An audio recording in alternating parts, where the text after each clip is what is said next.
Hello, hello. How's it going, everybody? Whoops. We changed the layouts a little bit. I hope everything is working. Everyone's good.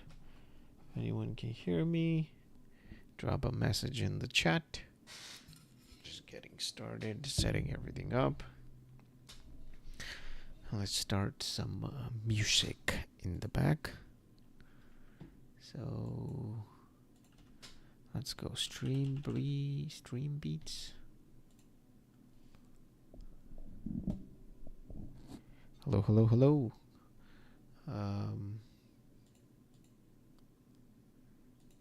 me just drop some music in the back. Whoops.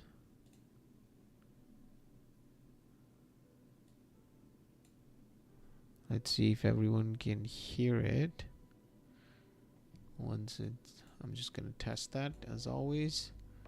Gonna let the music play.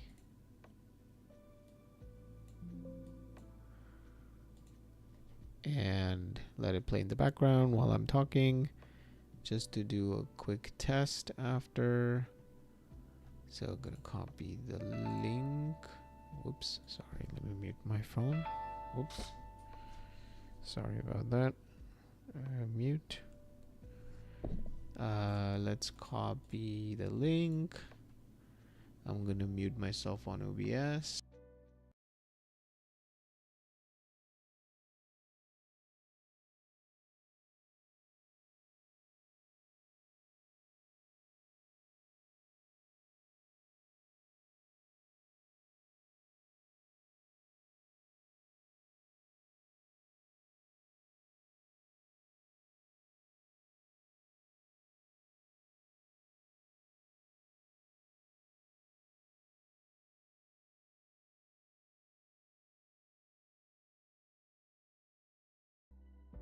All right, I'm gonna test it again. So it was very low. I increased the volume a tiny bit. Hopefully, as I'm talking on top, it should be good. Test, test, test. 1, 2, 3. Gonna mute myself again.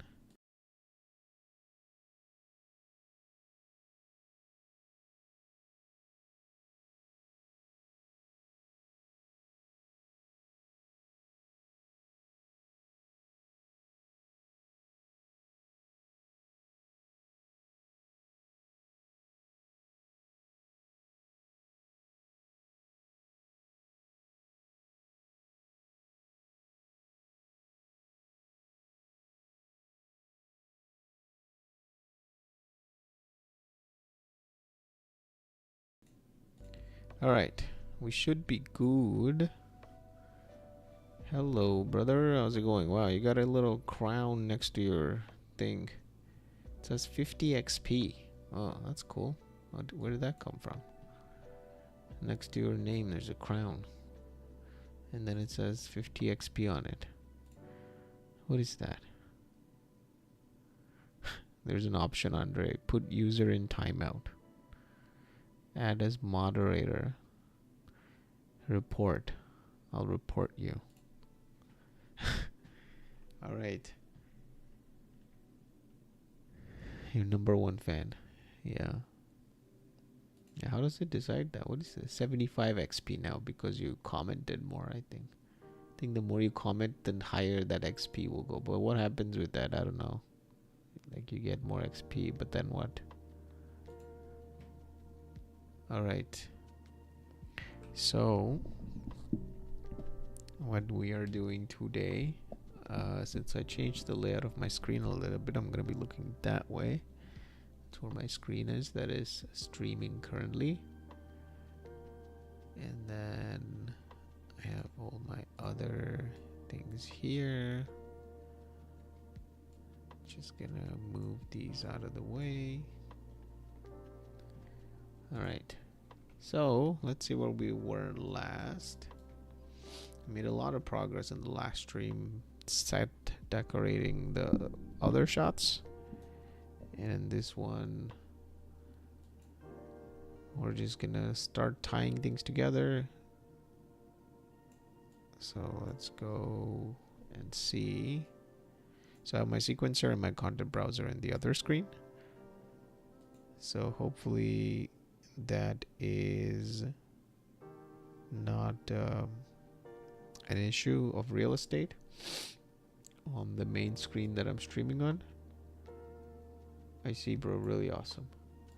Yeah, I think it's coming together well. I still need some variations. It's very bluey red. Alright, so here comes the opening shot. Camera going down. She's like nice and sunny. Some cloud shadows, some water that we added in the last stream. If you haven't, please go check out the previous streams. Hit the like button on this stream if you enjoy it, or if you enjoy the entire series. This is the 8th, well, technically 7th stream in this series, but the total number of streams is 8. So we basically went from nothing to this entire environment over 8 streams. So 7 streams. So it's kind of impressive how far we came, but we still have a little bit ways to go. So anyway, so this is the opening scene. We're still gonna tweak a little bit stuff here and there. Anyways, the camera keeps going. Beyond, hey, how's it going, man? Been a while. Awesome. So in this shot, we have her looking up close, and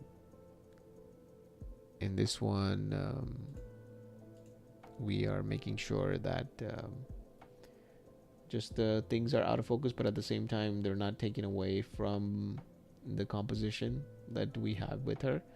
She's leaning this way a little bit, but all the rocks and plants, we're making them lean the other way to create some contrasting lines.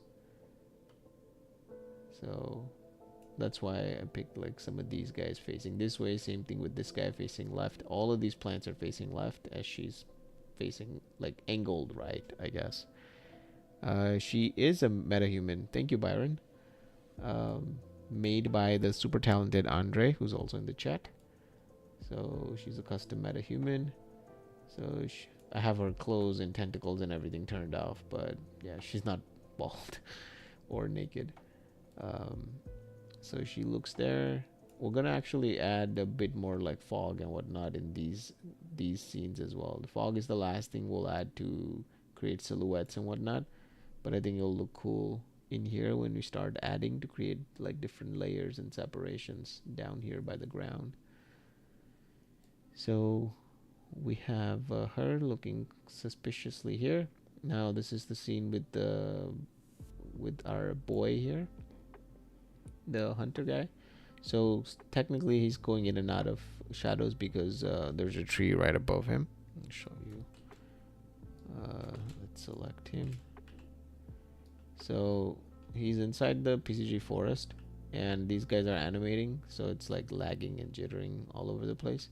But I think because he's a custom character, it might be better to open this area up, or for that matter, just have him somewhere where it isn't like shadow. Like let's say for example, we could have him stand somewhere here, because it's all going to be out of focus in the background, and that way we can be 100% sure that he's not going to get the shadows from these moving trees, because then we can add our own custom trees to then create custom shadows on him.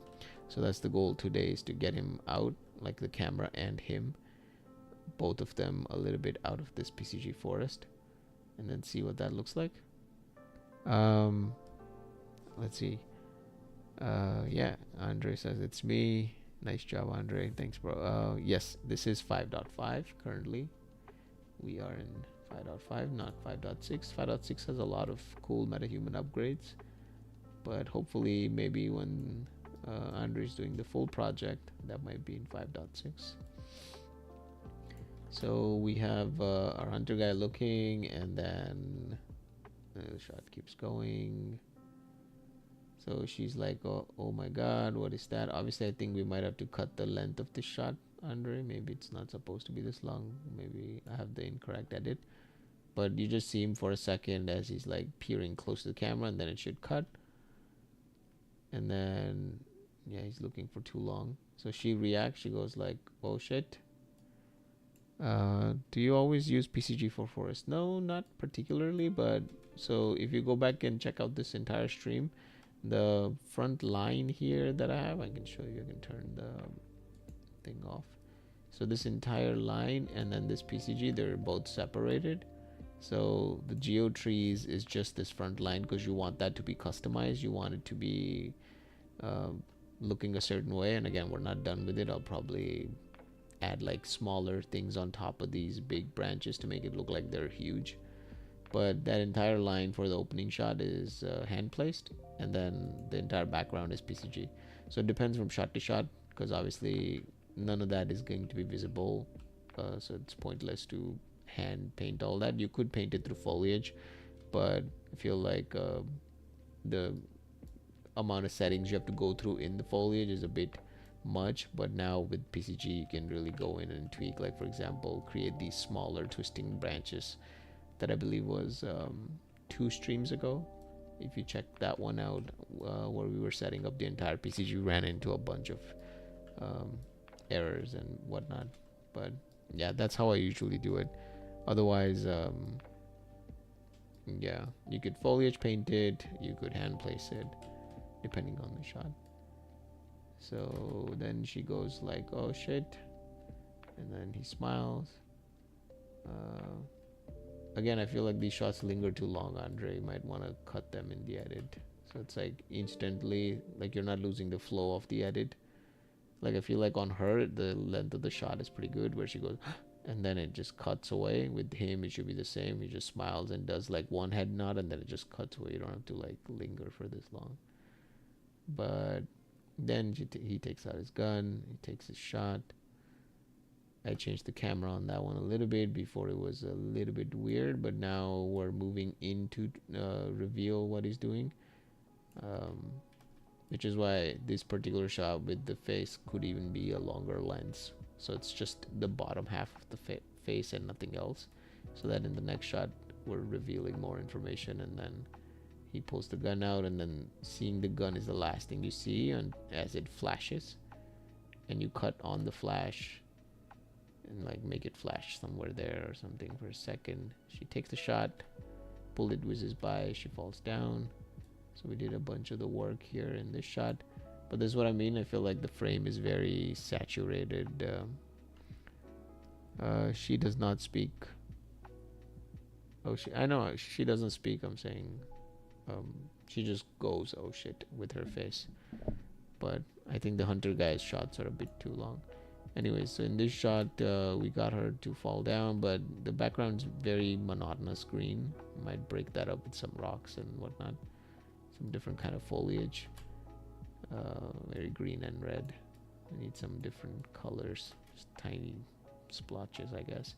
Same thing with this shot. While it is nice, so in the last stream we were trying to set decorated, but at the same time also hide her, because we're trying to hide the contact points from where she is. Andre will probably do a final pass on the animation to lift her arms up a little bit through additive animation in the sequencer, but we still need a couple of these tall grass things. So currently we just added this one. I'm not really a fan of this blade. It's very pinkish green.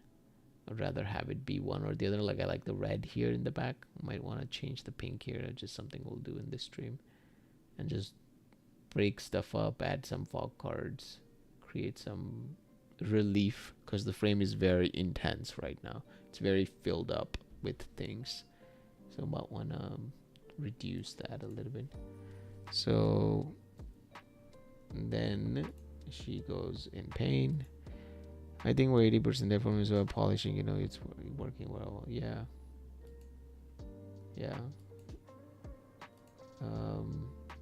So anyway, she's in pain and she's like crying or whatever. And then the close-up on her.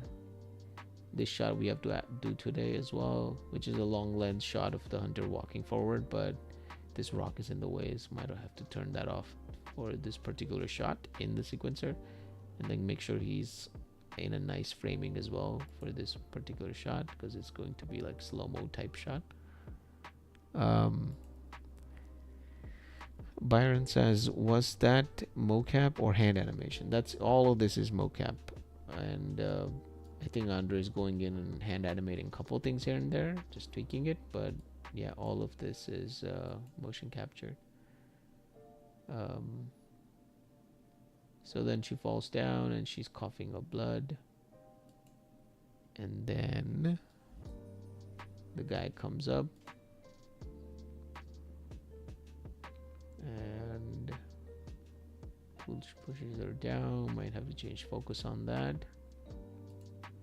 Bro, if you want, you can play with the cameras, do your magic. Yeah, I'll probably tweak a couple of them based on how we edited. Like this one, I was hoping to get the kind of framing where there's red in the foreground, then a belt of green, and then a belt of red. So she's in like this little belt of green. That would be kind of nice. Might tweak the camera for that. And then in the end he hits, and that's it. And this shot is just going to be a flash frame, so but we still have to set decade a little bit better. But that's pretty much it, and that's the last shot. So all of this, I think we came through with a lot of cool angles and whatnot, especially the opening shot.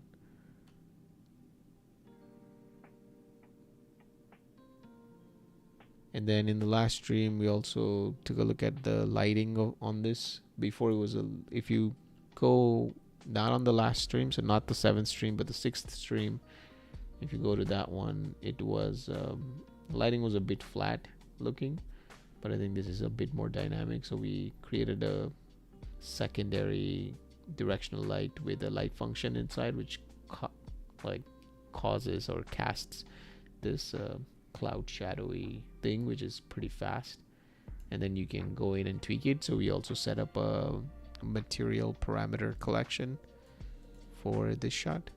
So if I bring my sequencer in, we created this MPC cloud shadow, which allows us to move things around and change where the cloud lands. Also, moving the directional light itself allows us to tweak the lighting a little bit. So towards the end, whoever's doing the look dev, they can go in and customize the lighting however they want, as you can see. So as you move this, it changes.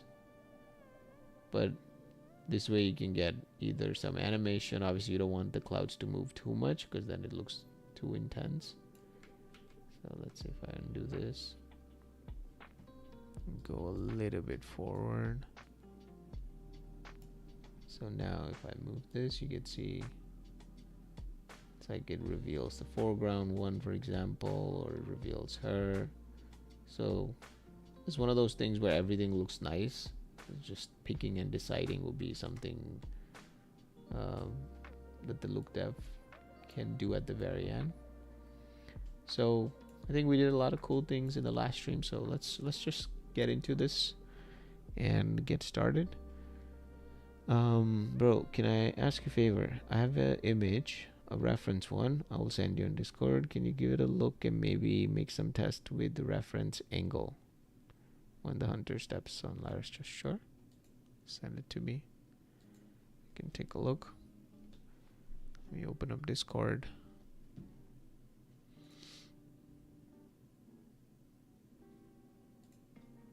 All right. I see your message. Oh, no. You're still sending. All right. Arthur says, good morning. Good morning, brother.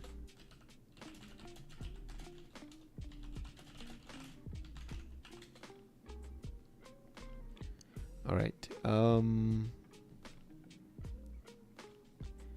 Rui is a friend of mine who was asking a question that I'm going to quickly answer, and then he can probably check this out on actually, never mind. Let me just type it later. All right, Andre, I see your screenshot. Okay. let's see. So based on the screenshot that he sent, Andre wants to change the camera a little bit for the shot when he pushes her back down. So let's go back in. I'm gonna close Discord because I can't have too many things open, so I just closed it, Andre. So send whatever you want to send on chat, like messages. But let's do that camera change that you were saying. What do I think? Let's see. I personally like the side shot because she falls down, she's coughing blood, then you cut to the guy, and then you cut back to her from a similar-ish angle. What you're suggesting, we can go in and take a look. Maybe it might be a nice framing, like we don't know, so let's try. So for that camera, this is D4 Cinema Camera Actor 3. So we're gonna open up that particular one, and in order to preserve this current one, we got to make sure that we keyframe the very first frame. So what I'm doing is not losing this. We go to the very first frame, keyframe, keyframe. That way, if we change anything,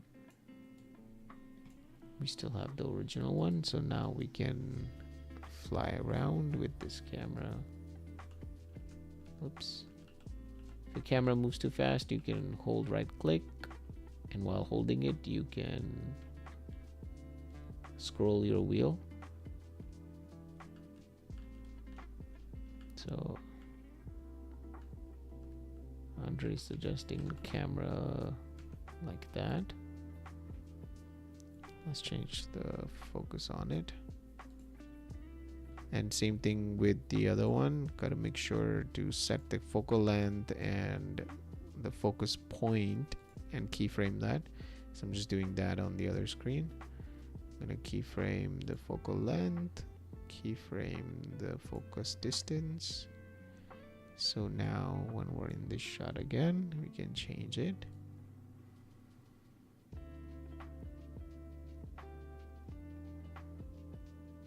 Now the lens is a bit too long. We could go back to show more, but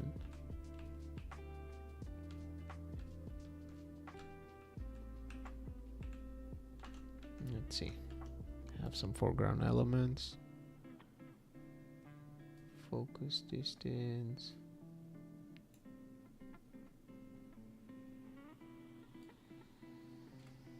Okay, now the problem is that this is animated, so it's gonna change over time. We want to see the same thing in the animation.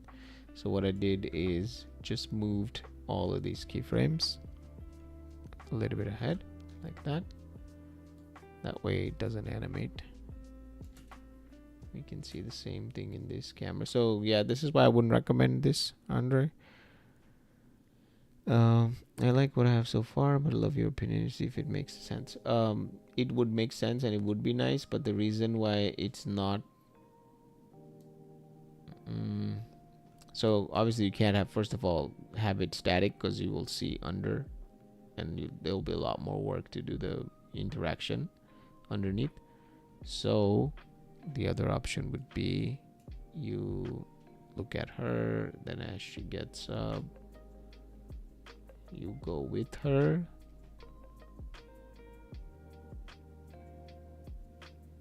and then you continue to go up because the camera wasn't expecting, and then as he pushes down, you instantly go back down, maybe.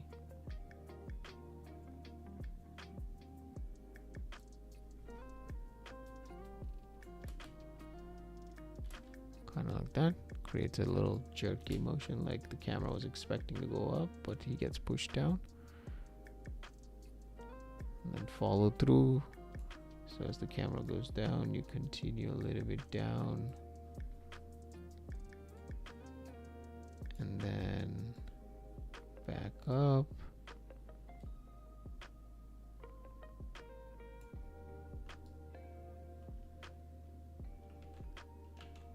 Maybe change the angle.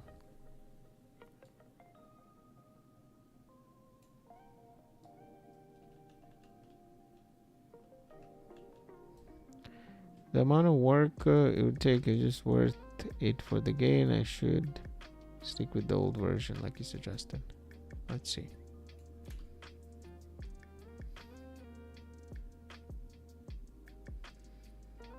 So it'll be something like that maybe?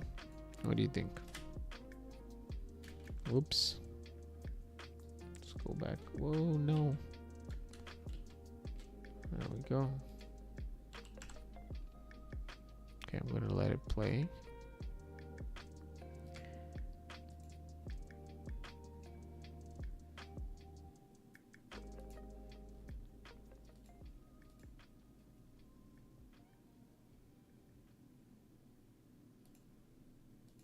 Something like that if you like, or I mean it's my call. I mean, it is nice because the focus is on the foot, not on her.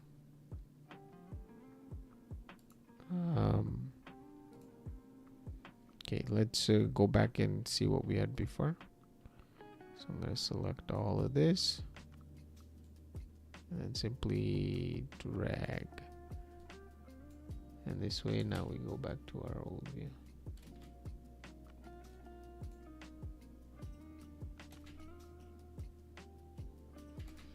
I mean, it does help the fact that this animation of like arms going up and all that I was discussing with you, where you don't feel the recoil of the... So this is something I was deciding earlier. The second two options are cool.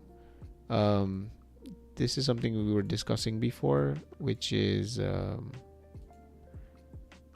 fact that whenever someone's about to get pushed down like that, your body has a lot of secondary motions. Like you don't just have like this both arms coming up together and then being pushed down. It feels very mechanical in this side shot. The side shot would have been great if it was like genuine interaction between two mocap actors. Like if you had like a person actually getting up and actually being pushed down, and the third after that, like when they hit the ground, they actually bounce up a second time because they were like very forcefully shoved down. If we had all that, then that camera does look nice with the side view, but the one we have helps with the fact that you don't really see all of those motions because the focus is now more on the foot rather than on her. Like it is on her as well, but like because you don't see the other hand and you don't see the symmetry of the two hands, it feels a little bit nicer, and the depth of field is a little bit better because it's falling with depth rather than flat with the side shot. I mean, I personally think it's a good change. Might have to just clear out some of that grass under her for interaction, but I think you can sell the thud.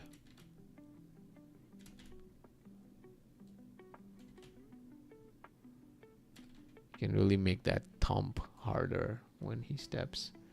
Thump, like full speed. Bring the cache on, sure. Alright, let's save before I do anything with the caches, because the caches will crash everything. Alright. So I'm gonna open up the blueprint of the hunter.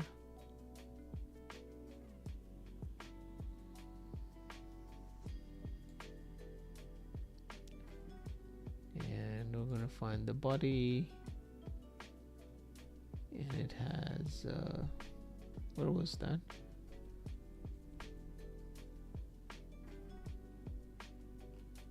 I thought it was here, no?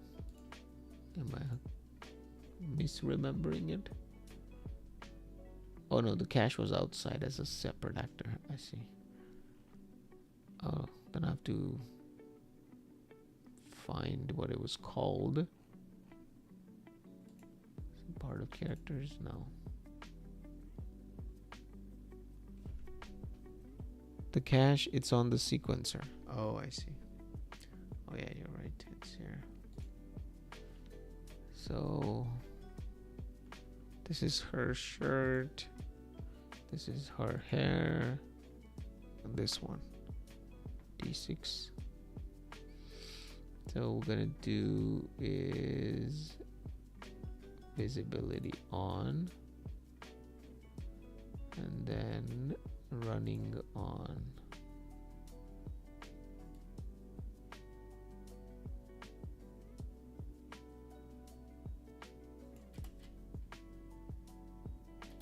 Yeah, I think the shadow from the cape might be better too, because she's very lit and bright, and then he's slightly darker against that. I think that might be nicer. Also, it shows the width of the foot compared to her body, which shows the fact that she's smaller in size and stature, so that might be better compared to the side shot. Thump. Yeah. Wow, just turning the cache on the lag is so crazy. Let's turn her hair on just to see what it looks like.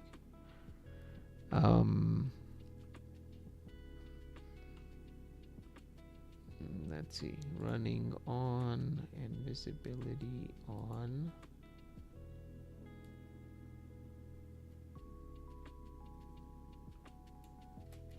It's probably going to be a PowerPoint slideshow.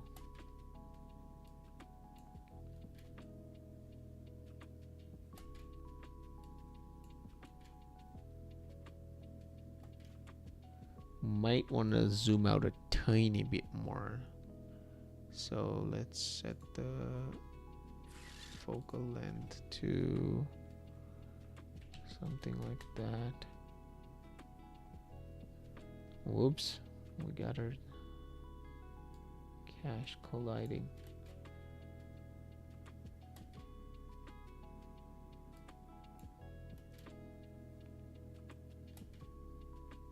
Let's turn her clothing on.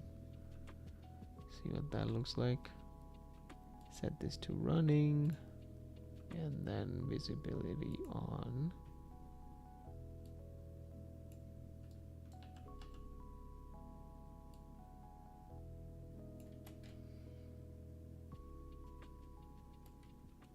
Yeah, we don't want to see more of the hand, to be honest, because it goes back to showing that the animation's not that top 10. So we're gonna go a little bit zoomed in.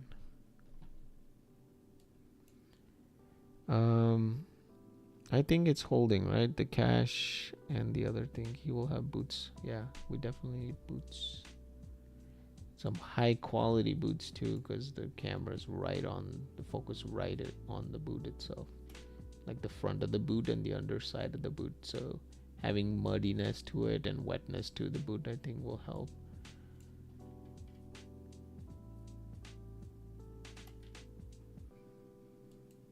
Yeah. Cool.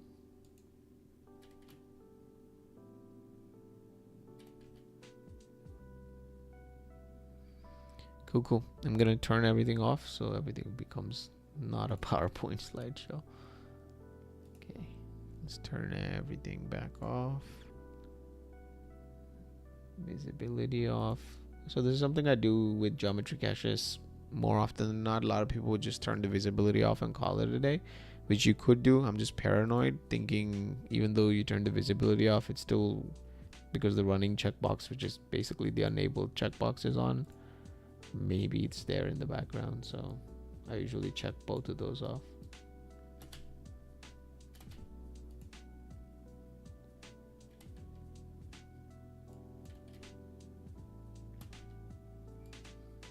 Yeah, maybe a bit more like additive animation on her neck too. Like as she's doing this, it shouldn't all move at the same time.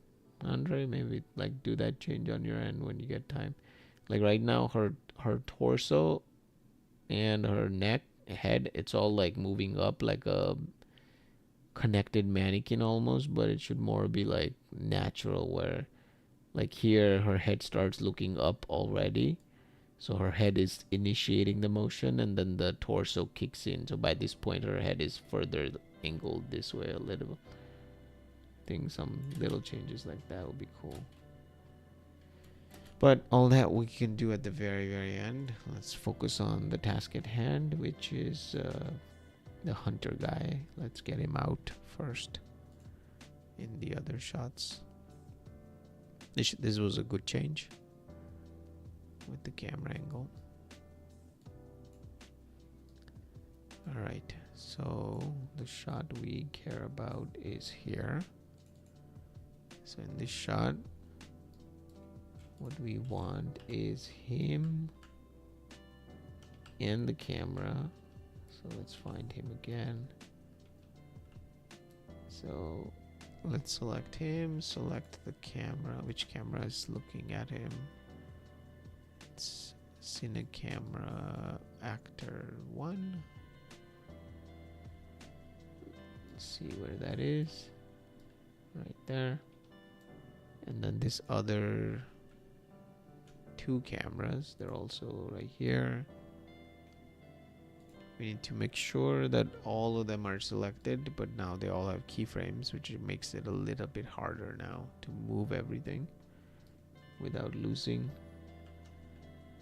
This is why what we could do, I was thinking of adding like an empty actor and parenting him to it, and just moving the empty actor so him and the cameras can all move together without me having to change the keyframes. But the problem with that is he will change his position in the other shots as well. So let's see. Is there a way to move him just for these shots without having to go through all the keyframes? Because there's a lot of keyframes. Just so you guys can see what I'm seeing. So there's all of these keyframes here. You can create an additive layer. Right. But you have to do that. Like all of these cameras have to move together. If you make an additive layer, first of all, honestly, I don't even think you should be transforming things like this. I think you should just be one track of transform.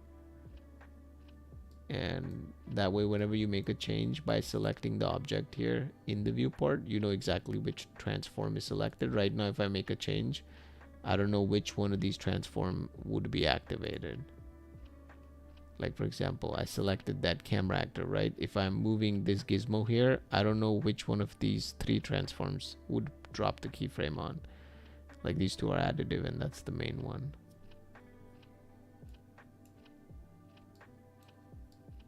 Okay, let's tackle it this way. With caches, I need the 0 for Houdini. I see.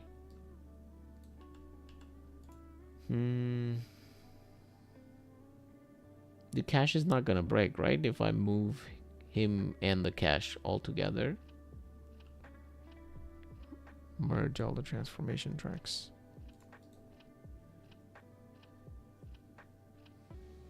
Is there a direct option in Unreal Engine where you can merge transformation tracks? Because I think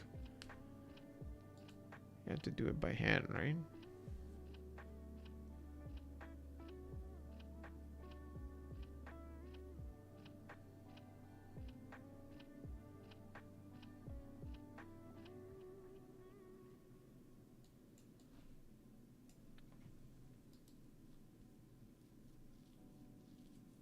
Because they're all carrying like different values inside. Like this one is just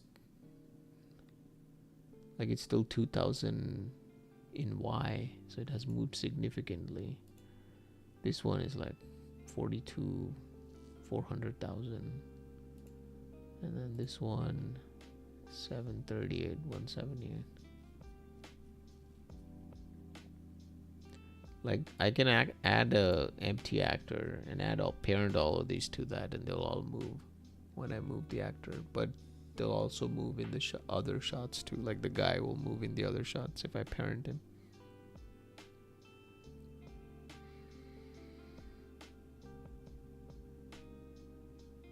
The cameras are fine because they're only used in this sequence, so moving them with an empty actor is fine. I usually do that whenever I want to preserve the animation. But for the guy, I'm thinking I don't want to mess up the other positionings that we have with him.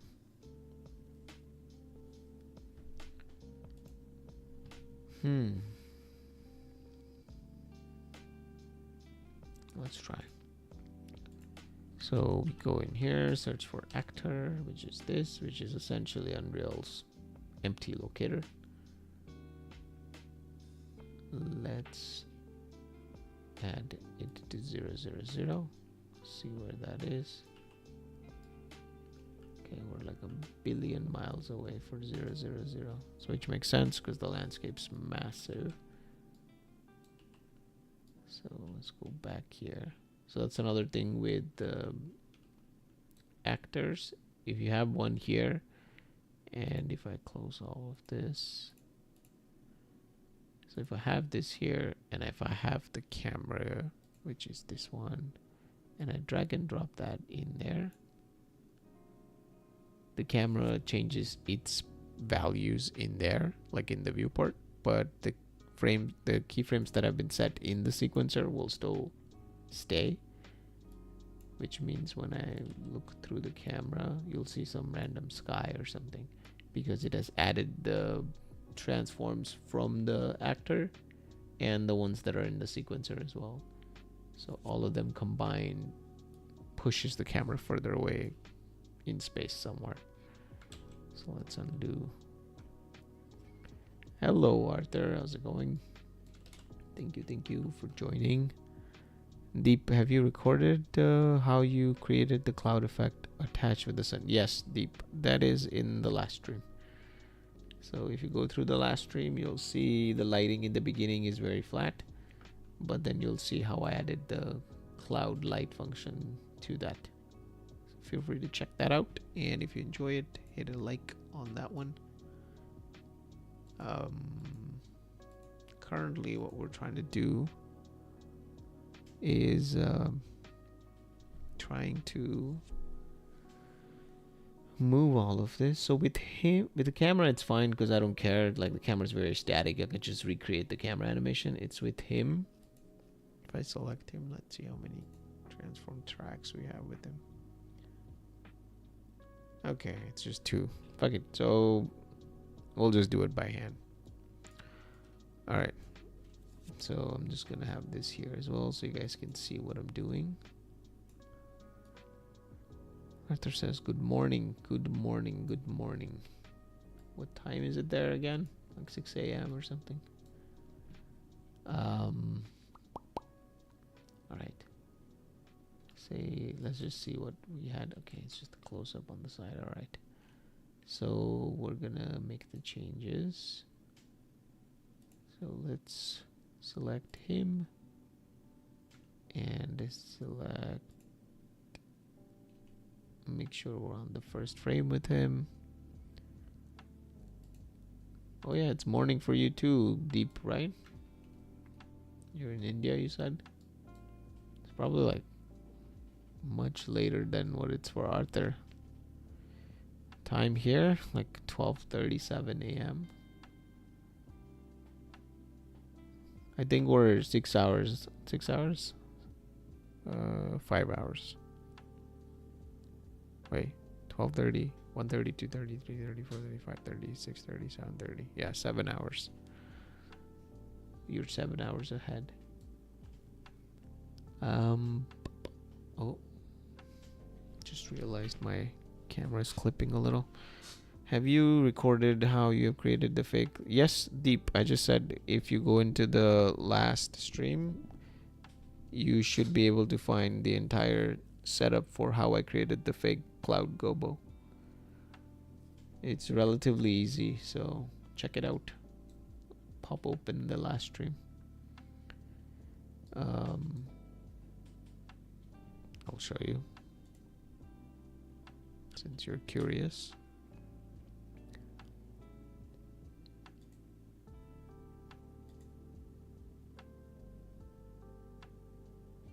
So this right here, if you check out this stream deep, I'm gonna mute that. You can see in the beginning, in the beginning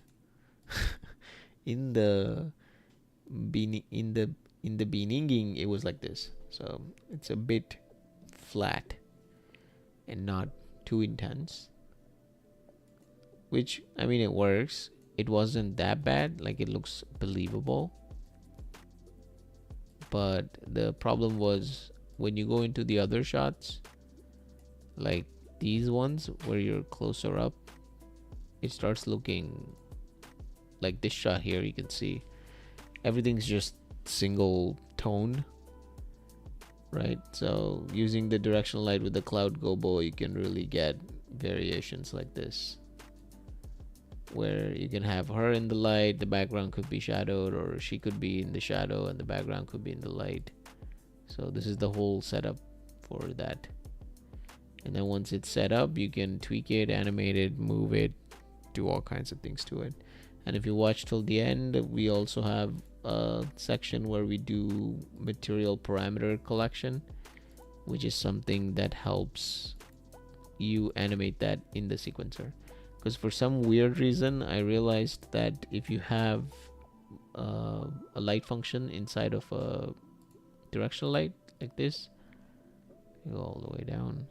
This is the light function with the cloud. Technically, this material has parameters that you could animate. Well, it did. Now it doesn't. Originally, when you watch the stream, I had material parameters in there, and usually you are able to call the material inside of the sequencer, but it didn't work for some reason. I don't know why. So we just went ahead and created a material parameter collection, which is a separate actor in Unreal Engine, which lets you hook whatever into materials. So check that out, and hopefully you see something cool. All right. 7 hours in the future. Yes, sir.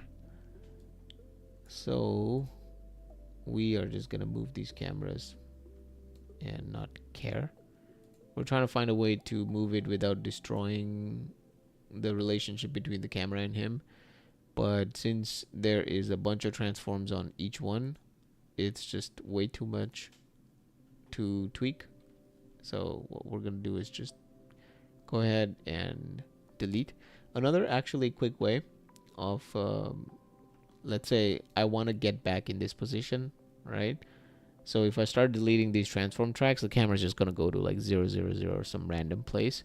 But you want the camera to come back into this position. What you could do is go all the way up into your settings for your camera. So let's say make all this. This is the problem when I'm streaming 1080. I want to stream on my ultra wide, which has so much more real estate to work with, but I'm scared that Unreal on that larger screen and my stream going out in 1440p is gonna kill my machine. I'll probably try that in the next stream, see if that works. But anyways, so if you go in here and you look at these values here, this is the actual absolute position of the camera in here, despite the fact that it has these 3 transform tracks that are all adding on top of each other. The final value is that the camera is sitting at this number here. So what you could do is, just for the time being, you can add another basic, let's say, shape, add a sphere. So now we have a sphere in the scene. Then you go back and select your camera actor. Once you have selected, you shift right click. That's a quick way of copying things, values in Unreal Engine. So shift right click to copy, and then select the sphere and then shift left click, and the sphere will go to the position where the camera is. You can do the same with the rotations. if you want to keep those as well. So you select the camera again, copy the rotation, select the sphere, paste the rotation, and now the sphere is like your temporary placeholder, so to speak. And now when you go back into your actor and you delete all these transform tracks, you can see that now when I select the camera's looking at this mountain really high up and far away. But now we don't have to worry about it because we can just select our sphere and then shift right click to copy and then select our camera and then do the same, shift left click, and you can see the camera jumps right back into position.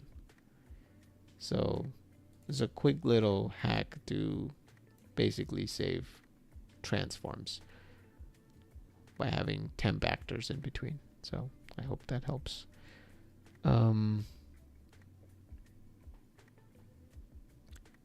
Yeah. Andre says you need to trust the process. That's right, trust the process, bro. Full trust. I love the leaves that give movement of shit. Yeah, so currently what we're trying to do, Arthur, is the fact that he is inside this forest where it's all PCG, meaning it's all automatically generated, so we can't control how much shade goes on him. So what we're trying to do is pull him out and put him in the front here somewhere, so then we can decide what things to add on top so that he gets shade on him that way. So we're just trying to change his position basically while keeping the camera's relative position to him the same. So now we have the camera actor, and then we have the guy. Let's see how many tracks he has. He has 2 tracks as well. This is why it's a bit harder, but in this case, I mean, it makes sense that Andre had to create 2 tracks because he's also exporting all this to Houdini in order to do simulations. And when you're doing that, you want your characters at 000, but inside here, your character might be like at 1,000,000 miles away. So adding a first track and letting that be at relatively 0 position helps. So that's why there's 2 tracks. So we're just trying to go in and negate that for now. What I need to know, Andre, is if I negate that, then will the sim also... The sim doesn't matter, right? Like I can reposition the sim, Andre? Like if my guy, if I make him sit at 000 and I add the same values to the sim, they both should overlap identically, right? I just want to make sure before I move him.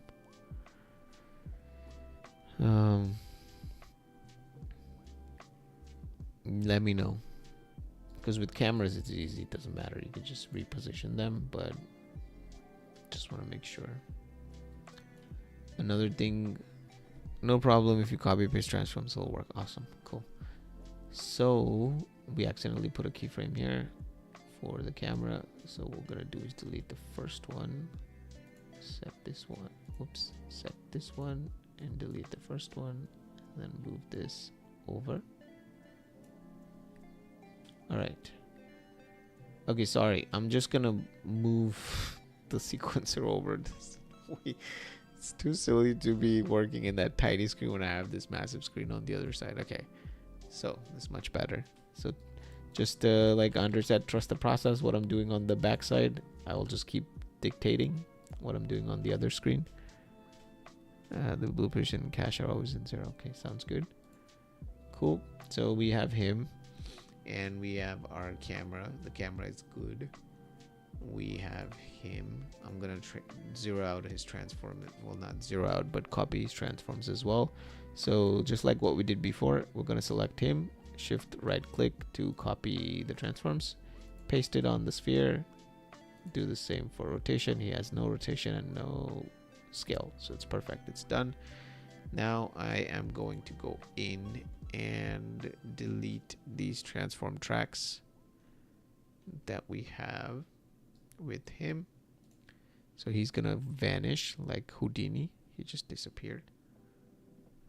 And now in the main transform, we're gonna take it from the sphere, copy it, and then go back to him, and then paste it, and it should show up again, and like nothing happened, but we deleted one transform layer. So here you go. Before there was 2 here, now we have 1. So that's a quick way for anyone trying to get rid of extra transform tracks while keeping the position of the character. So now we have the camera and him. What we are going to do is just select the 2, and life should be good with us. So we're gonna go back out to where we want him to be. So let's say we're gonna place him here by the entrance. Where is the entrance? Is it this one? No, I need to know where the entrance is compared to her. Okay, I think it's this one, right? The big tree. All right, yeah. So let's get him out. Okay, the camera's too zoomed in. So this is something to keep in mind for a lot of people that might not be aware. Whenever you inhabit a really long lens camera like this, like the one that we were in before, right?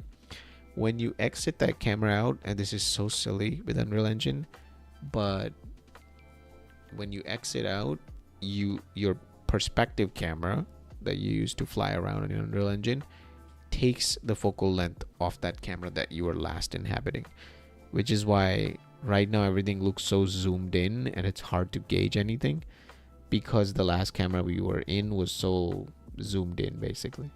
So to undo that, you can just go in here and go to your field of view. You can see it's set to very small, 16 degrees, which is really small. So you can just change it to 90, and now you're back to a really wide angle camera, which helps you see things better. So, but now if I was to go back in this camera again and then come back out, it'll be the exact same thing. It'll go back to what it was. So our actual entrance was this one. So it's perfect. We have both of them selected. Make sure you're in global mode, not in local mode, because otherwise the camera and him will just go sideways. So as you can see now, the camera and his position stays the same, and he just comes out with the relative position preserved. So there we go. The goal was to get him out. We have him out. And now in this open patch that we have, we can decide what kind of backdrop to give him, what kind of tree to give him for some shades or whatnot. So something like this is nice because from the camera's perspective, I'm just looking this way. You can see there's a lot of depth there, so you get different things at different depths, versus if I was to just move him a little bit here, is the exact same angle, but now there's that tree in the back that's blocking it. So that's how you decide essentially where to put him, somewhere where there's a lot of depth, so it feels like, you see, there's a lot of opening behind him. So this is good. He's half submerged in the ground. Looks like me after an all-nighter. Yeah, it's probably gonna be me. Last stream I slept at like 5 a.m, which is crazy, which is why the stream went for so long. But today I gotta sleep early a little bit. Let's see. So we have him in a good position. He's sticking out of the ground. Life is good for him. He can go on his hunting trip. All right, next camera, we are gonna go in to check if, hello Pranil, thank you for joining as always. Let's copy this and then go to the next camera.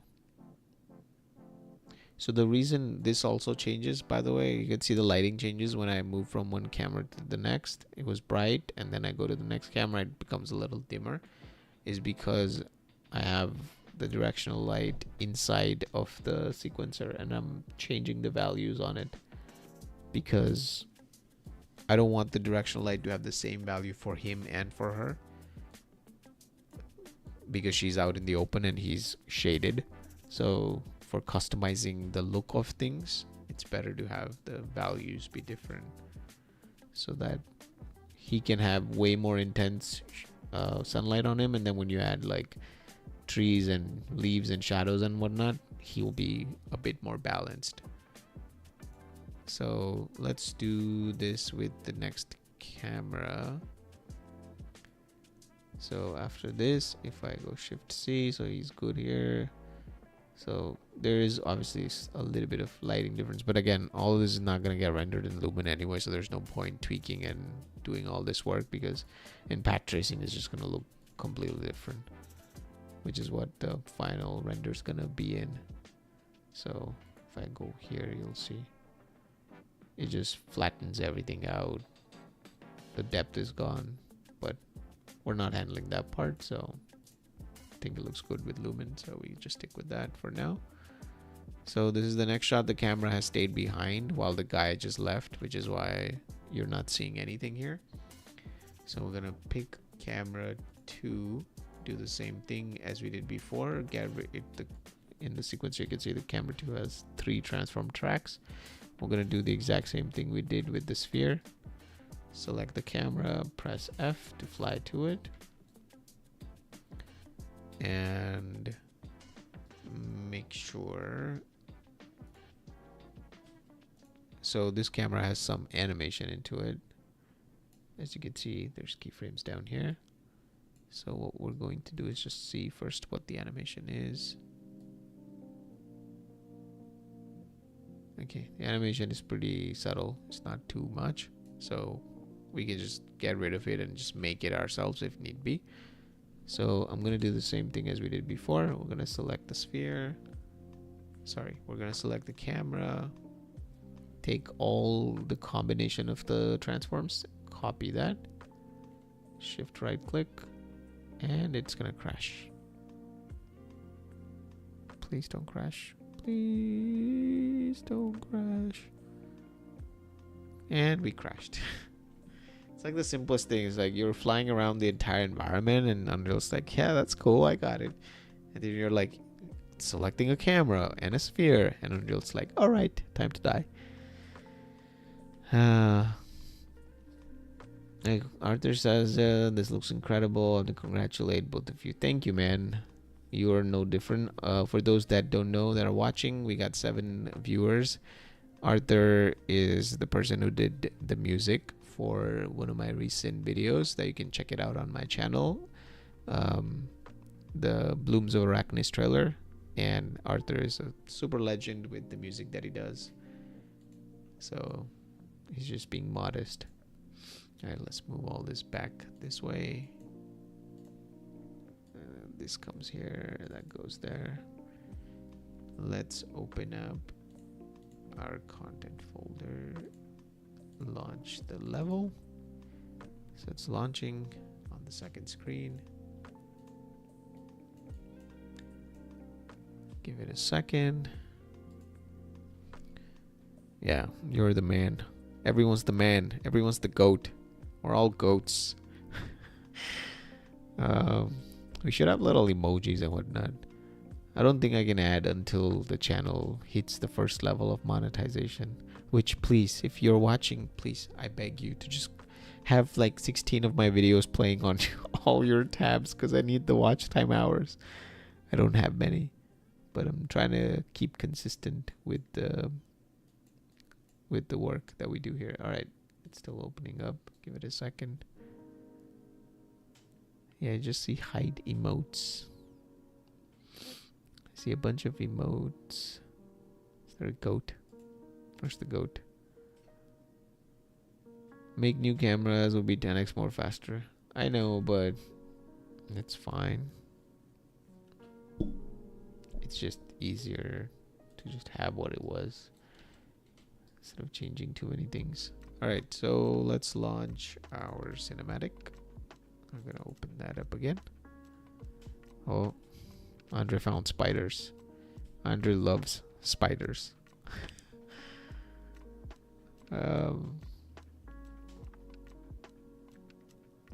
All right. So our sequence is open. Let's go back to the camera that we were tweaking, which is Shift C. That's the camera. Go inside. Make this bigger on the second screen. And then select camera 2. Copy all the values.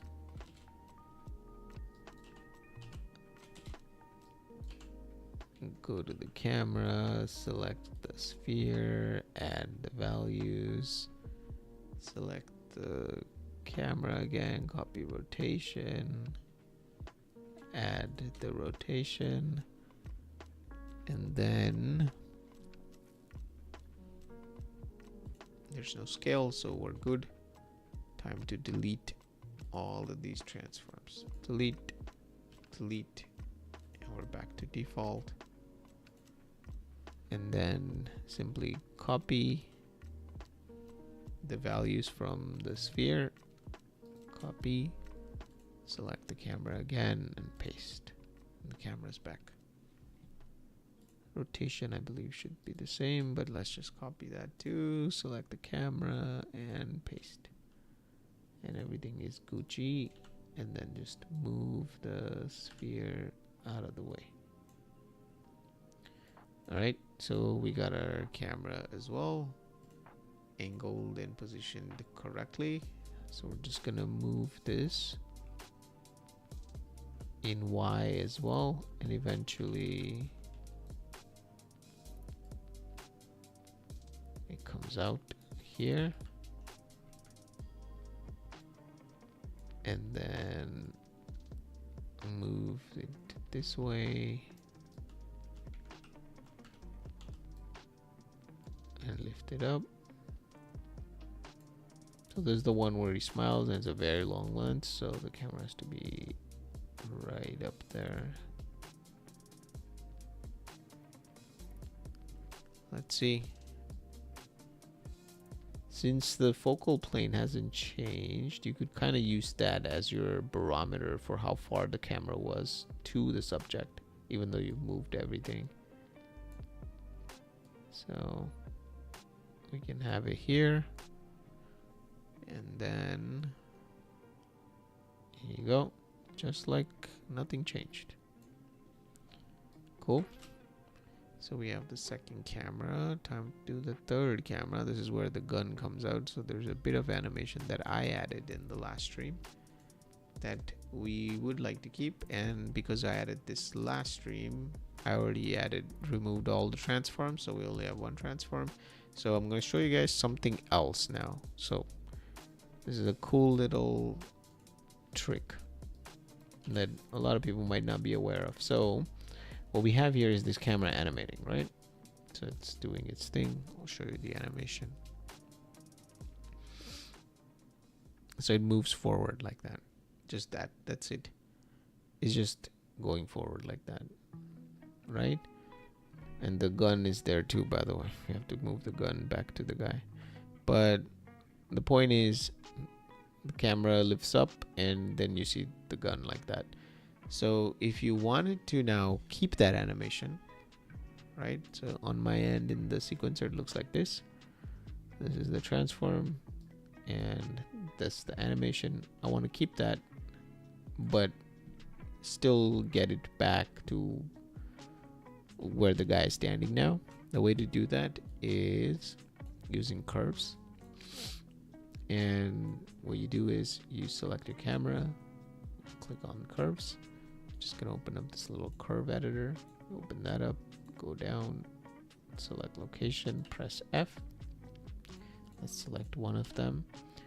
Now we need to know what direction we're moving this in, and obviously you can just see from the gizmo, got to move it in X and Y, mostly in Y, in order to get it out of the forest and in the front here. So what we do is, in this little sequencer thing, you select both of these and then you zoom out. Whoops. Right click to pan around, and then with shift and just left click, dragging one of the keys. You start moving the entire thing while preserving the relative structure between the two. So it's a quick way of doing these type of changes without having to worry. And then you can watch it where it's going in here. So you can really zoom out and then shift. And then obviously this is not as fast as we would like it to be, but it's because the distances are massive in this level. This is like a regular size level, you would come out pretty quickly. So we are coming out, so let's slow down our moves here. So somewhere like that. Let's just see from the top. And now we have to move it in X, but again, X also has keyframes. So we're just gonna zoom out, hold shift, and then move. I wish Unreal did what Blender does, which is when your cursor goes at the edge of the screen, it shows up from the top again, and then you can just keep pulling this way instead of having to let go and then do it all over again. It's a bit annoying, to be honest. Okay, so we got it here. Do the same. Select, pull it out.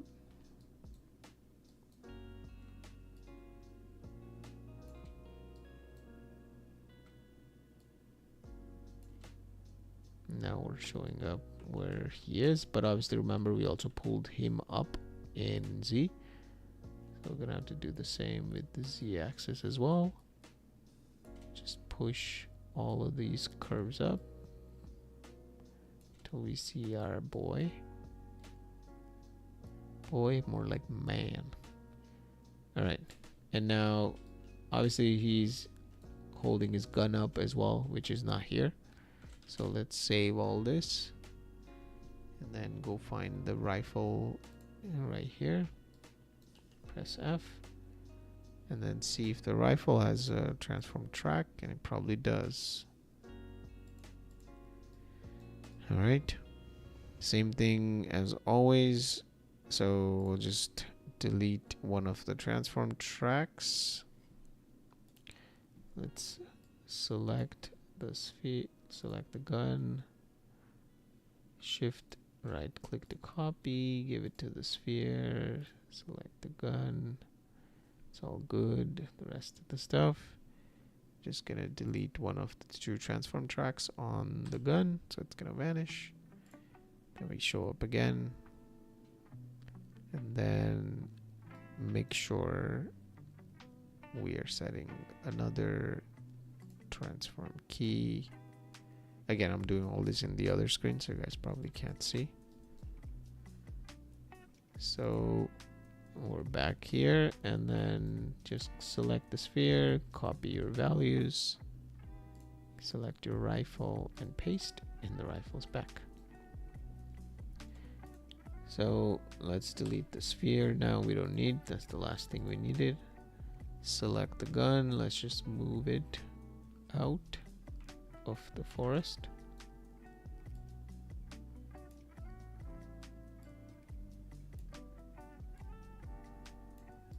And let's get it close enough to him. For this, we might need his hands and the rest of the things.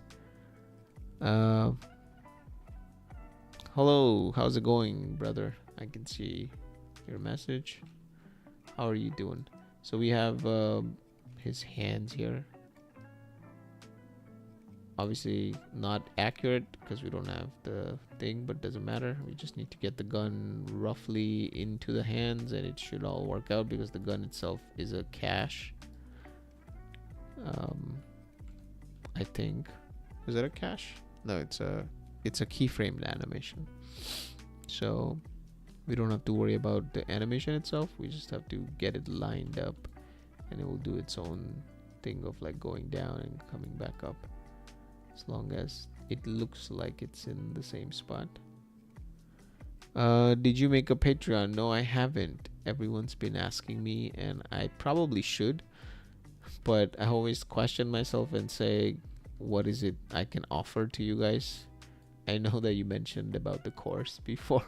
I still remember your comment, but I just don't want to like ask people to just subscribe while I have nothing to give. So I have set up the page, I have set up the tiers, and I'm thinking instead of just doing like here's a bunch of videos of things I do, just watch and pay for that, I'd rather do some kind of mentorship at the same time, so that I am present to help you with your projects rather than you guys just watching something I do and just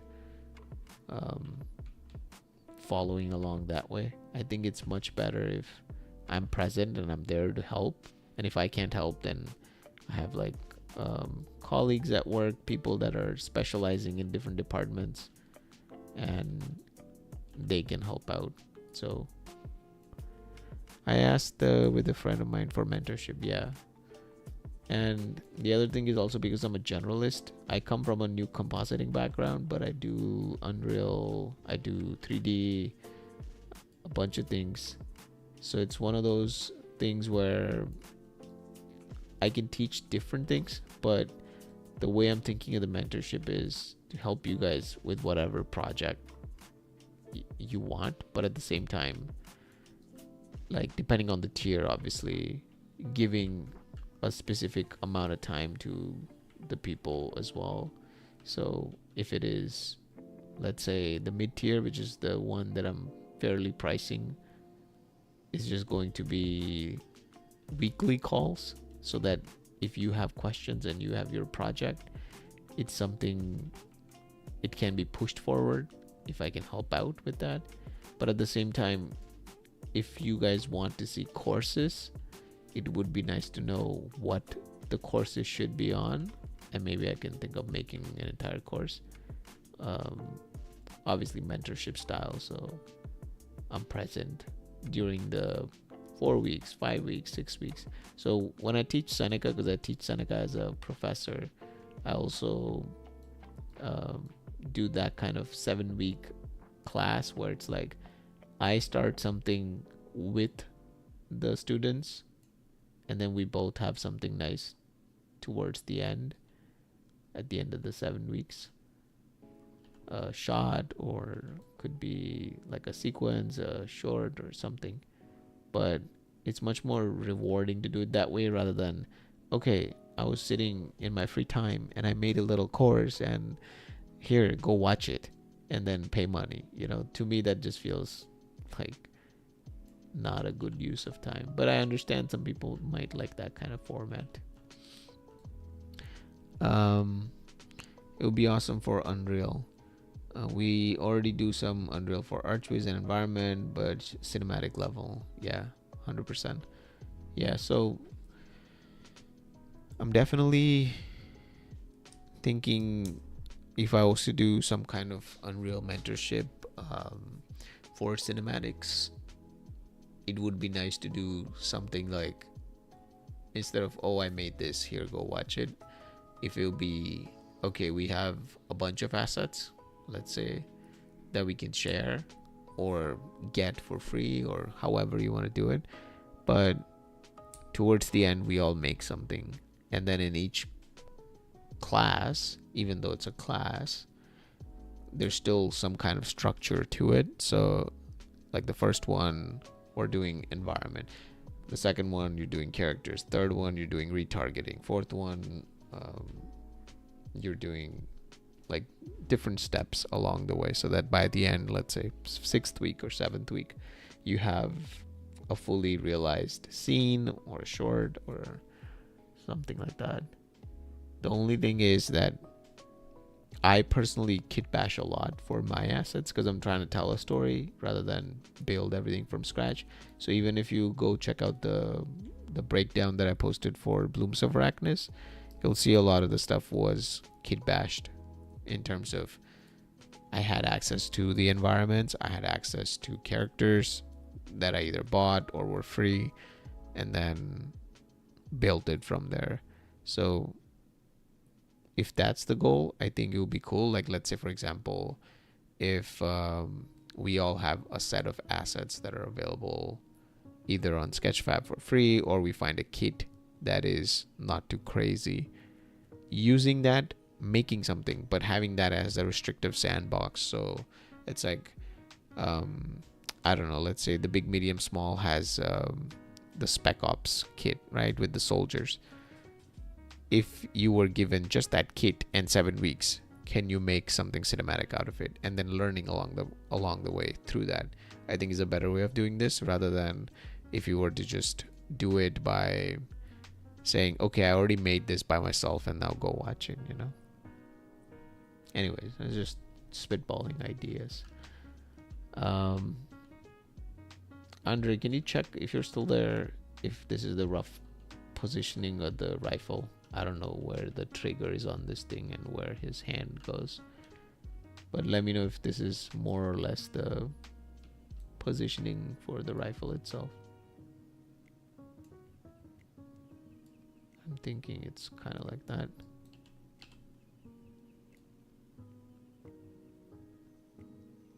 Something like that. So now that we have that set up, time to move the camera further back.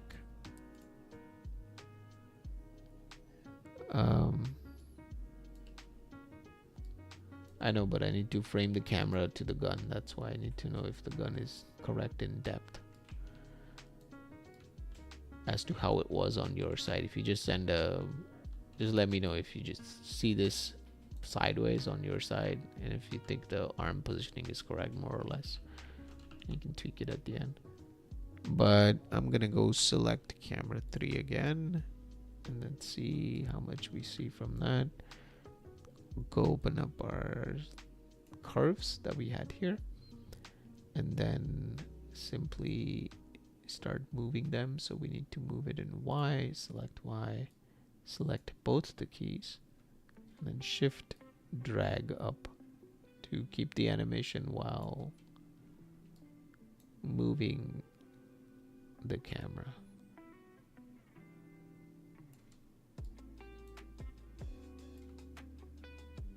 So something like that, and then maybe a little bit in X.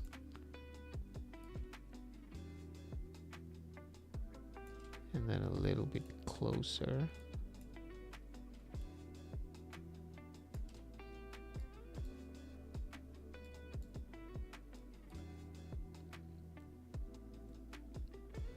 So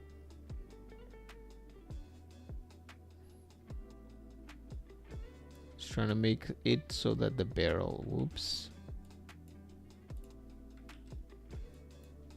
the barrel is large in frame.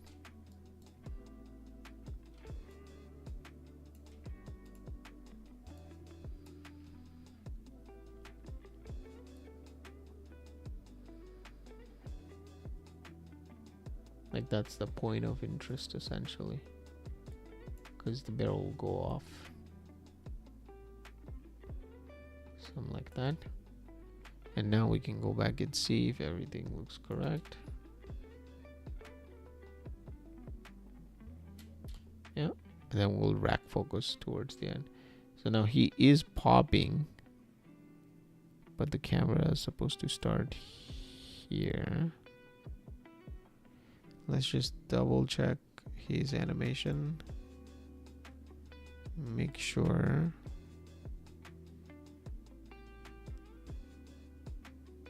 Okay, the rifle pops open. Let's go to the rifles track.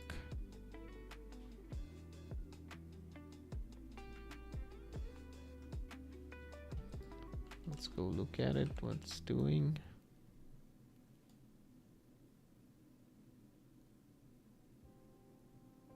So that's weird. It's not popping in this view. He just lifts it up.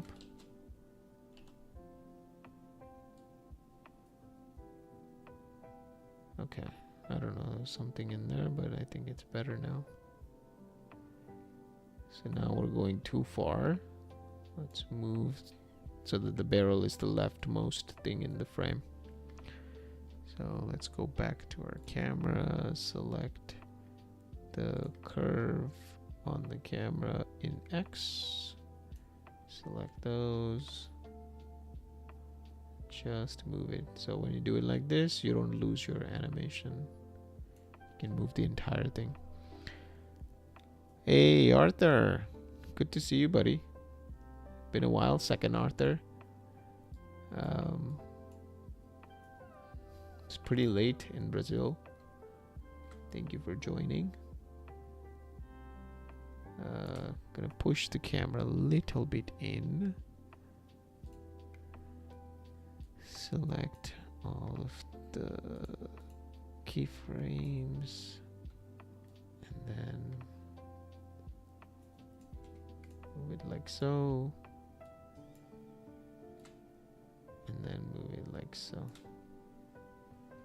And now, whoa, shit. Please don't crash. Please don't crash.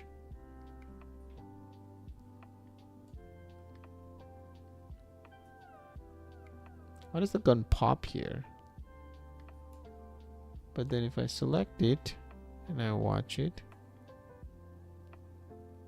and we'll leave the camera and watch it, it doesn't pop. And it animates perfectly. And then I go back here and then it pops.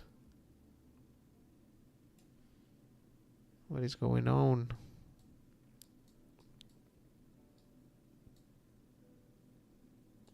Camera 3.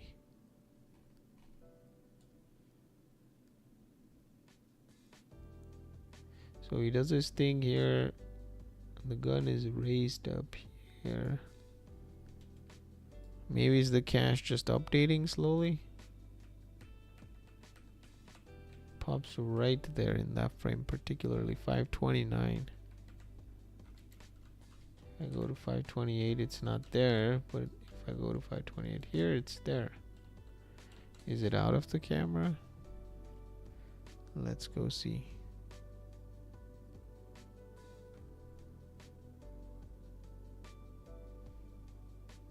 So let's click on the control rig, make sure there's no random keyframe that just jumped out. No. Let's go to the transform.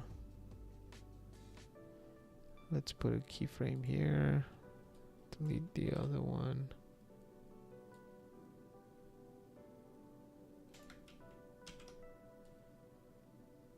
I do not know why this is popping.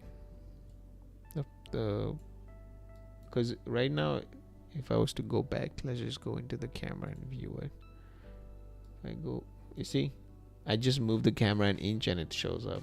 So it's probably a bug. So there's times like this, guys, where anyone's watching. This is how Unreal behaves sometimes. You need to know to not question your work. Like if you are 100% sure that you're not doing the mistake and something's off, it's probably a bug. So I'll show you what I mean. So if we look here, condense this.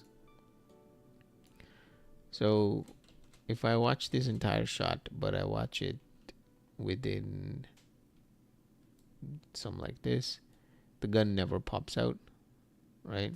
And I know why it's doing that. It's doing it because it's not a bug, it's the clipping, because the actor is getting clipped out of the frame, so it just turns the entire thing off. So what's happening here is the gun is visible, right?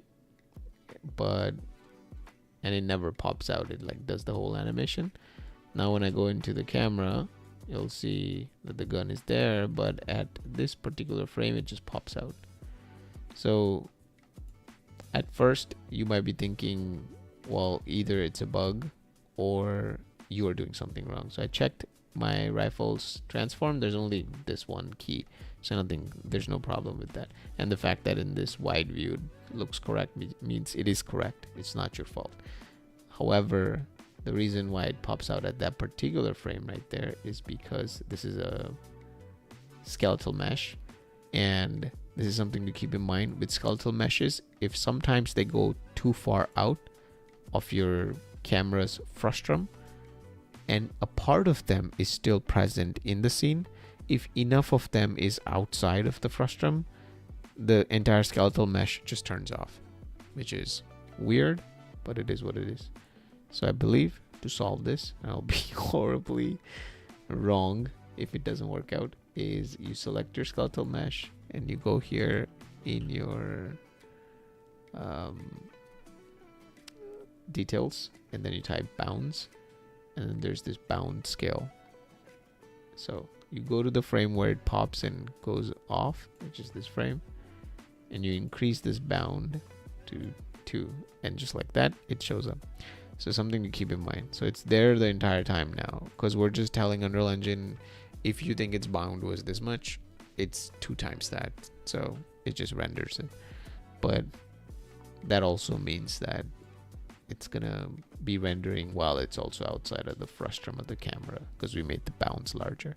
So might be a little taxing on your GPU, but at least you can get rid of issues like that. Cool. So we got the shot, we got him outside of the forest. Now let's do a quick rack focus on this shot. So we're gonna go to the beginning of the shot, in the beginning. Right here, that's the first frame. And we're gonna set a focus distance. And let's pull focus so he's in focus.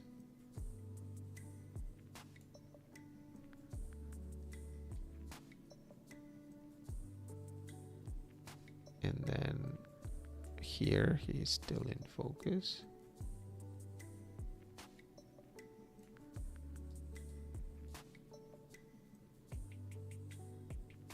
And then towards the end, the focus racks onto the barrel as it enters the shot.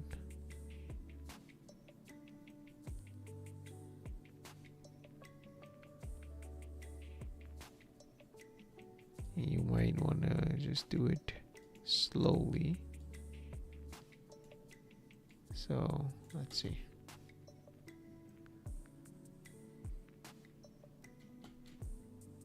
Something like that. And then once it's rendered to path tracing, the depth of field won't be as shallow as you see here. Like, it'll be a little bit more blurred out.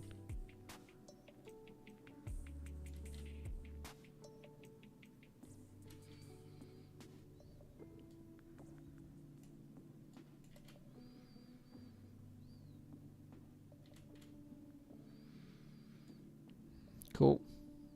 And then as the shot ends, there'll be a flash as he takes the shot.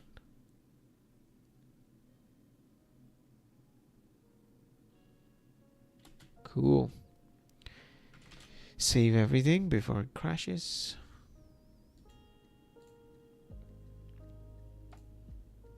Close our little sequencer. Close this guy. All right. So we have him out, which is great. Let's go back to our master sequence to see what's going on. From the beginning, let's play. So camera comes down.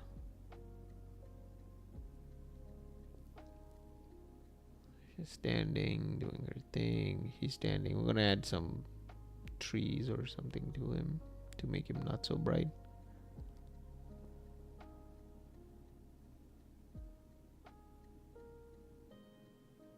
My god, the guy's got like Colgate teeth. I'll probably make it a little dirty. Takes the shot, falls down. Reacting. In pain. The shot lingers a bit too long. This shot now we have to do. We'll get to it. It's a close-up of the hunter walking up.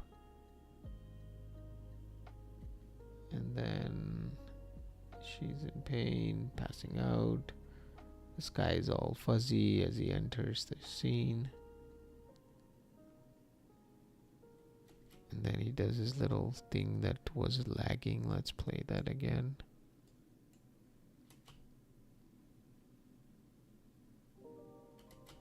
If I try to make this environment in my PC, my PC will probably blow up. Yeah. Well, trust me that I'm also cutting corners here and there.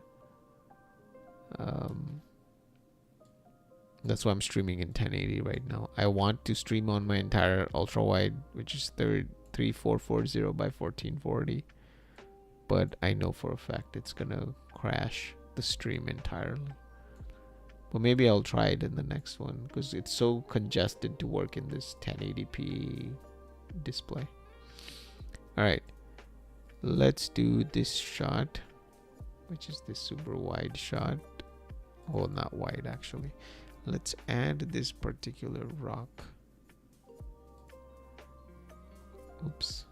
Let's add this rock in here. So I'm just adding it to the sequencer so I can turn it off. So if you ever wanted to turn an actor off just for one shot, you can add it to the sequencer and then go down and go to actor hidden in game and visibility off, and you can turn that off that way. So now this is supposed to be a very cool shot of the hunter walking up on this super long lens, but we have some problems. First, obviously, where is the hunter? We have to find him. Which direction are we looking to see his position?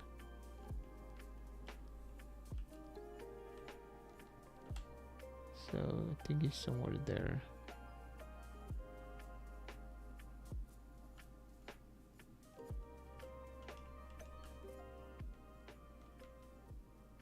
Right.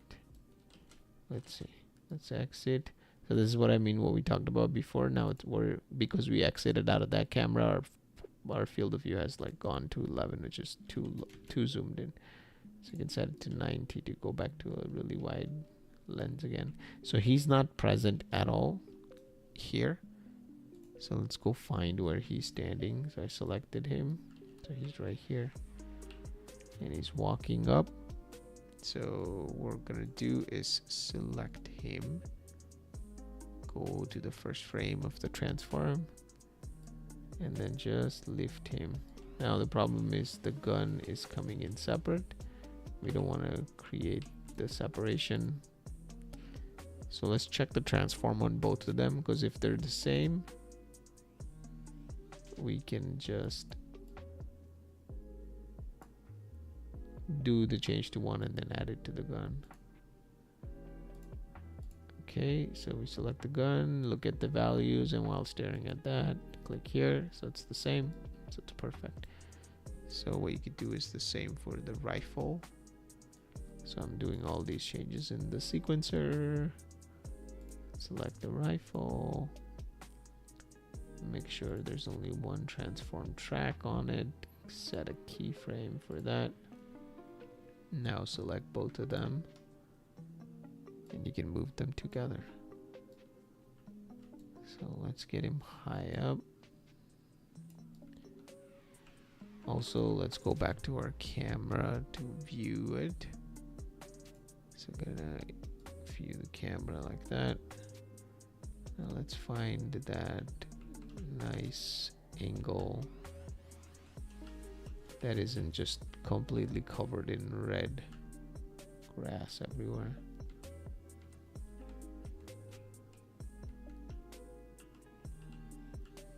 So something like that, because we will have to like set decorate and populate this entire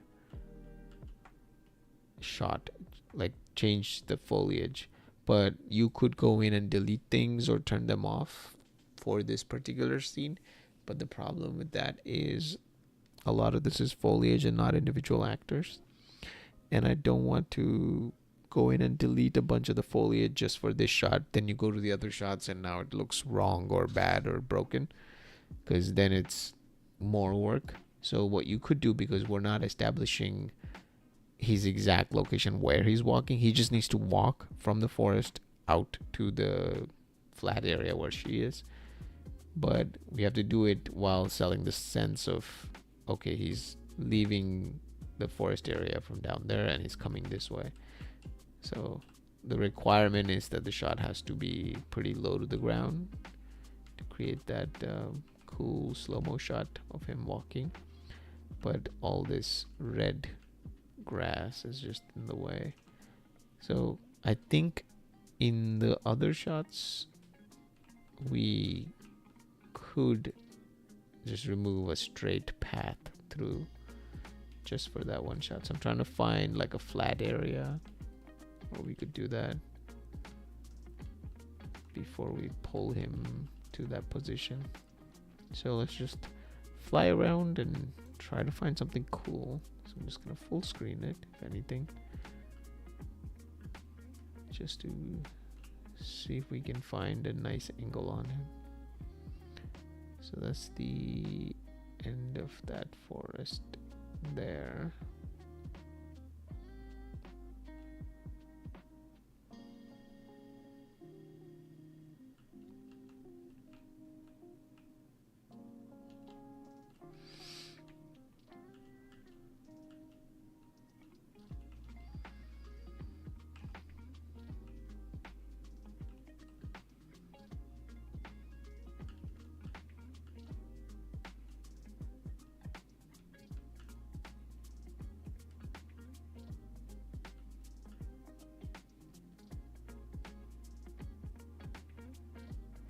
And this is why Unreal Engine is good, because you could do virtual location scouting to find your angle.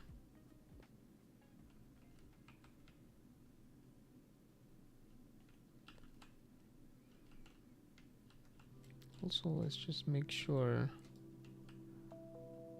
that he is actually in the area roughly where the entrance of the forest is, which is right there, this arch. And now with that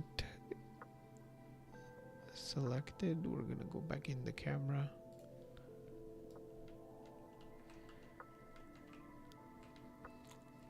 So I know that I'm gonna paint that red grass out, even though I didn't want to with the foliage, but I'm just trying to find a cooler angle. Now the other thing is also that this massive tree here with all of this stuff growing, because the camera's so zoomed in, we don't get to see that. So one thing you could do is make the camera's focal length either not as zoomed in, so currently it's at 85, so maybe not have it as zoomed in, but at the same time let me actually make sure that this camera is anamorphic before I make the changes. So it's not, so I kind of knew instinctively as I was looking at the out of focus elements that they were round. So these changes we already made to our previous cameras. We're just gonna copy the changes we did before onto this one. So what you do is just select your camera,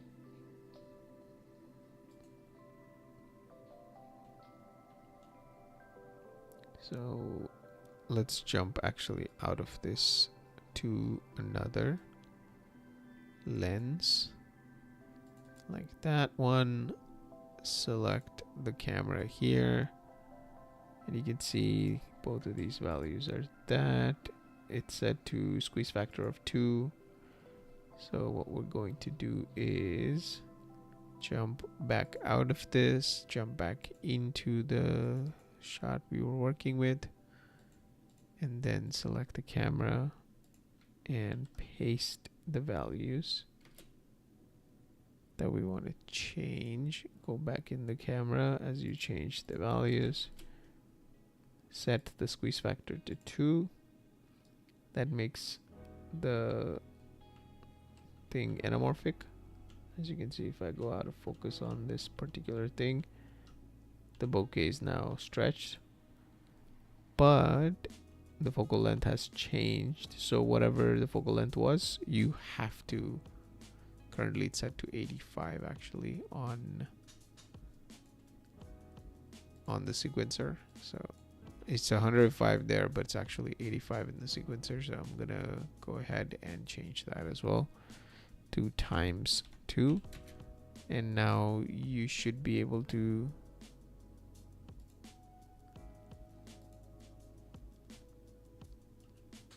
see it here. ×2.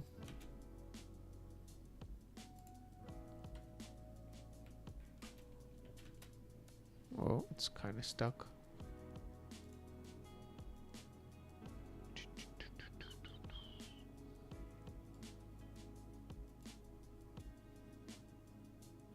I don't know why it's not updating. I hope we're in the right camera. That's not even the camera. Great. It's this camera.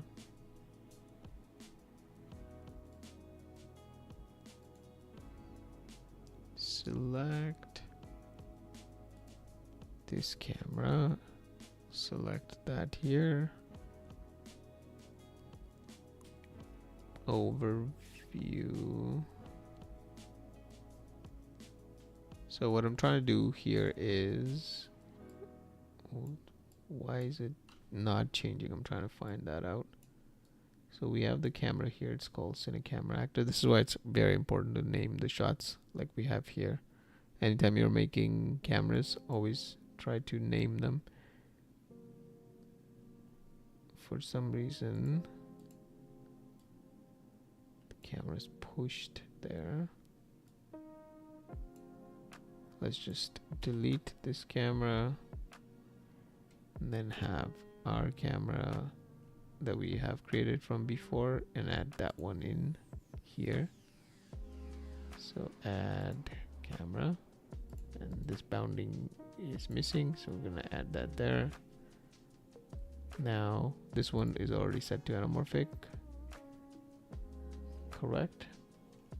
So all you have to do is change the focal length.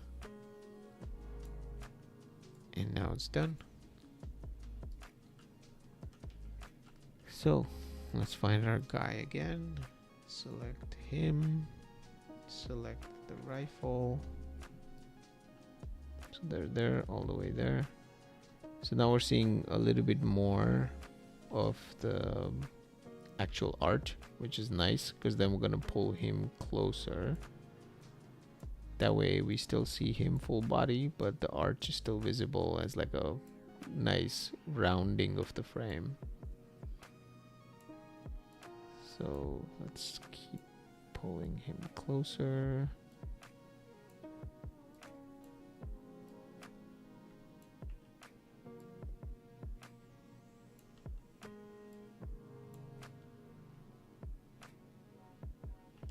Maybe go a little bit further back to even show more of that arch.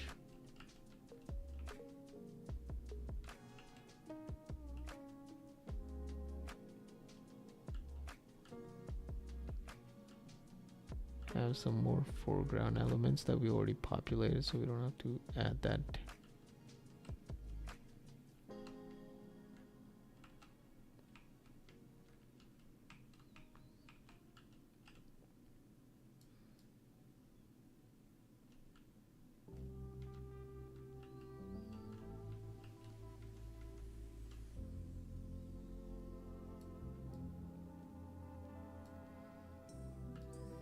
It's like one of those things where every angle looks great.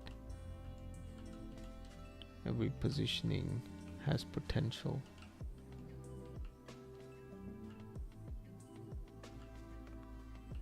Definitely don't want to overpopulate the frame with red.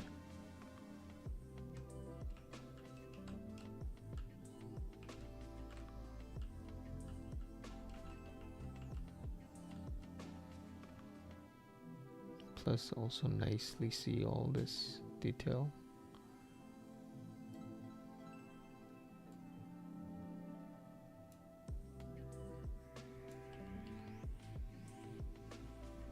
Also change the focus on this, because we're focusing on him, everything else will go out of focus.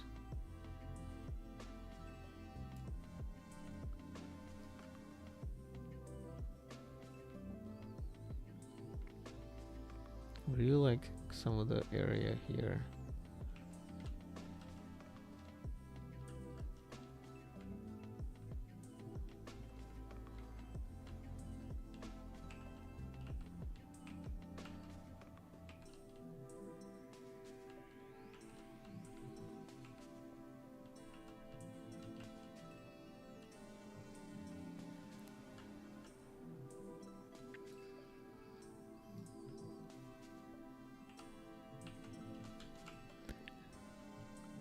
Oh,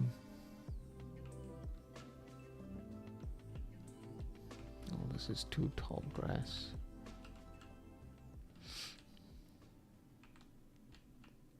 Could also have like the water element here if need be. And frame that against here.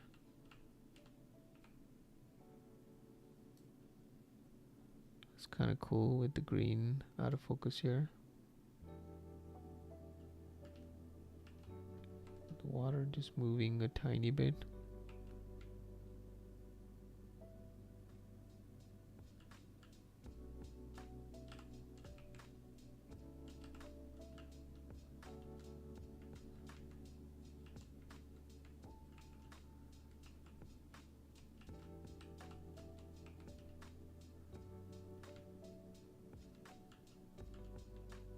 Trying to find something where there's a little bit of simplicity too. I think that water area was the nicest, to be honest, because we have populated with so much smaller detail that it breaks it up nicely. I think we could just add like a piece of rock or something to reduce the amount of red here. Flatten the ground a little bit.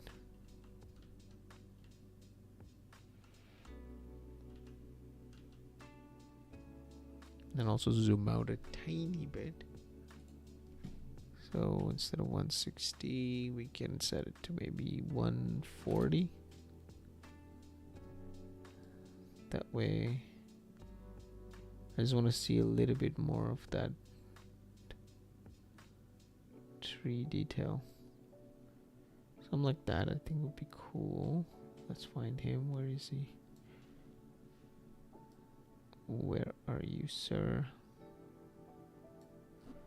Let's select him again. And the rifle. There they are. Let's move it over.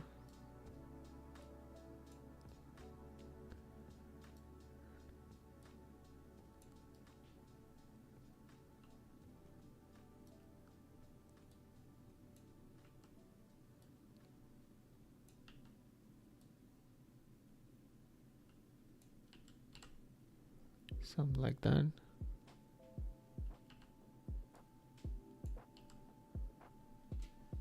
So basically the shot is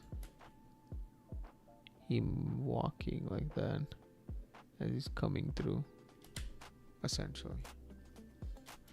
Ignore the fact that his head is separated. We might want to turn his cape on just for this one because it's part of the framing that we're doing to see how much he's gonna hide. So I'm gonna turn that on. Turn this on. And I'm pretty sure it's probably in the wrong location, far away. Yep. So what you need to do is, since it's all a geometry cache and since they all share the same value, you can copy this and paste. Let's copy again.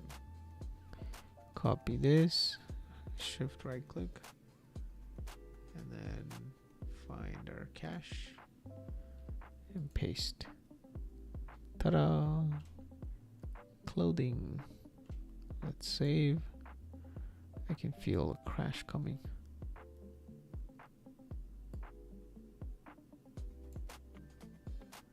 I can feel it.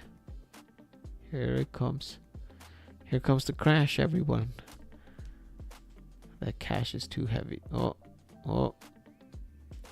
is it gonna do it?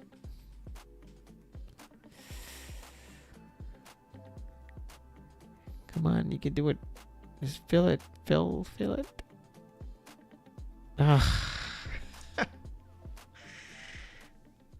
told you guys, I could feel. Now I feel like once you work this hard, well, not even hard, this long in Unreal Engine, you can just start feeling when the crashes are supposed to come.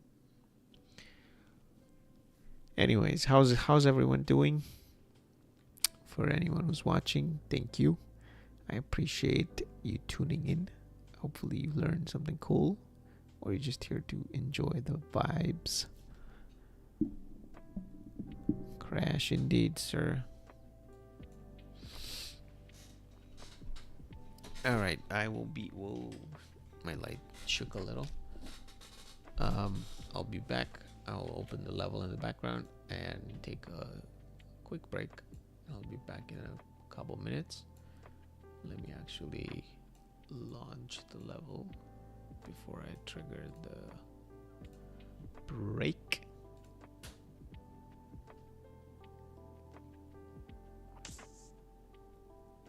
All right. So levels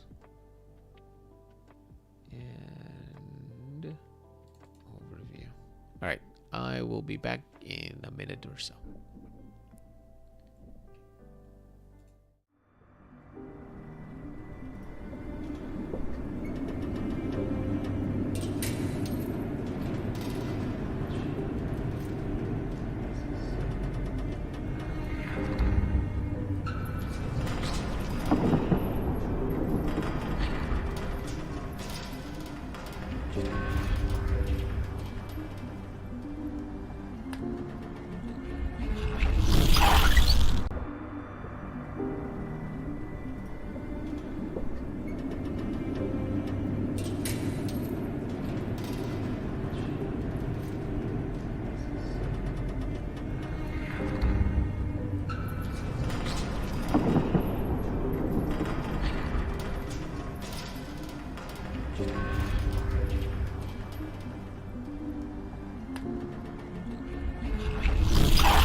All right, we're back.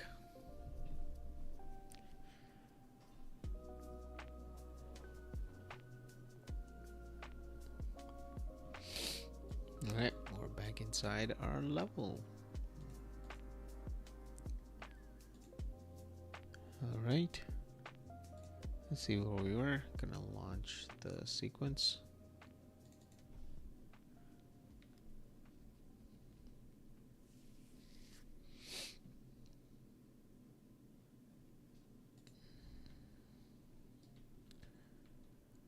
Oh, I feel lag again. There we go. Oh, my little baby's here. Come here. Come here and let everyone see your cutie. Whoa, this light. Oh my god. Your cutie patootie face. My dog is here. Come here. Come here. Jim King, come here. Come here.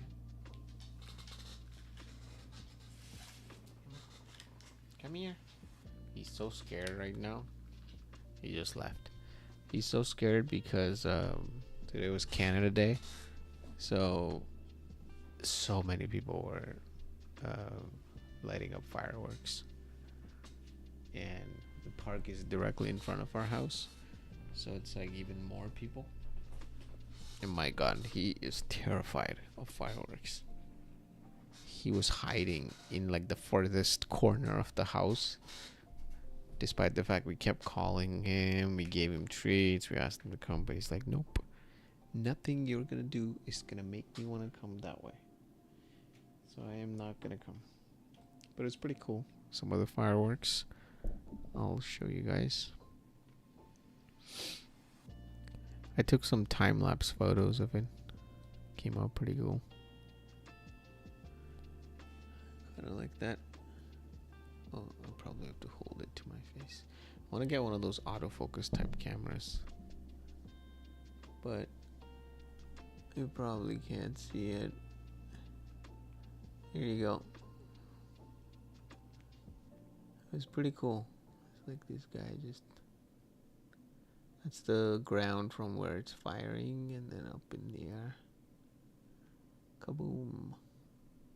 It was very cool.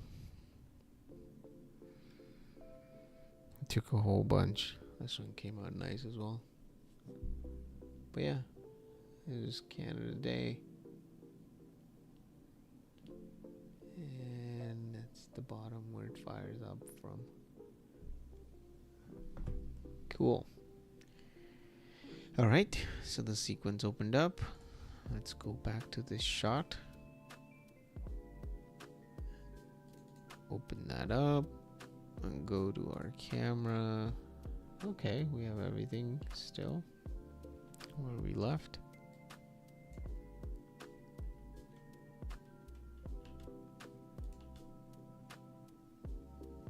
So let's see.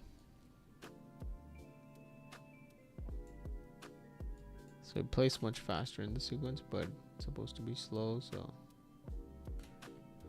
I don't know why his face is not going through his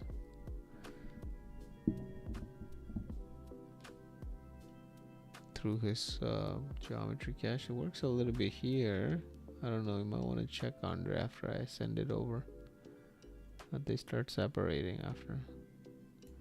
Maybe it's the transforms, but I did set them all to the same value.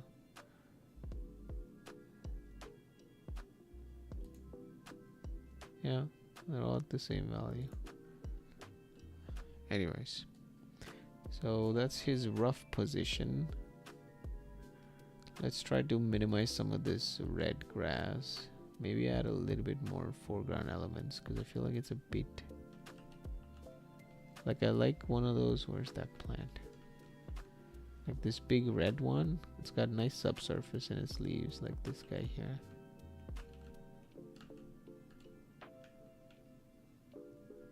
Definitely want to have something, but obviously not too much where the whole frame is now busy and packed.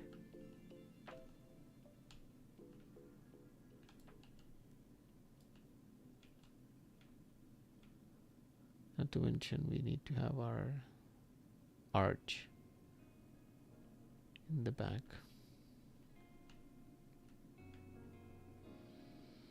But I mean, we could just put that plant, put some of these plants there too in the previous position that we liked.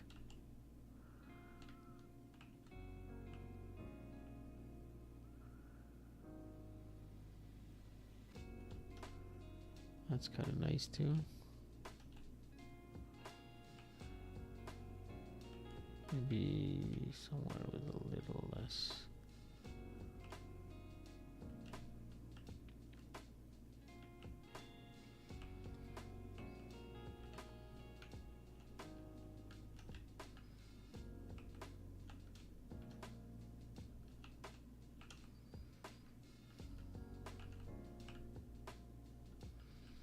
That's cool. It's almost like we're inside under a bush.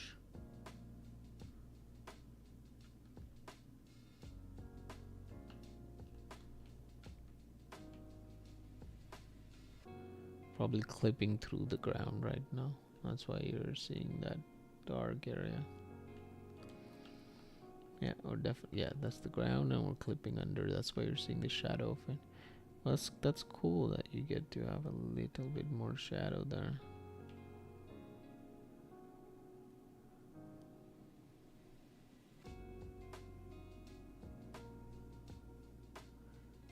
Alright, this cape is way too heavy. My entire thing is like come to a slow stop. So I'm gonna turn it off. And we're just gonna imagine him having a cape. Oh my god, so much faster. I have no idea how you're gonna render this, Andre. It's like lagging while I'm building in this tiny little screen, and you're gonna render in 4K with Pat Tracer. Alright. I'm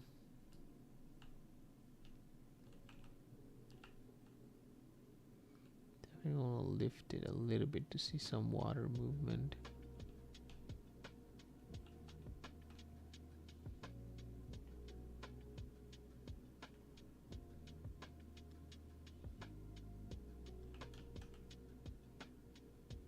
Yeah, something like that.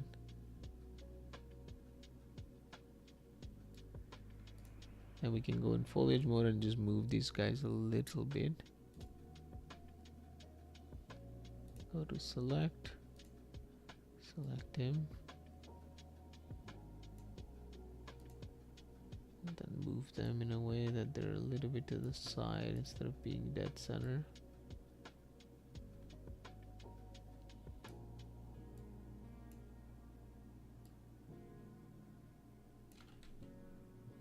At the same time, make sure you're not just ruining the other shots set design.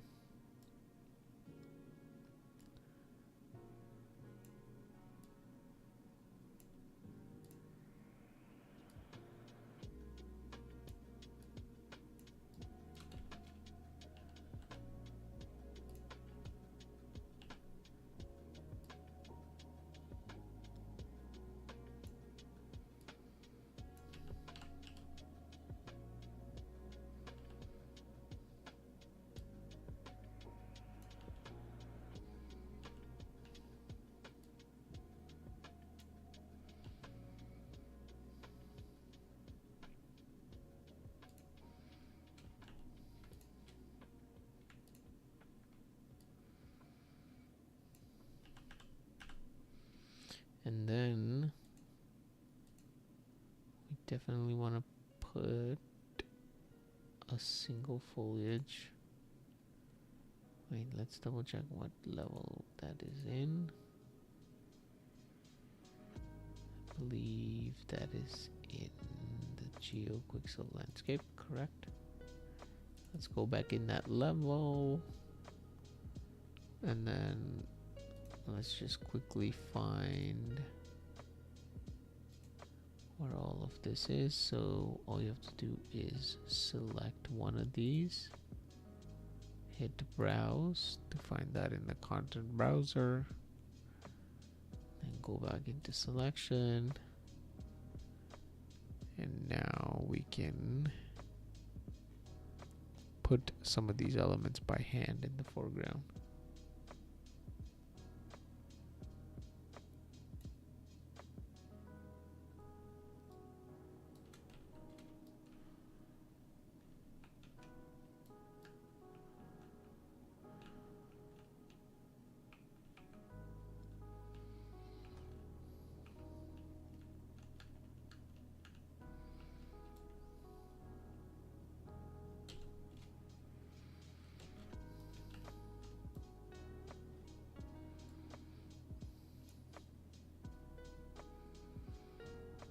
The first one, I guess, didn't get placed.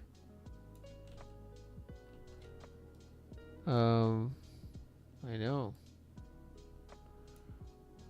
I'm just trying to add detail but not clutter the scene, because it's better to keep it empty. Just want to have this out of focus leaf.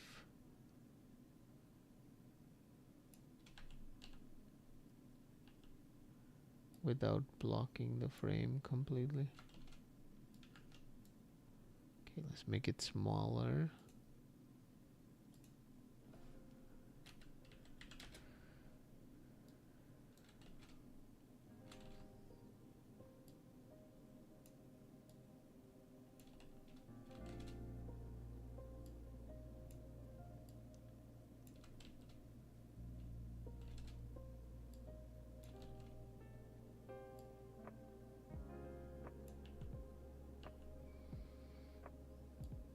move it closer, because the closer it'll get to the camera, the more larger the speck bokeh will be on it.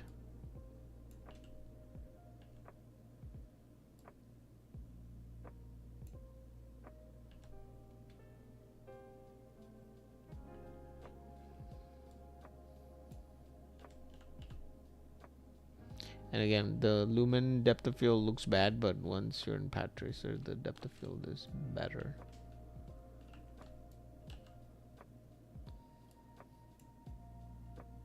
Let's make it even smaller.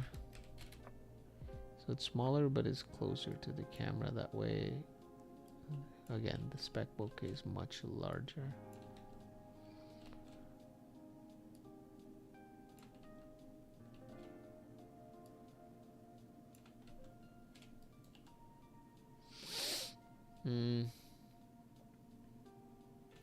Honestly, I'd rather only have the top of this thing instead of the entire plant. Yeah, something like that, so it's much lower to the ground and keeping that frame still nice and wide.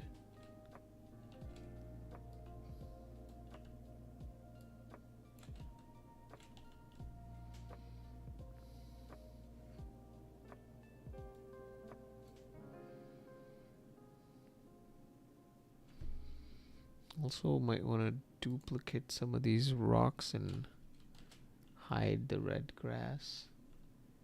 So let's find one that looks nice.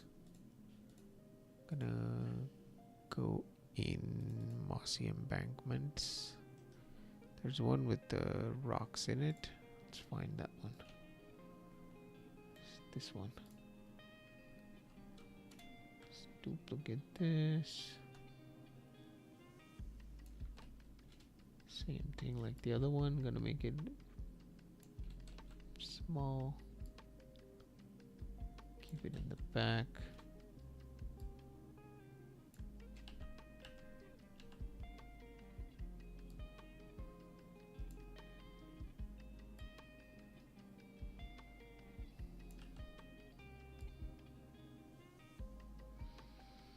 Keep it this way so you get some. Okay, we're too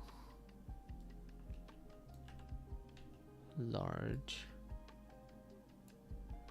so let's make it 2.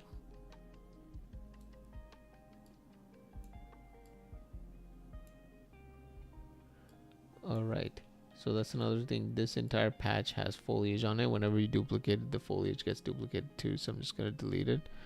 And actually, before I delete it, I'm going to find it in content browser, then delete it. Now when I drag a new one, you won't have that issue. So something to keep in mind whenever you paint foliage on certain assets.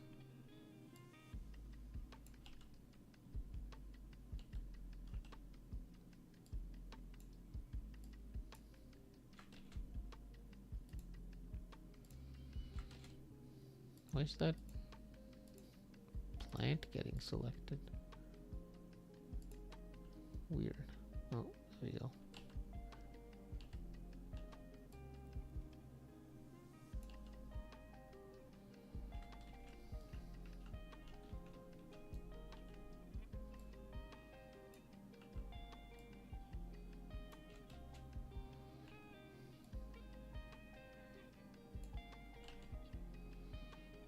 Yeah, just to have some detail right under his foot,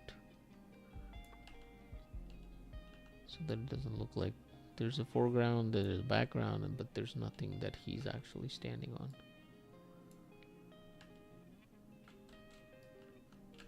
This might also help with the fact that you don't have to see his foot intersecting.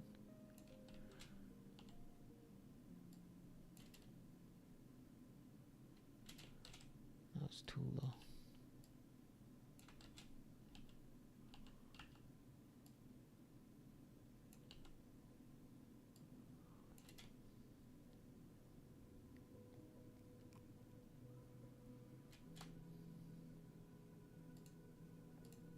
Yeah, these guys on the right are a bit too distracting.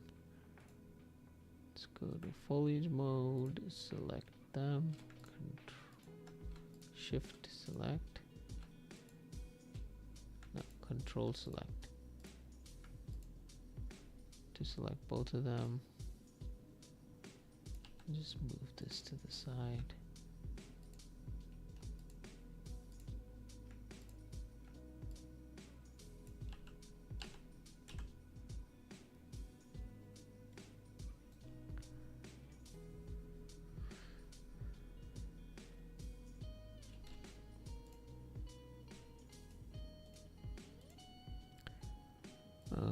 Select this.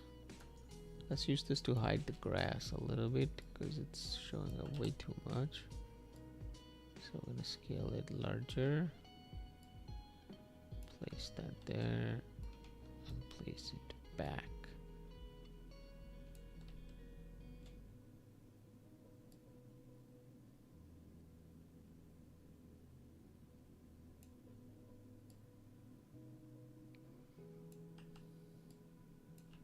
And then in all these shots, we're going to add like fog elements to then break up the depth a bit more.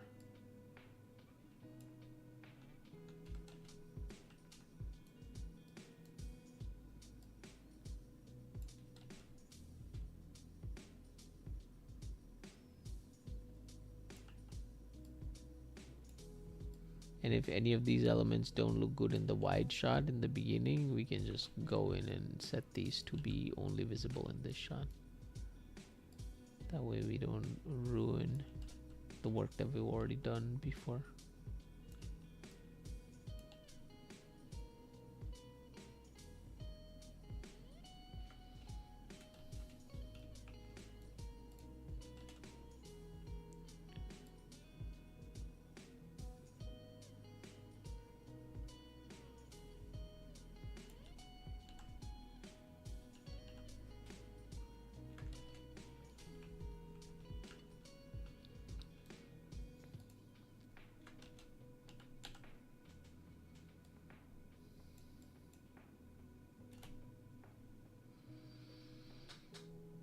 Let's add some fog cards in this scene.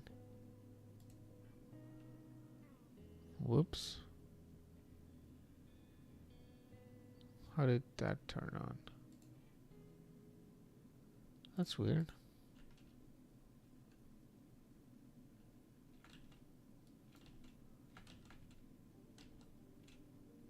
Did I press a button to turn that on? That just turned on by itself. The cache. It's weird. Alright, let's go see this shot in the first shot just to see if we're not ruining anything.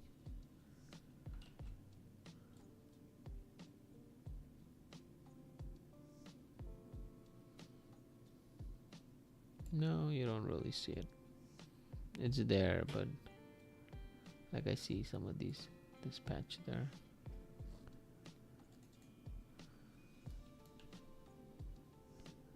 But it's not the end of the world. If I turn this on and off, you just see that lake a little bit more. Let's add that here. Set visibility to off.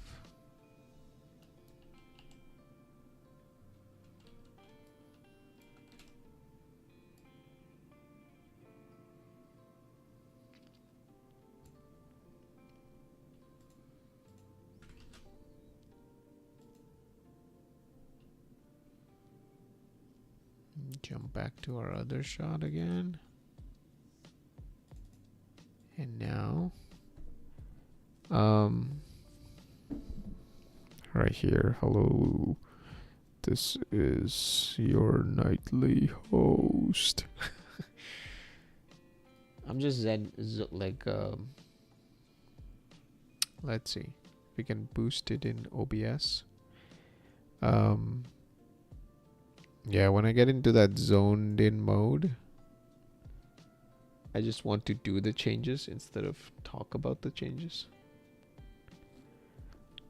Alright,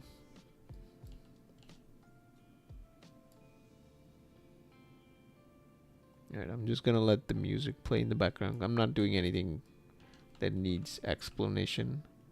Just trying to decorate the area to break up the red grass, basically.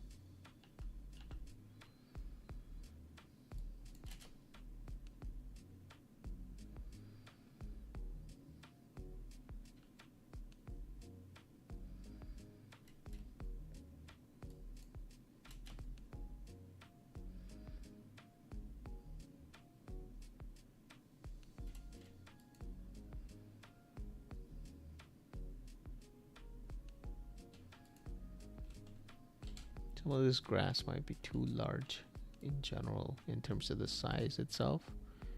It's better to just paint that out. I'm gonna select all of it, go to erase, and go back to our camera to see what we're erasing.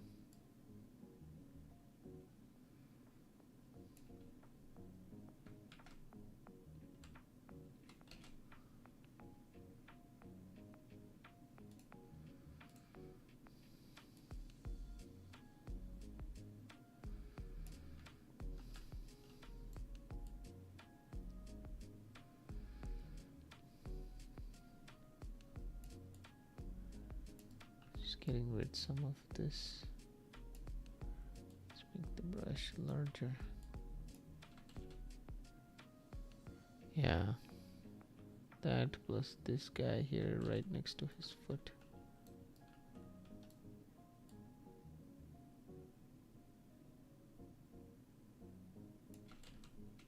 Yeah, so much better. The grass was way too large. And now that piece is sticking up.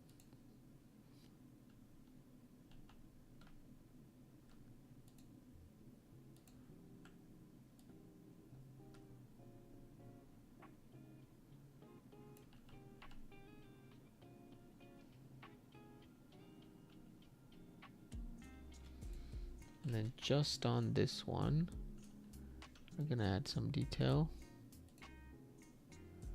So let's turn all of it off.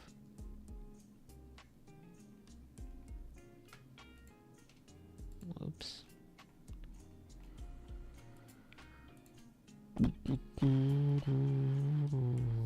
Where's that super tiny grass that we like? This one. Go to paint.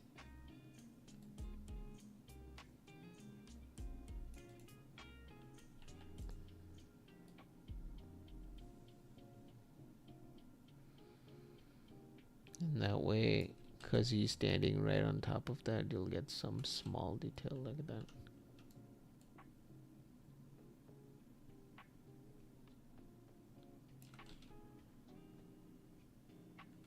Let's change the color on this. Let's override it, honestly. I'm really tired of seeing the same red everywhere. Okay, let's find this color. And duplicate it. Just duplicating it on the other screen. And it's duplicated. Now you can use that in the override materials here. But I have a feeling it's going to override for all grass. So let's double check. Let's open up the material. I'm just going to do some crazy change. See if it applies to all grass or just this one.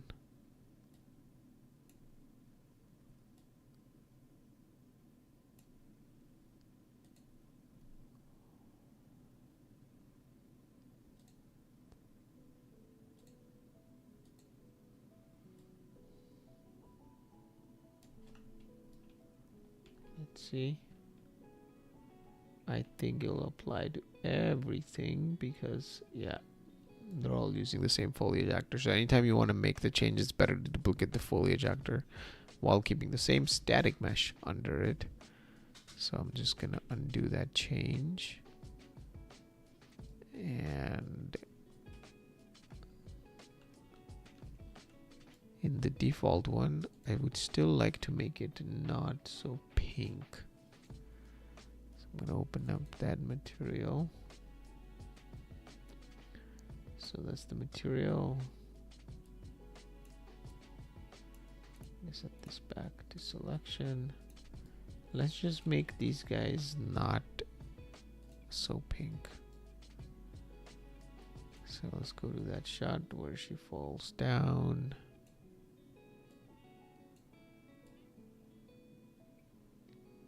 Right here, this one. The tip being pink just makes it look weird. Okay.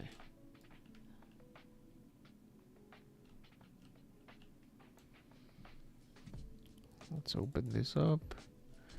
Now, saturation. Let's see. If you set it to 0, there's still some color on some of them. How does that work?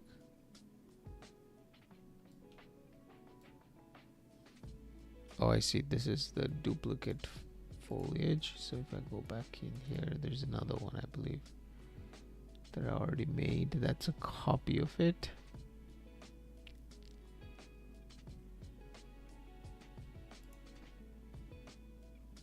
Yeah, there's an override material here. Let's find that material.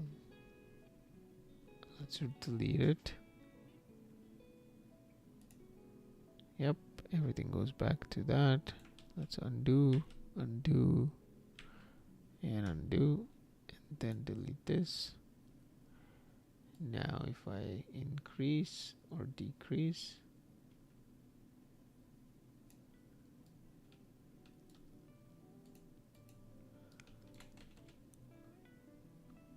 interesting. Wow,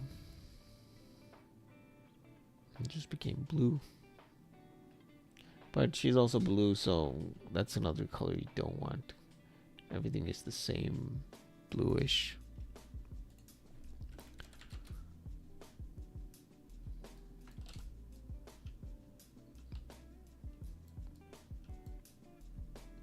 That bounding thing that I was talking about, you can see that here as well. She clips out because the skeletal mesh is bounding is like more than 50% of her is now out of the frustrum, so it just clips the entire skeletal mesh. So if you run into this when you're trying to do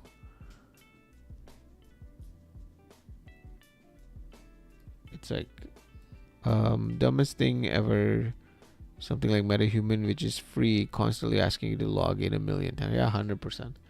That plus even Quixel just makes you log in 1,000,000 times. But yeah, if you're ever doing a shot and this happens with the skeletal mesh, as your camera is panning, they just clip out. It's because of the bounds. So you can select them and increase the bounds. But let's go in and fix this pink here. See if we can just change the tip color. So I'm just going through the material. They do have a deadness, which is these guys that you see here. Some of them were like desaturated brown, which is nice to create some variation, I guess. Okay, it's preparing the shaders. Let it prepare. Give it a second. All right, it's back.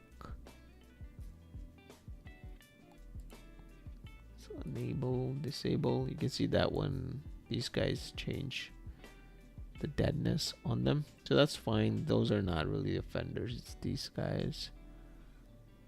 All right, let's see root color.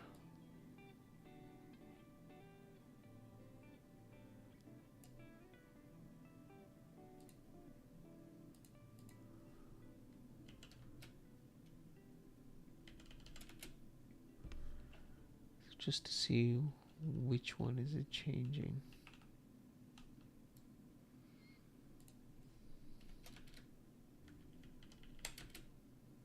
the very actual tip of it.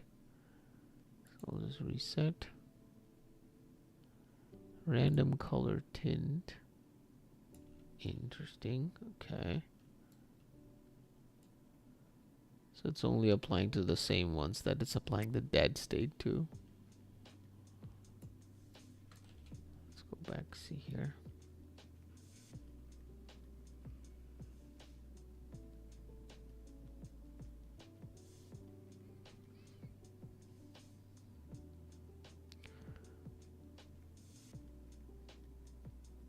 Yeah, like something like that just creates a nicer color variation. Obviously it's too orange, but I'm just saying. Better than having it be the same green, red, pink, blue.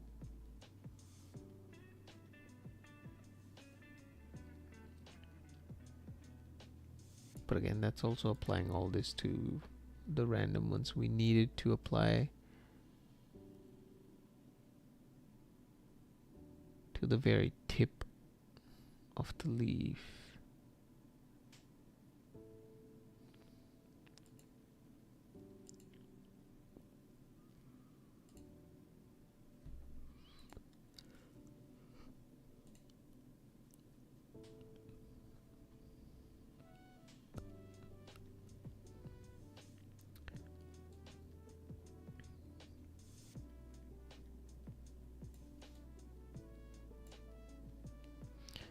So I just check this box off because this guy has a foliage where if your character runs through it, it actually like moves it out of the way, which might be a lot of work in terms of computing.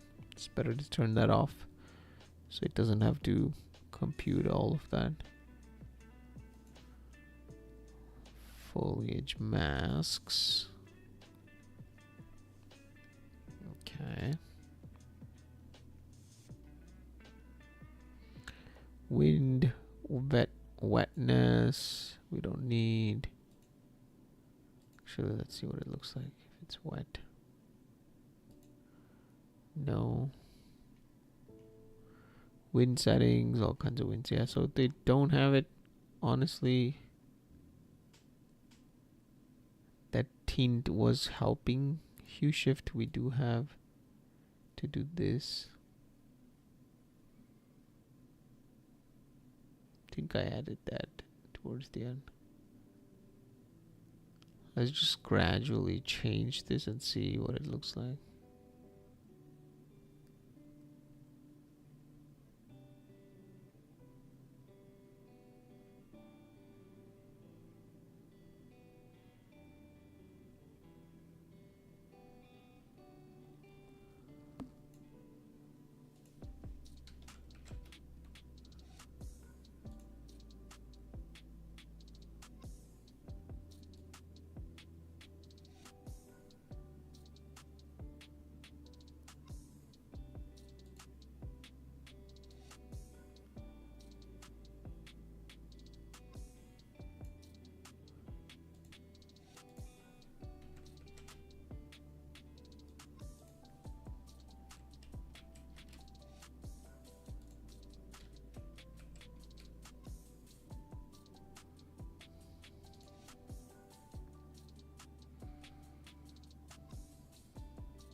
Like I'd rather have it be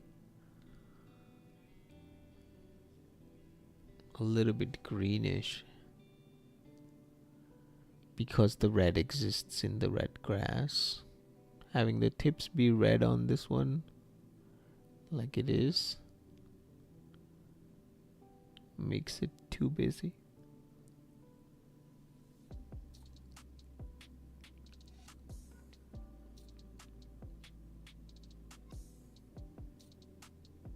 But then obviously with the green, it might merge into the background as well. Let's go back to that random color tint. Yeah, add some orange in the scene.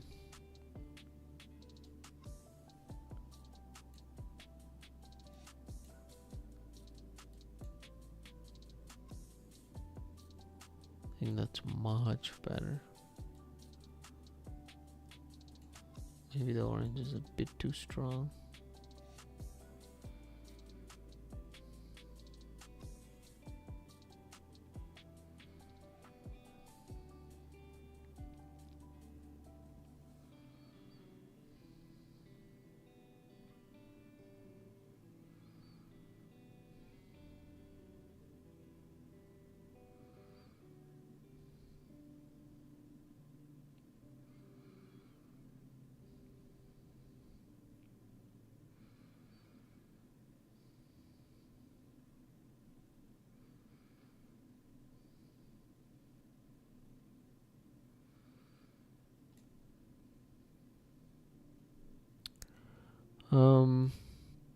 Man, gotta tell you, got a case of RSI on my wrist. What's RSI? I have not heard that term before.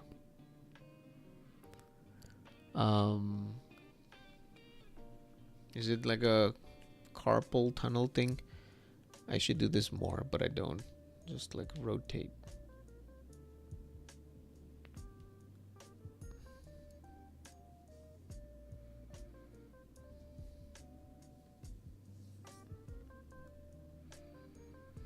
Repetitive strain injury. Let's look that up.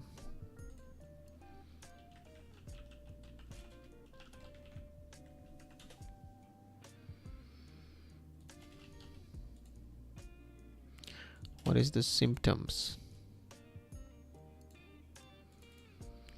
Repetitive strain injury is in the wrist, can cause a lot of symptoms: pain, stiffness, weakness, numbness, tingling, swelling.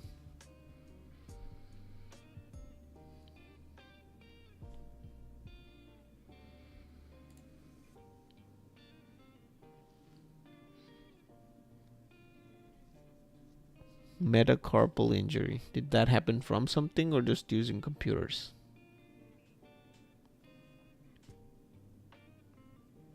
Damn, musicians get it. Athletes.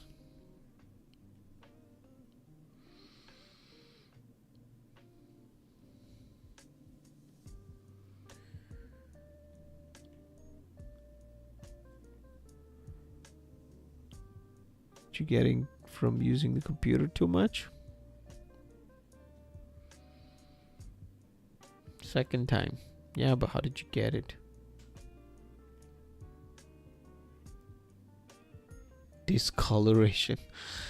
If your wrist looks like it's blue colored, it's time to go to the ER. That's crazy, dude. Yeah, that's why I always like keep doing this, but I still feel like I'm gonna end up getting to just 20 times, I think, this way, and then 20 times the other way. Work too much, yeah. Plus you probably hold the mouse too intensely. I had that with a lot of people that work with computers, where they end up staring at the screen too intensely. My wife does that too. When I'm playing any game with her on the TV, she ends up like looking at the screen like this and just like staring at it while she's playing. And I'm like, why? Just relax your eyes. You don't have to be so intense about it. That's how you get your eyes to get fucked up. That's what I do with working with computers. A lot of times I'm not really staring at it. I'm just like casually looking at it. And then every 20 minutes you should look away. So behind my monitor is the window that looks really far away in the distance. So every now and then I'll just like look far in the distance. It's probably the same with wrists. Not doing it too intensely. But yeah, I'm not the best at it because I have this far on the left here. I got this injury because when I sleep, for some reason I keep my wrist under my head, so all night long my head's weight is on my wrist here, and as a result I can do most of the motions, but this motion, like, you know, if a pen's not working, you do this to get the ink to work. basically that on this hand is a little bit harder. I need to go to the doctor or chiropractor. Well, I hope you feel better, bro. Chimkey, come here. Come here. Come here. He just runs away. He still thinks fireworks are gonna go off. It's like 2 in the night. Alright. I'm trying to get this grass here to look nice.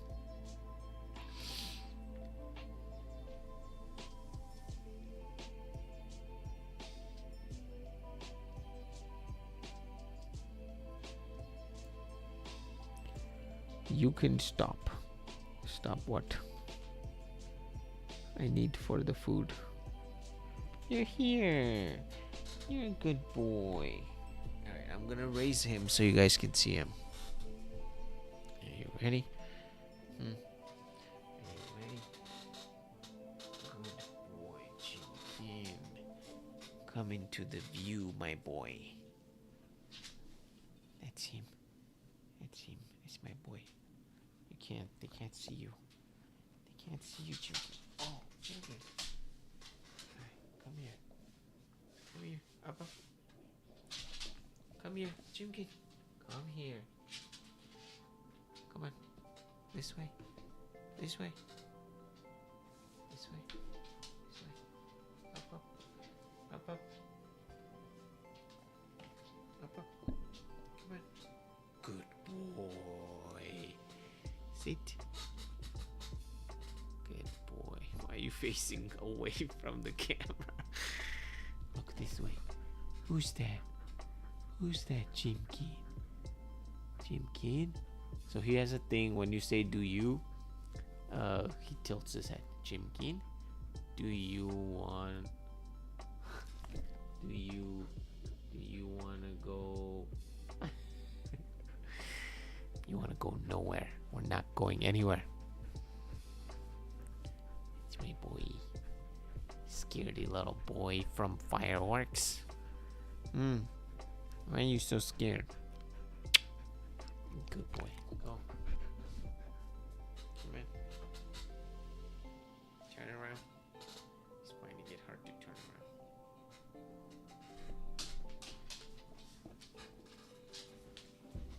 around. All right. Let's get back to this. All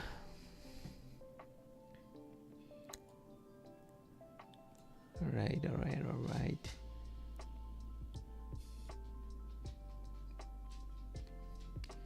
Yeah. I thought the orange would look good, but no, I don't even like that. Looks like poop color.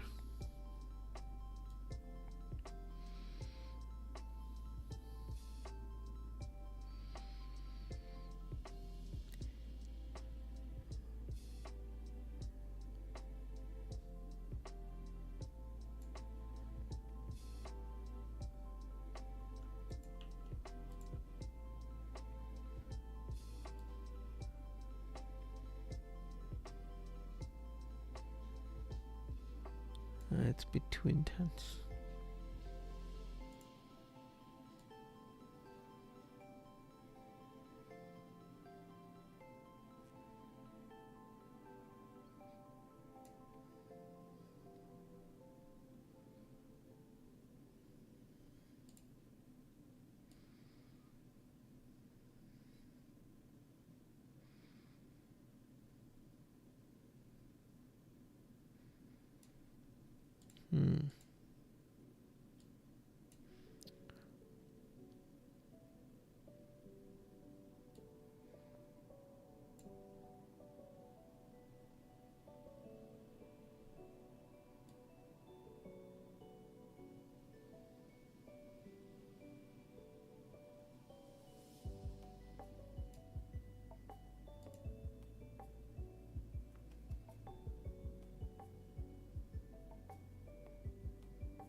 Come on, preparing shaders.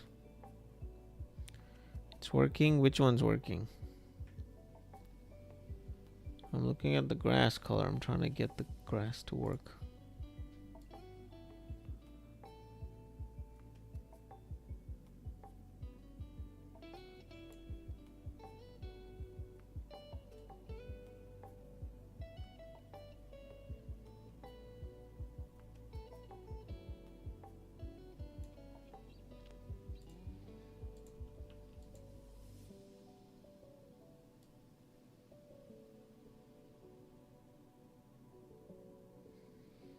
I think it's a little bit better than what we had before, which was very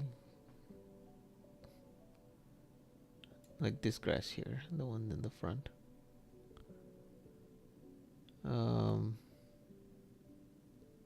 Yeah. Before it was a bit too pink. Now I think it's better. Tiny bit. Let's go see what it looks like in the hunter shot.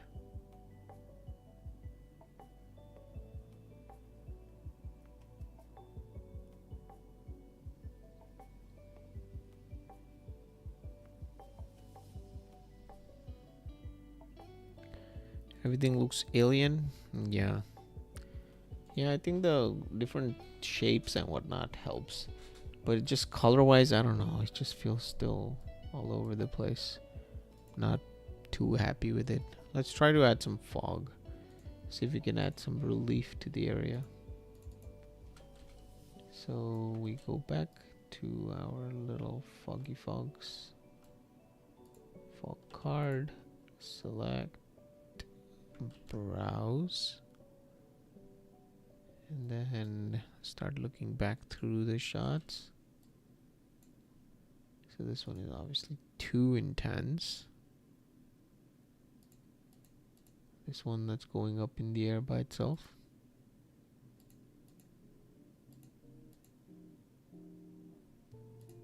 Find that guy.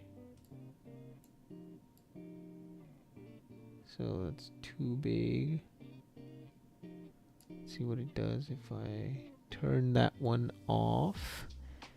So this one is the big boy.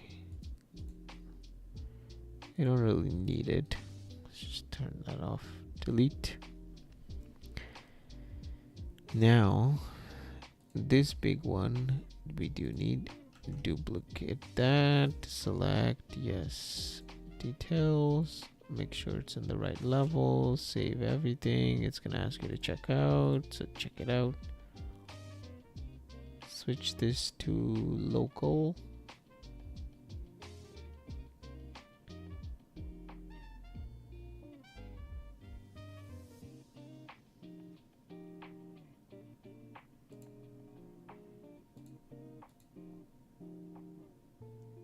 I feel like fog just got activated before. Did you see how you could see the mountains?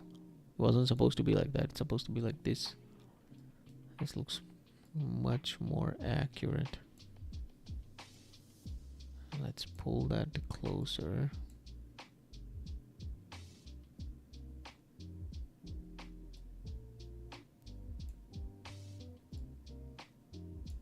Make it much smaller because it's way too big.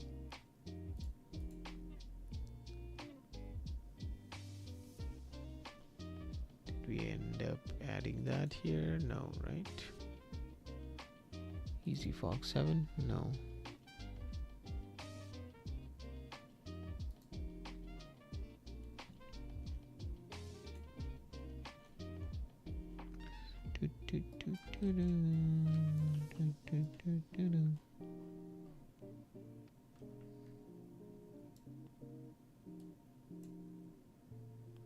What in the world is happening here?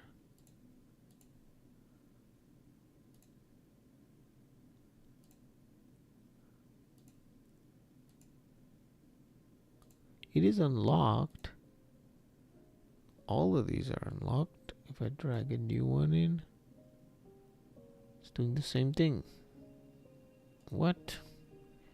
It's the first time this has happened to me in Unreal Engine, where the transform settings are grayed out for some reason, like as if they're like locked. Weird. Okay. Did I press a button or something that did that? What the? Has that happened to you before? Why is it grayed out? Resetting does nothing. That is really weird. The level is good. Everything is checked out. I can save that. File, save all. The level is unlocked. Right click on the properties. What do you mean? Here? Oh, you mean here?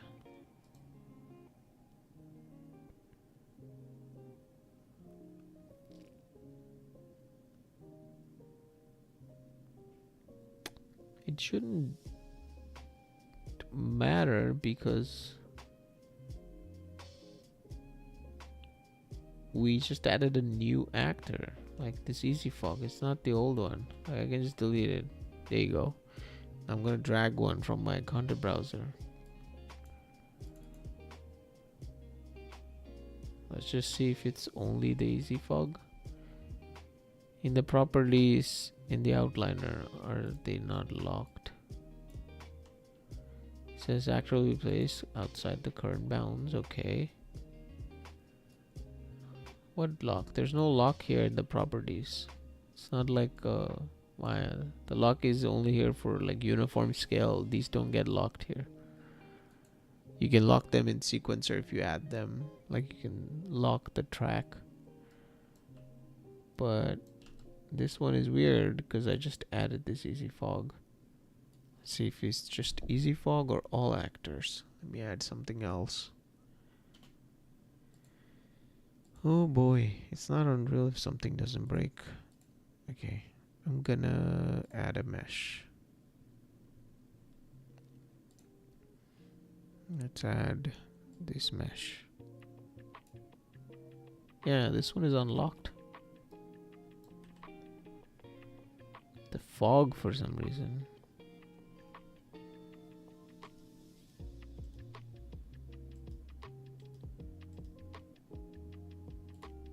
Blueprints, easy fog. Double click. Go inside, make sure it's nothing weird.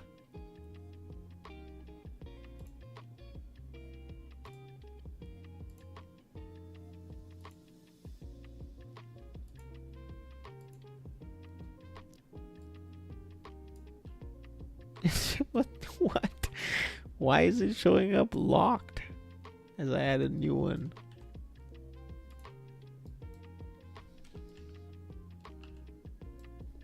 Okay, I'm just gonna restart Unreal. It's probably not gonna save it, but let's see. That is weird. Never had an actor, new actor at least, being dropped in locked. Alright. Let's do this again. Strange, yeah. Maybe it's a bug. Okay, let's see, it's opening.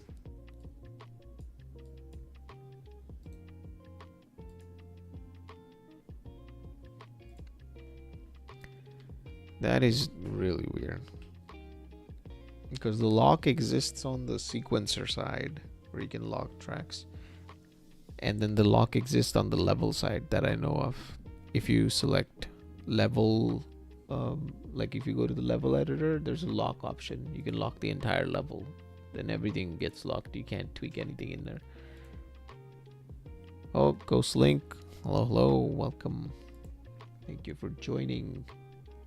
How's it going, brother? Alright. So weird. Let me just drag it in this level before we even do it in the other level. Look, that's what I mean. Why is it showing up locked?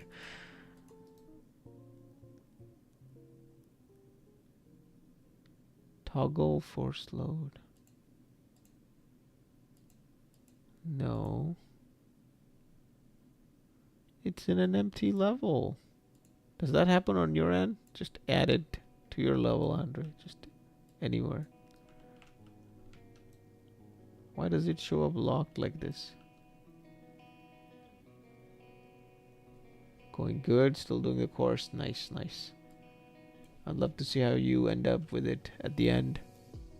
That would be good to see the final cinematic.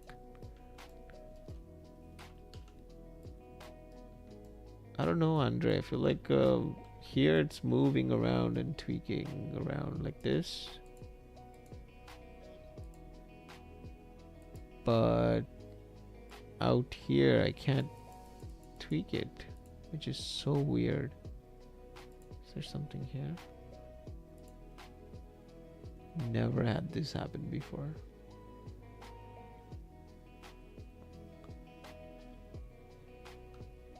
Bit it's working, but I know, but I want to like scale and whatnot. Like I can do it here,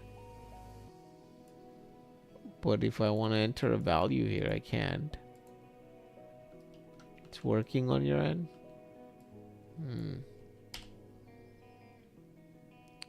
Well, that's weird. Why is it not working on my end? You've got any good resources for characters for cinematics? Not a character artist and don't. Yeah, I'm kind of the same, Ghostlink. I'm not a character artist, but I just either assemble them or find ready to go ones. Like for example, with the Blooms of Arachnis trailer that I did, the face is MetaHuman from 3D Scan Store. They were selling it for like $10. There was like a sale going on. So I grabbed those and used those as the main characters. And then the body, sometimes I just take from Paragon assets and mix and match. Sometimes you can just find assets on ArtStation or Fab, like clothing. Now with 5.6, because you can customize the clothing like crazy, you can find any kind of asset and just add it to a MetaHuman. Yeah, MetaHuman, definitely the way to go. When you change the gizmo, change in the middle so it's working. Some configuration in the blueprint probably. When you change the gizmo, change in the details.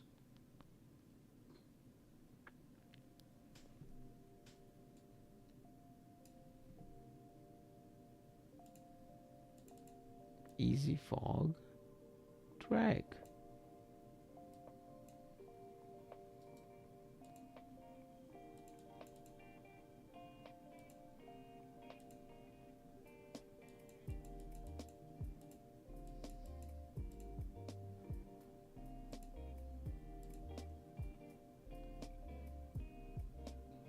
Yeah, weird. So weird. Again, whatever, I'll just scale it in here for now, but this should not happen. I don't know if this is a sign to update that asset or something. Alright, let's open the main level.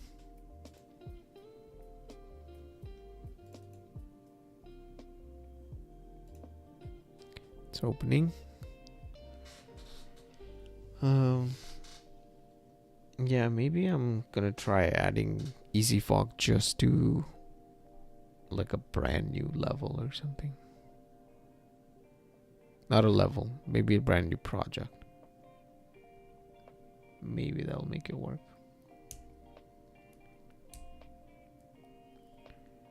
Change the scale. Works in the detail panel. You're not allowed to change it directly in the details panel. Oh, I see. So you're saying he changed it?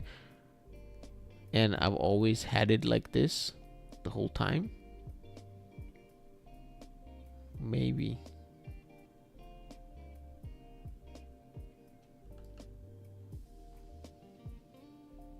All right. Let's add some fog. Let's open up the master sequence.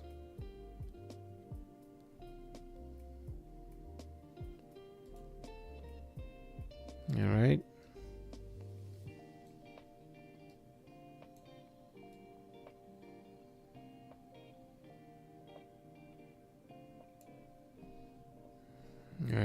let's add easy fog 6. Gonna duplicate. Oops, make sure it's on the right level. Add it there.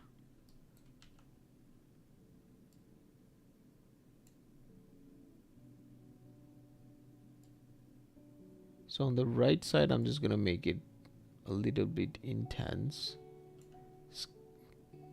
Scale this down. That way you don't see it all the way till the end.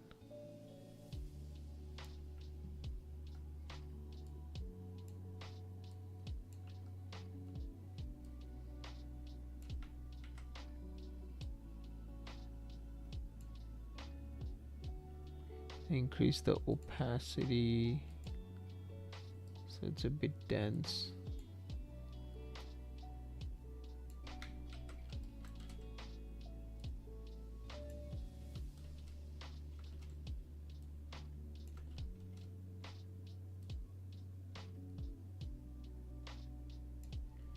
That's a bit too large, so might want to scale that down.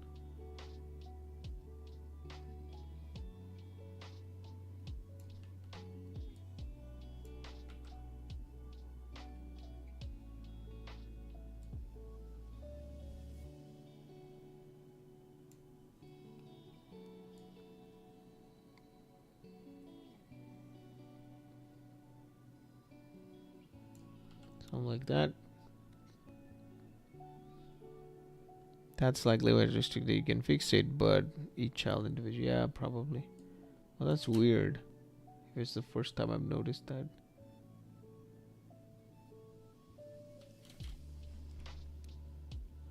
Alright, let's do that in this level now.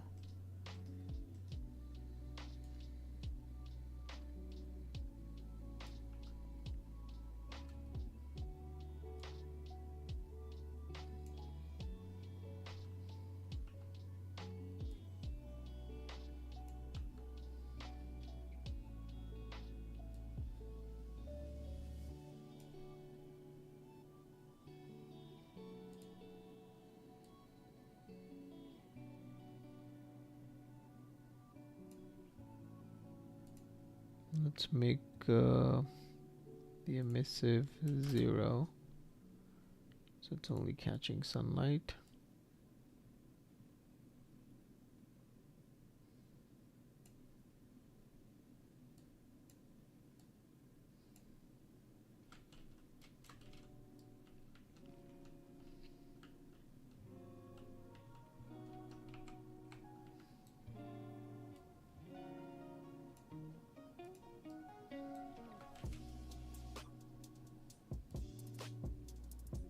There you go. That's what I mean. Like adding fog just breaks up these type of areas so much better.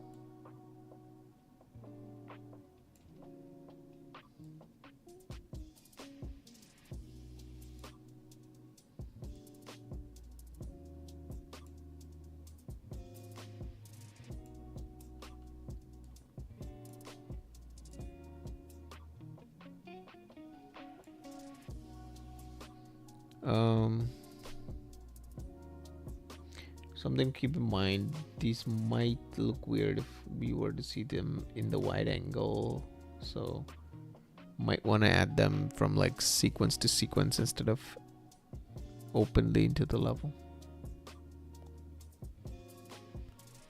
I might need to get that Easy Fog plugin. Is that, yeah, that's Easy Fog.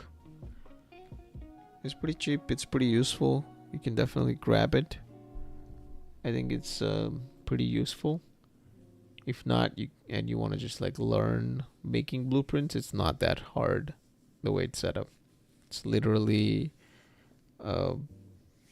blueprint with variables inside that you can tweak, and what it has is just a plane with a texture on, and then you change the texture. He gives like a bunch of textures like that, and then a bunch of normal maps if you want to light that cloud with a side angle. But I mean, again, if you want to learn and make one, you could do that. If you want to buy it, you can just buy it too. But essentially that's all it is. Just you can find these type of cloud brushes in Photoshop. You can even generate some these days. And once you have the base image, you can use tools like Materialize or XNormal, or even there's like a couple of online normal generator, and then just add that and it will give you a normal file. And then you just learn how to make parameters inside of blueprints. So if I was to open this up,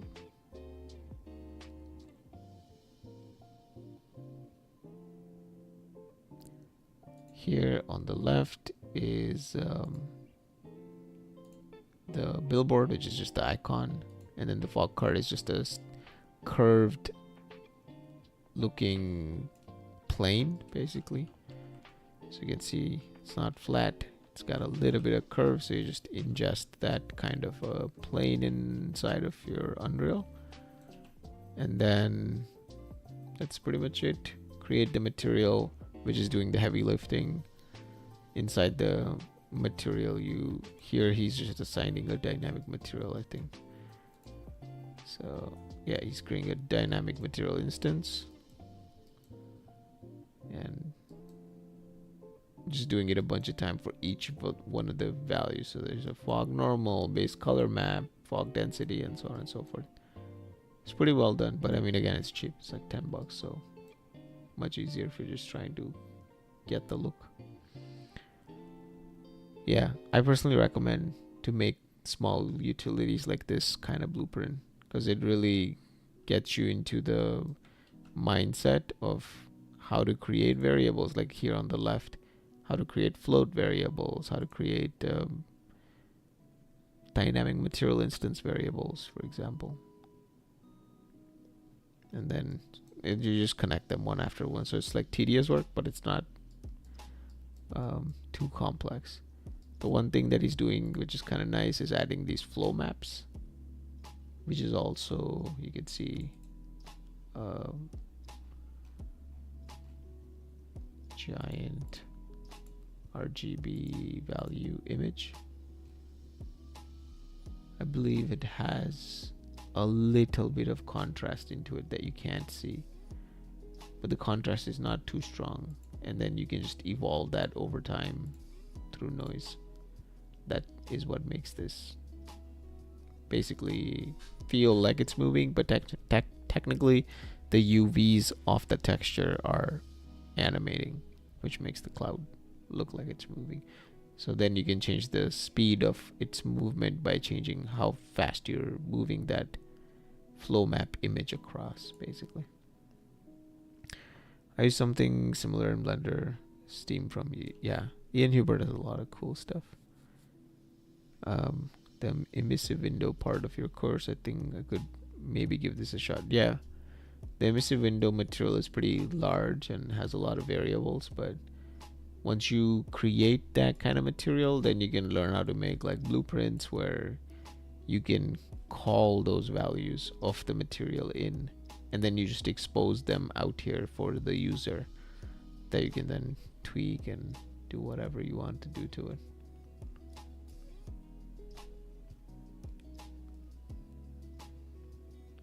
And the biggest thing that makes this work, because obviously it is a solid plane, so it clips with a very sharp line onto the geometry, kind of like if I was to set this to 0. If I move this, you'll see that line where it cuts through the geometry. So in the material, you create a node called camera depth fade, and that node is literally doing all the heavy lifting of making this feel like it's a 3D volumetric cloud. So if I increase the geometry fading distance here, you'll see how that edge where it intersects, it just fades a little, which makes it look 3D and volumetric. But if you still were to like fly close to it, you will like clip out. But he's doing another thing where there's a camera fading distance, which is another material node you can create.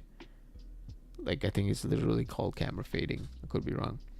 But that basically says if the camera approaches, do something.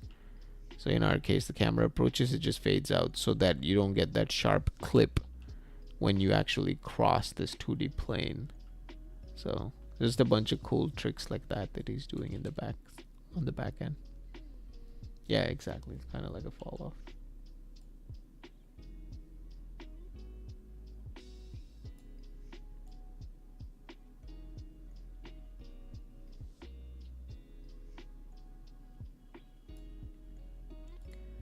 Alright, let's set this to low. Make it larger. So it's just there.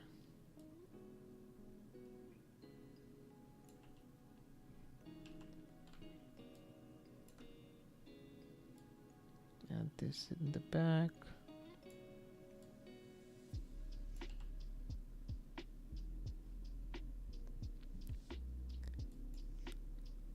And then,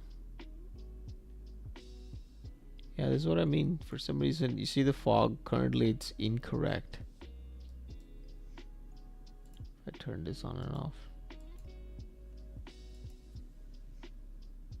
think the ultra dynamic sky one, you're not supposed to see this much mountain the way I've set this up. For some reason, either Unreal's bugging out or the ultra dynamic sky. Where is it? Lighting.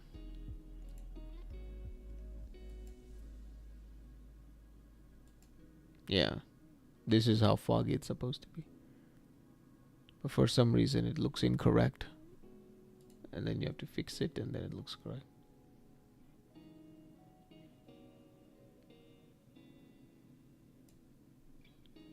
Cool.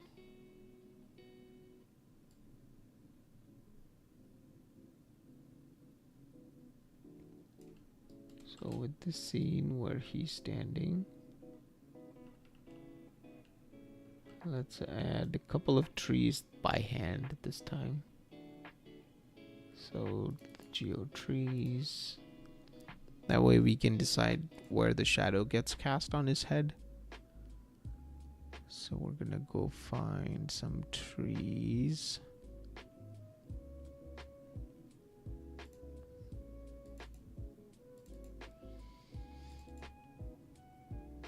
Static mesh.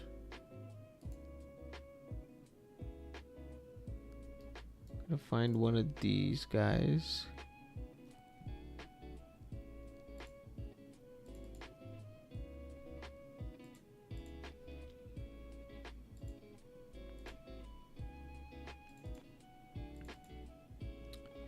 Let's see. Let's get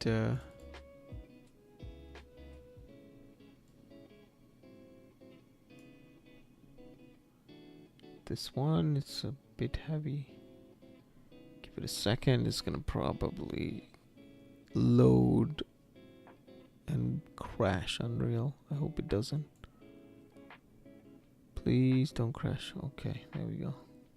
Okay, it's a bit too big compared to what I was thinking.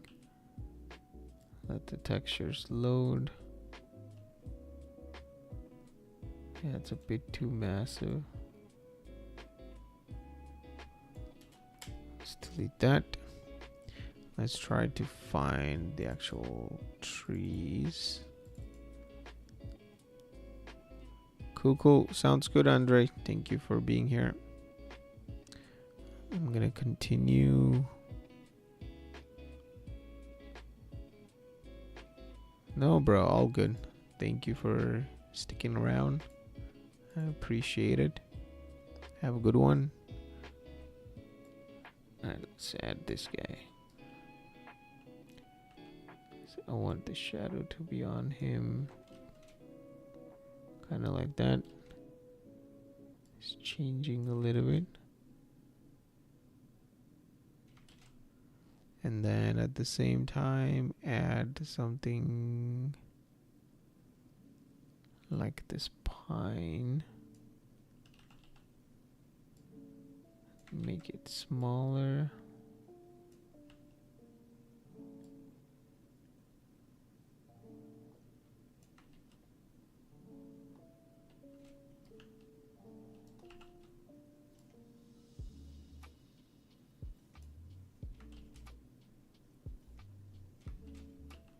Because that gobo lighting change makes huge difference.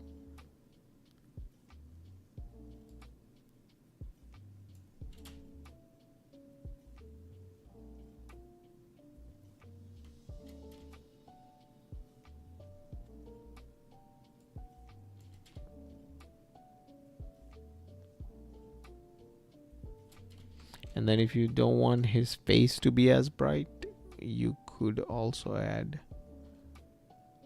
this stuff in front of his face to create shadows so that it doesn't look like he's completely visible, just to make it a little bit harder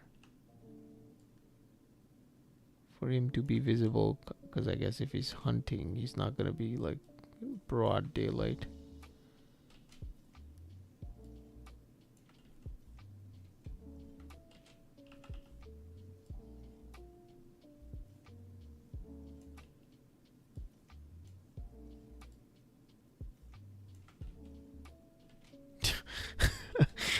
Okay, it's like stealth level 900. Just walk around with this tree on your face. Yeah, something like that. But then again, always check from the other camera angles too, so it's not sticking out like crazy.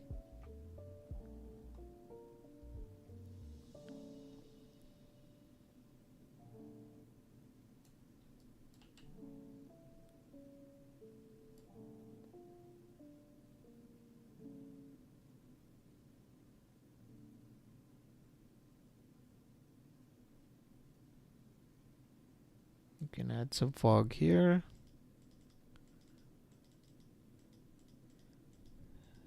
Let's go back to the fog. Add that. Actually, we can duplicate the one we added just now. So let's just do that. Grab this one. And then duplicate that over here. Make sure it's in the right level. Always check your levels. Add that back there.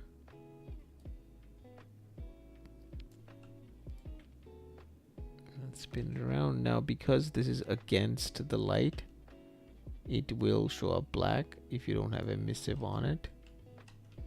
So remember to keep that in mind.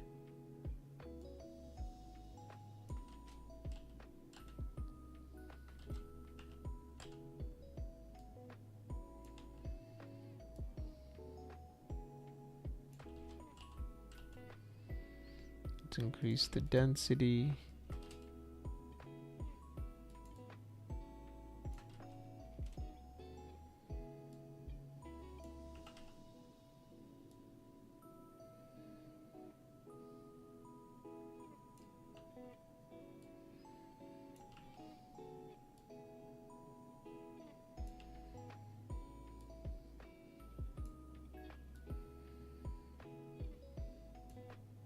Just like use it to simplify visual noise, basically.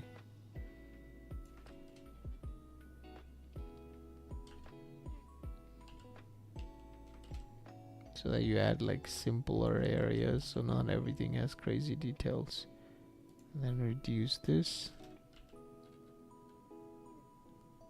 Make it a little bit brighter. And you can do that by increasing the emissive. So if I set the emissive to 1, you'll see how bright it gets. If I set to 0, it becomes like an unlit, default lit material. So the sunlight and all of those will be able to affect it. But if you set it to a very low value, you can bring in some light manually. So for example, if this was against the sun, because the sun is coming from that side, like behind that plant, essentially behind the forest, if it was to illuminate a giant patch of fog like that, it's not going to illuminate the way you see it. It would be brighter like that if it was to backlight the fog. So something to keep in mind. Then you can lower the overall amount, but that backlight feeling feels more real.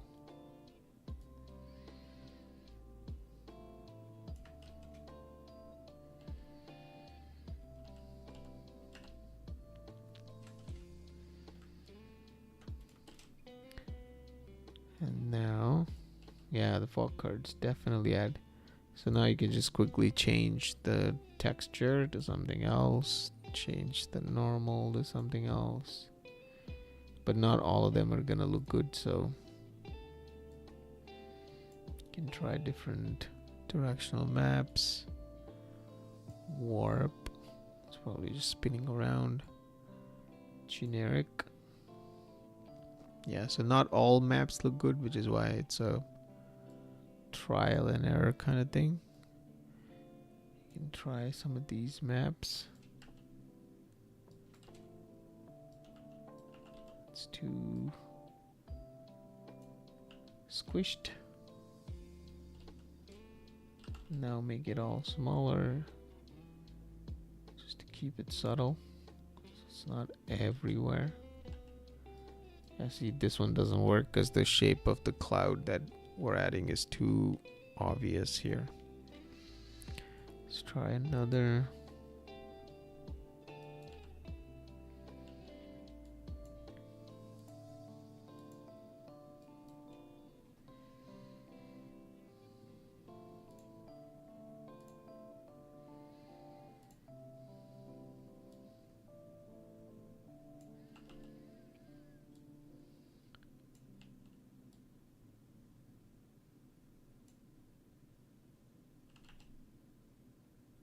Yeah, it's too intense.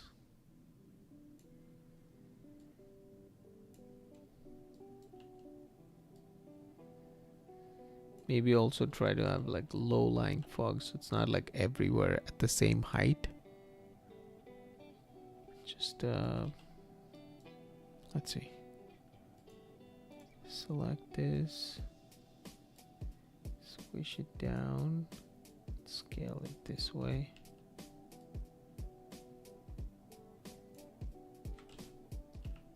Then push this behind to create a silhouette.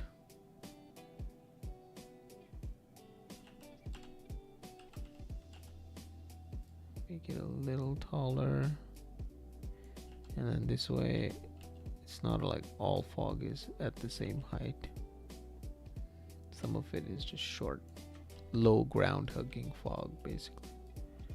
Which, by the way, we also have in the ultra dynamic sky. I just turned it off for the time being, because it's global, so it'll show up everywhere, which might not be great.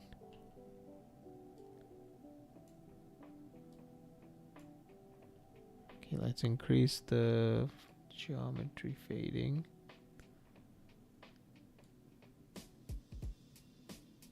And then if the speed on the thing is too much, it's moving too much, and control the speed here, set it to 0.1, so it's not moving as strongly. I was about to download Nuke Non-Commercial, but I feel like I might go Fusion Studio. Just scared there are no tutorials or courses for it. No tutorials and courses for Fusion Studio or for Nuke Non-Commercial. Depends what you're going to use the softwares for. I can suggest based on your use case.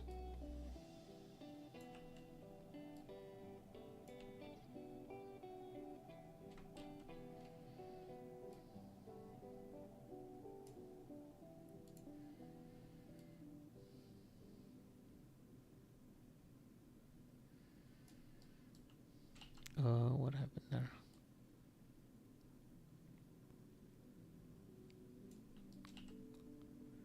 There we go. So there are no tutorials for Fusion for composition. There are basic. I've been trying to learn DaVinci for just to learn it. So I've been using Fusion for that. I do find enough number of tutorials, but yeah, compared to Nuke, it's not as many. But I've used Nuke most of my life, so I'm trying to also see how Fusion works. They're relatively similar, to be honest, but if I was to do crazy amount of heavy comp, I'll definitely use Nuke because I'm used to that. But you can try either or. Some type of camera perspective tracking. Yeah, I personally haven't tracked cameras in Fusion, so I can't say, but with Nuke, it's pretty easy.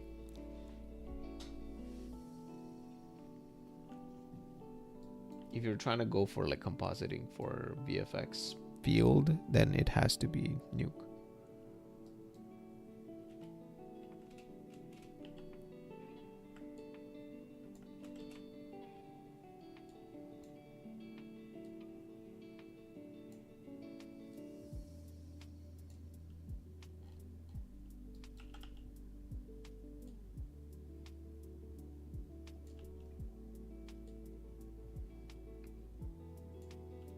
Yeah, because the industry uses Nuke, so Fusion is more useful when you're color grading or doing stuff in DaVinci already and you just want to do quick comps without having to go to Nuke and render things out and then come back out. So that's what I use Fusion for. Yeah, Nuke Indy is good too. If you have a use case, as like it says Indy, like if you're doing freelance work and it pays off, then you can definitely do it. But if you're just doing like practice by yourself and it's one of those things where you don't really make money off of it, in that case, yeah, I would just stick with non-commercial. Like they have pretty good features included already with the non-commercial, which is much better than many of the softwares that are out there that try to give you like shitty features for the free version, essentially. Yeah, for learning, then it's fine. Yeah, non-commercial. You can export in 1080, and if you really want 4K, you can use like a upscaler to upscale your overall final result.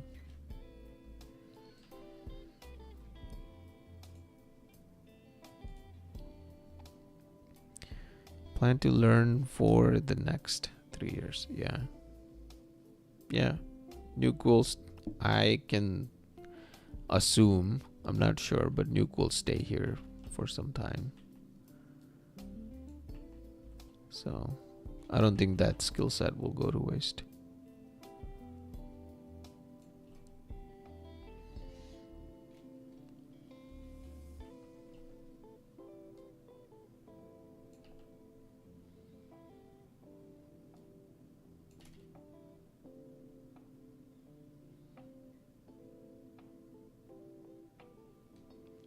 Yeah, and fog adds so much life.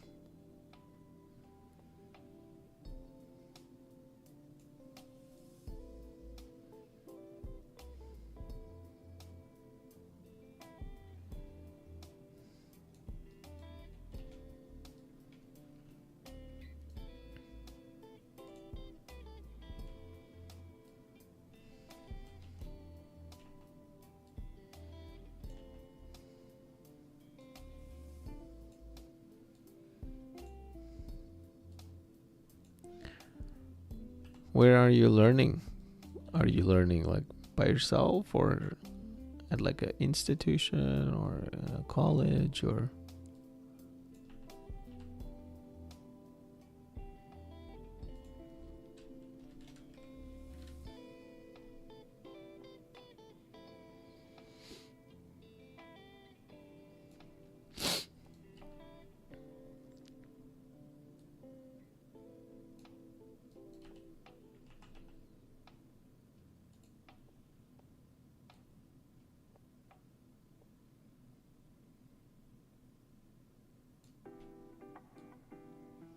Self-study, nice. Honestly, if you got the only thing with self-study is the discipline that you need to force yourself to do certain things.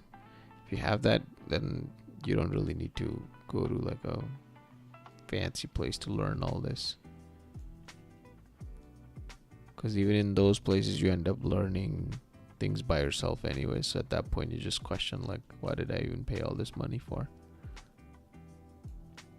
But yeah, it's all about that discipline to be like, no, I am going to continue doing my thing without someone being over your head trying to make sure you're doing it.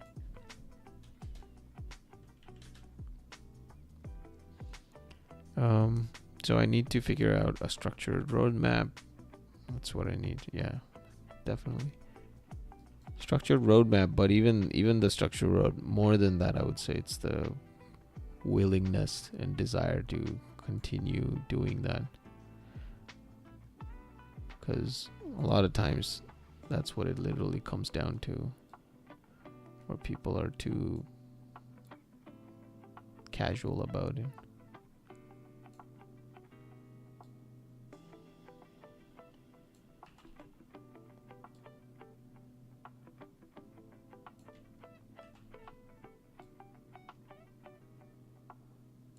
Passion's there. Good. That's awesome, dude.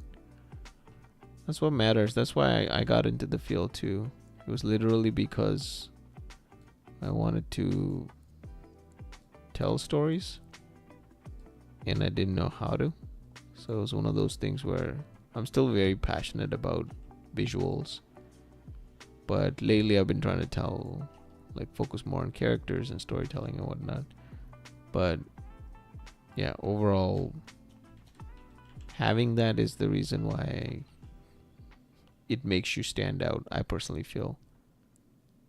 Because at the end of the day, you're here, I'm here, and we're doing this, even though nobody's asking us to do it.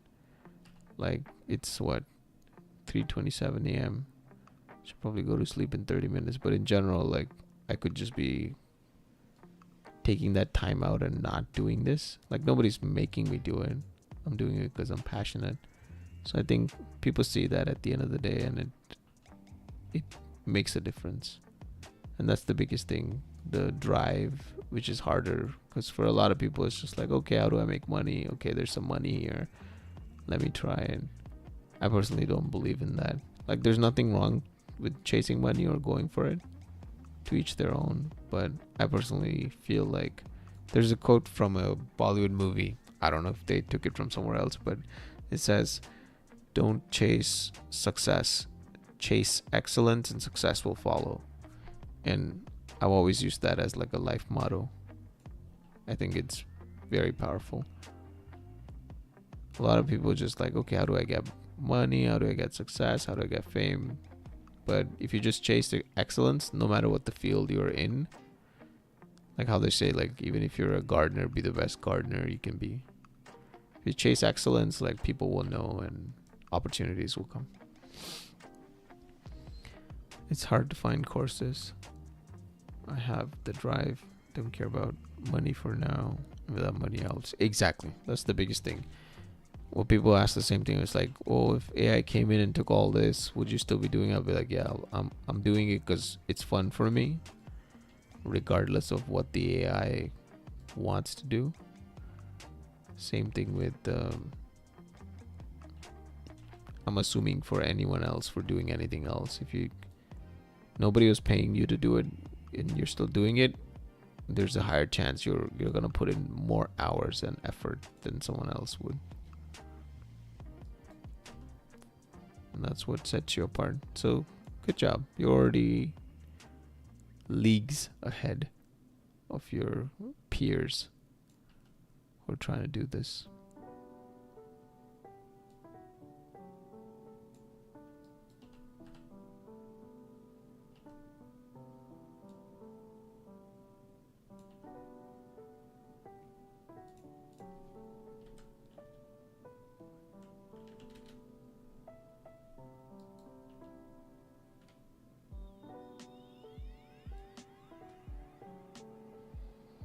Gotta show up and do the work. That's all it is at the end of the day. There's no other shortcuts. I mean, there are shortcuts. If that excites you and if that makes you follow them, you can go for it. Like in current times, you'll find a lot of low, well, not low caliber, but it's like there's a lot of low effort work that receives a lot more recognition in the current world that we live in online. But it's one of those things where I personally think it's not gonna last those people a long time. They're more for like in and out short burst, try to capture a trend, try to capture a I don't know, theme or whatever's the latest. For those people, there are shortcuts. You can definitely get around and get more followers, get more money, get more opportunities, whatever it is that you seek using those. But I find, I don't know, I'm kind of on the fence about it, because sometimes I feel like you shouldn't really be a purist going like, no, I'm just gonna do my own thing, even though there's like nobody wants to watch your thing, nobody cares about what you're doing. Like, you need to like realign yourself and know that the market has some other needs than what you want. But at the same time, I also feel like you shouldn't really cater to the market and just do what you want. So it's one of those things.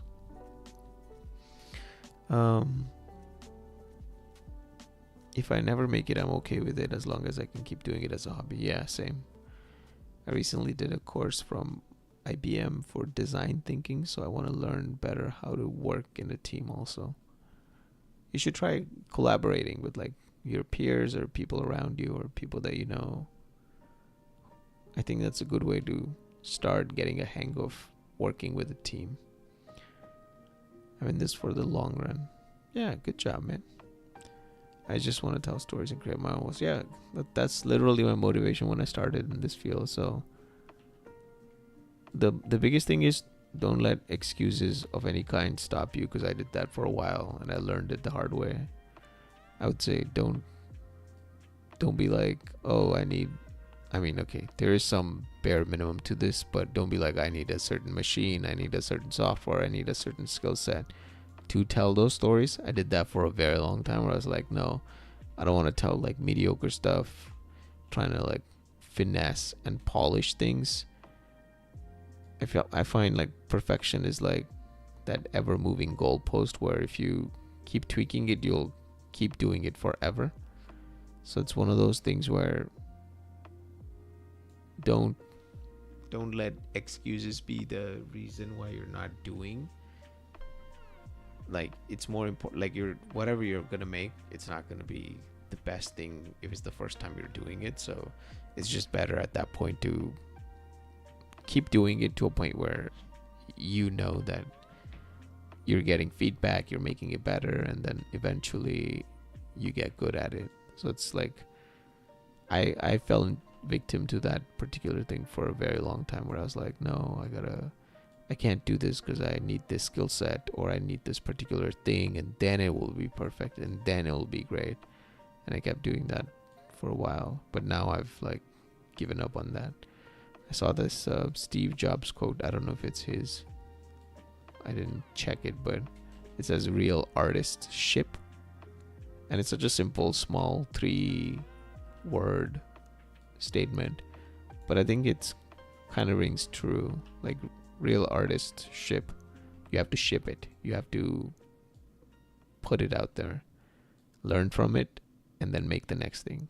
Don't like keep honing onto the craft or telling yourself excuses of why you can or cannot do certain things. Just do it, put it out there, you'll learn something, and then do the next thing.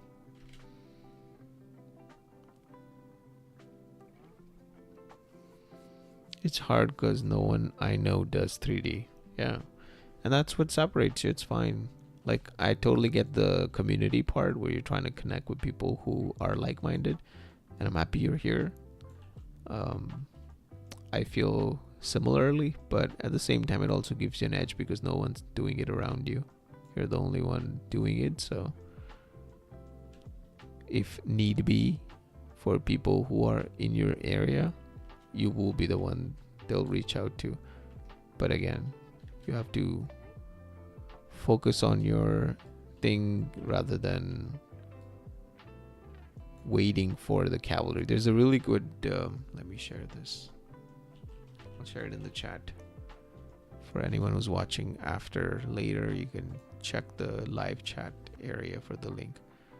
Let me paste it. Do plus. It's a really good talk from Mark Duplass, or Duplass.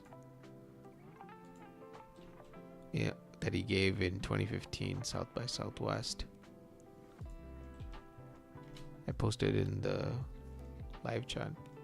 Really motivational. It's pretty long, so I'd say add it to your tab to watch. It's like 1 hour long, but it talks about how the cavalry is not coming, which means even at his level when he's making movies, there are these preconceived notions that like you'll get help and there'll be people out there trying to be like, okay, well, we want what you got, but know for a fact that the cavalry is not coming. Like, it's not, you have to do it. Don't wait for them, just do it. And that part is like the hardest pill to digest, because you think that like, oh, at my level maybe the cavalry is not coming, but eventually if I make it big and I have more money that people want to listen to my stories, then the cavalry is coming. No, it's still not coming. And even at his level, it's not. Like, for a lot of people it might be coming, or it might have already been there and they might feel differently about it, but more often than not, the cavalry is not coming. You gotta do it yourself. You gotta, put pedal to the metal and just do it.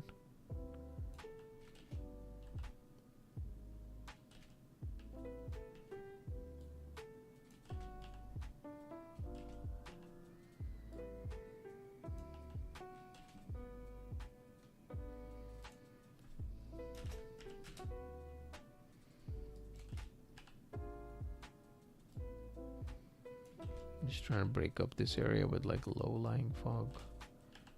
I don't want to overdo it.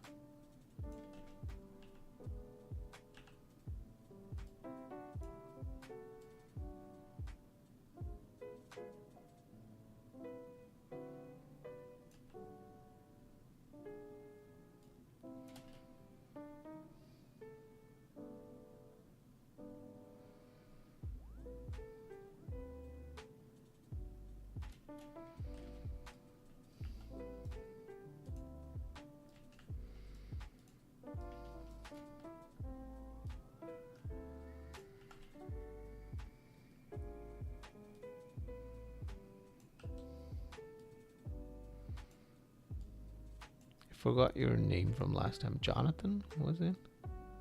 I think you mentioned last time.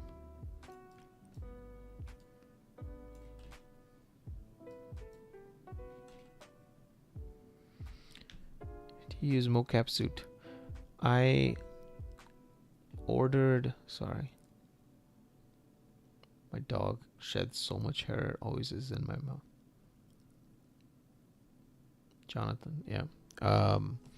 With motion capture, I've always used like Mixamo more often than not. Then recently I got Rococo and I returned it back. They have like a 30-day thing. I tried it and it wasn't up to par. I personally wouldn't recommend if you're trying to do like AAA quality, high-tech mocap. So I returned that back. And then for the Blooms of Arachnis trailer that I put out, it was accents. But I was lucky because my work has accents and my boss was pretty chill. And he was like, yeah, totally, like I'm paying for it anyways, just use it. So I ended up using it for that. And man, let me tell you, it's like night and day. Like I get it that they charge you $10K for the suit and then crazy $200-$300 a month or something for their software processing fee. And I don't think it's correct, and I don't think they should do that. But it is really, really good quality motion capture, like especially for an inertial suit, not like one of those Wycon camera based systems. For an inertial suit, it is like set it and forget it. Like I wasn't even looking at the result, I was like recording and moving on to the next take. So I think Xsense is really good. It's just sad that they don't have any indie friendly or beginner friendly options. They have like other suits, but like they have some suits that are you can start with, but the software fees just kills it. Like it just kills the market. Yeah. So I would say the reason why I returned the Rococo one, and even though, let's say if my boss or my work didn't have the Xsense one, I feel like a lot of the motion capture AI solutions that are coming out are definitely worth investigating. There are stuff like the one that gets the most attention is Move AI, but I personally wouldn't even recommend that because they're falling into like similar quality of like that similar, like they have the quality that rivals like high tier motion capture, but at the same time they're doing the same thing like Xsense where they're charging like an arm and a leg for it. But I would say stick around for some time. Don't buy a suit if you're thinking of it, because I feel like within a year or so you will get open source motion capture detection from videos, and once you get that, then there's no point in like buying suits. You could just like record yourself, because putting a suit on, calibrating it, this, that, whatnot, it's like way too much friction. But if you could just put a camera in front of you and just do the action, and then an AI can go in and do the motion capture for you, that's like the ultimate goal. And I think there are solutions on the horizon that will eventually become open source to a point where you don't have to, like right now, for example, if you look into the AI stuff, there's this local model called WAN, WAN, and they have control nets that it connects with, and control nets are just like these different little plugins essentially that tell the AI what's happening in the image. But one of the control nets is open pose, it's called. It's an MIT skeleton that can be detected based on an image, but people are setting that up for videos, so you can have that skeleton be moving and following what you're doing in your video. But it's not obviously top tier right now. There's a lot of misses that it doesn't achieve to the full level. But yeah, overall I would say that's what I'm looking towards, just video AI based motion capture. Probably just start with that. Yeah, for face stuff, definitely MetaHuman Animator. So yeah, once you download LiveLink, you can just set it to the MetaHuman Animator mode and then just do that. And with 5.6, you don't even have to do that. They have the add a audio file feature where you just send the audio file and it does the facial motion capture for you. It's good for like background characters where people are just doing their thing and you don't want to capture everybody's facial performance. And then for your hero characters, you can do MetaHuman Animator up close with the video and the depth and all that, and then get really good quality stuff. So I'm not ready for no suit. Will be exactly. Mixamo is pretty massive library. I'm still surprised that after all the tactics that Adobe has done, they still have Mixamo set to open. Like anyone could just go in, download whatever. Because I feel like I thought at some point they'll make Mixamo paid, because they'll make a lot of money from it, but they didn't. But Mixamo is really useful for Like the only problem is like it forces you to cut the camera. If you're having like multiple shots, you have to cut when the animation is about to finish. So it's not perfect in that sense, but it is something rather than having like no options. Paragon animations, exactly. But I mean, a lot of those are like game based, but yeah, there's a ton of free, or not even free. Like if you want cheap, if you go to Humble Bundle, the website where you can get a lot of games and softwares for cheap, they almost always are running a Unreal bundle that you can get for like 20, 30, 40 bucks, and you get a shit ton of assets. A lot of the time the assets in there are motion captures along with like other Unreal assets like models and textures and what. So if you go to bundle software, there's almost always a Unreal one. So this one is Unity based. This is learning game dev.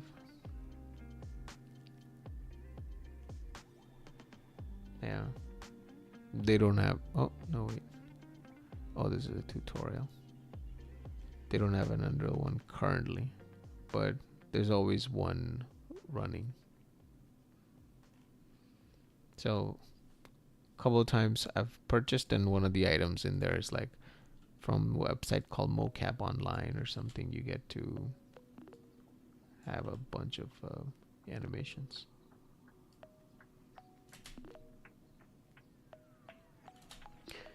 I don't know, all this fog that I'm adding, the sunlight's not helping anymore.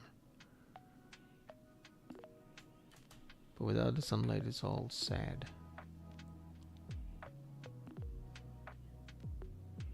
But with the sunlight, the fog makes it look weird.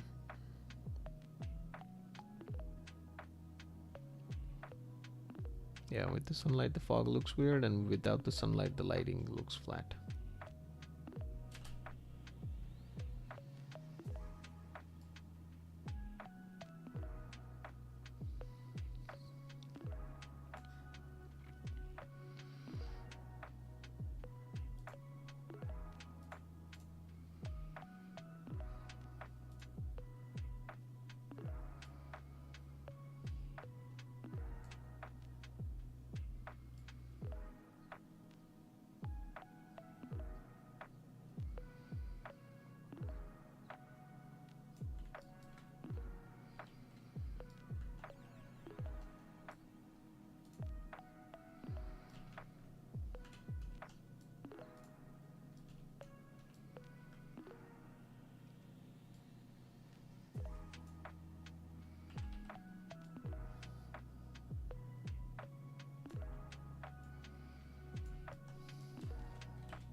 Yeah, simplifying visual noise is very important. That's why adding like large flat areas is nicer.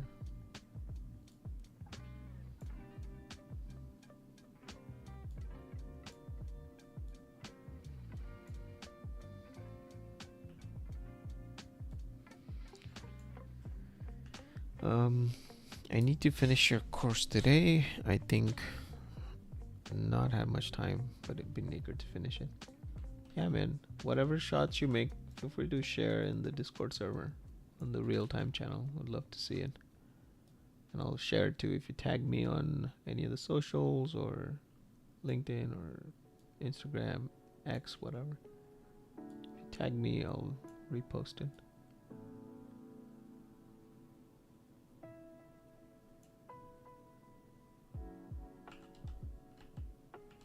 A lot of students made some like really nice and surprisingly different outcomes and like shorts and scenes from what I did for that course. So it's really cool to see the same thing but interpreted in different ways. For I mean, at the end of the day, it's just like aerial shot, right? But there's many ways you can interpret that.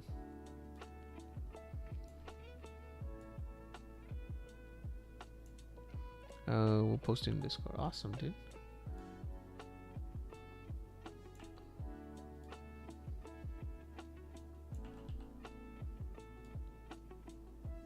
Whoops.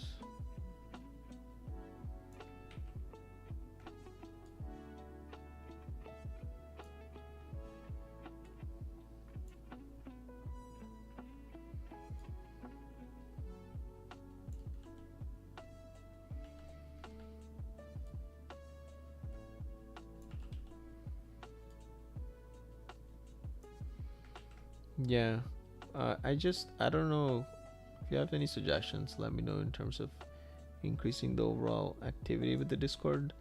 I don't know if I explained this before, but what happened is, so I created the Discord because growing up I never had access to like people who are working in the industry, especially when I was starting out as a student, and I wanted to like share my shots or share my reel and get people's feedback, people who are actually working in the industry and not like my friends who have no idea.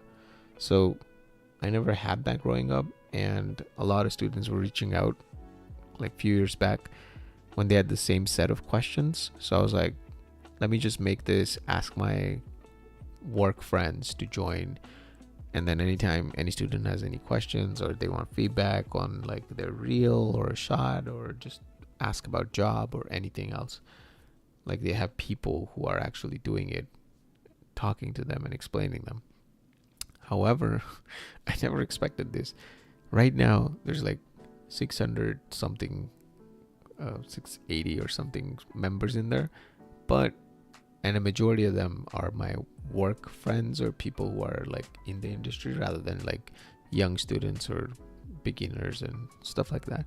So I thought that because there's more mentors or people who have been in the industry for a while, that there'll be an influx of students reaching out and asking questions and like, how do I do this, how do I do that, keeping the engagement going in the server. But what happened is the opposite, where a lot of students that I knew personally, I would see them not post and I would be like, hey, and they would like ask me personally, for example, be like, how do I do this? And I'll be like, you can just post it in the server, what's wrong? And they'll be like, well, because I don't want to show like you guys are like working in the industry and I don't want to show like the worst parts of my work and my work in progresses and all that. So that's why I'm like saving them or keeping them until I have the final thing and I'll post it then. And I'm like, that just defeats the whole purpose. The whole purpose is to get feedback as you're going along doing your thing, rather than posting it once you're done at the very end, because at that point the project's just done, right? You're just sharing it because you want to share the final output. So I talked with a bunch of them, and it's not just like from one country or one culture, it's like everywhere. Students who are joining, they would just keep to themselves because they don't want to, I don't know, like think that they know less or something like that. So anyways, at this point I'm wondering how to keep the conversation going despite the large number of people that are in there, because of this problem where a lot of people feel shy or intimidated, basically, to ask questions. So yeah, I don't know what to do. Like, I was thinking of like weekly things I could set up, but again, it's one of those things that people are not going to show up, or even if they do show up, they're not going to talk or explain or do any of that because they're shy or intimidated. You can't do much about it. New section. Yeah, I'm guilty for that also, I guess. Feel a little shy, but I'm up for people actually ripping apart my stuff, though, so I can improve. Yeah, so that's what I mean, right? Like, that mentality. Like, I don't know how to get past that naturally. Obviously not like forcing people to like post even though they're not comfortable, obviously.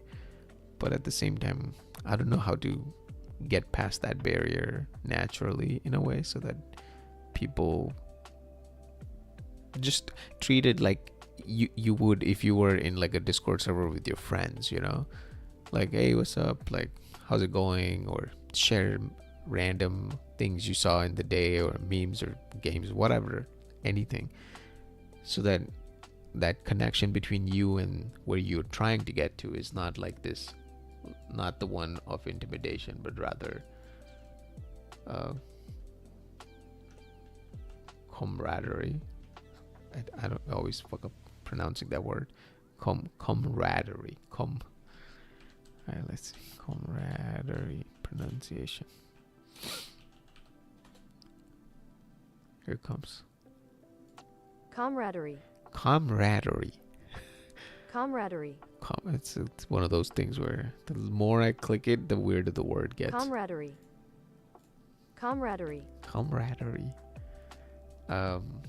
Anyways, you can maybe do small simple challenges that we can partake in. Been better at sharing the last 3 months. Yeah, I would, and I did when I initially launched the server, but I also realized that, again, it goes back to the same thing I was talking about last time you were here about the Patreon, where people were saying you should do it kind of thing. But I always feel like, what is it different in this challenge if I was to do any, and I was to give feedback or critique or do any of that? Like, I don't mind doing it. I'll do all of that. I'll even toss in like my own cash if I have to, as like some just mini little prizes or whatever. But the thing is, like, why would someone do that versus another X challenge somewhere else, or another place where they could invest their time in, So I was thinking of that, yeah, but I don't know how to, because there's a lot of servers and a lot of challenges that always go around, but what makes this different is what I always ask myself.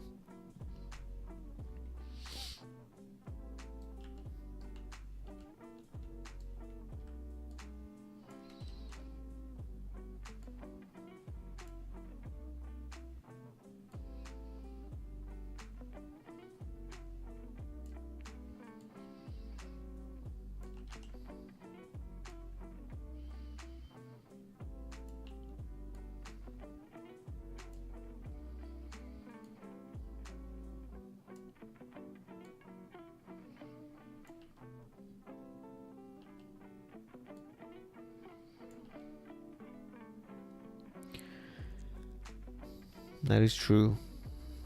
It wouldn't really make any different. Yeah, I don't know. It's like one of those things where there's so many people in there that can like answer all kinds of different questions. A lot of them, obviously, the thing is also like with a lot of people that work in the industry, if you try to reach out and ask questions, obviously if like new people reach out as beginners, it's like harder for them to ever get any answers or feedback.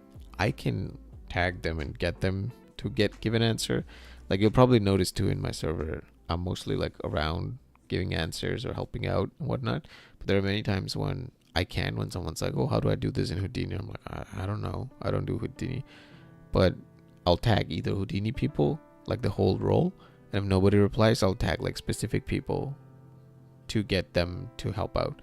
So at the end of the day, there are a lot of people there, but yeah, it's one of those things where I also seen like a couple of servers that I've joined where I just like watch and observe, and it's the entire server is like full of beginners rather than people from the industry, and you see a lot more activity, which obviously makes sense because you're thinking, oh, I'm with other people my age, my experience, and you feel more at home and less shy, I guess, so to speak.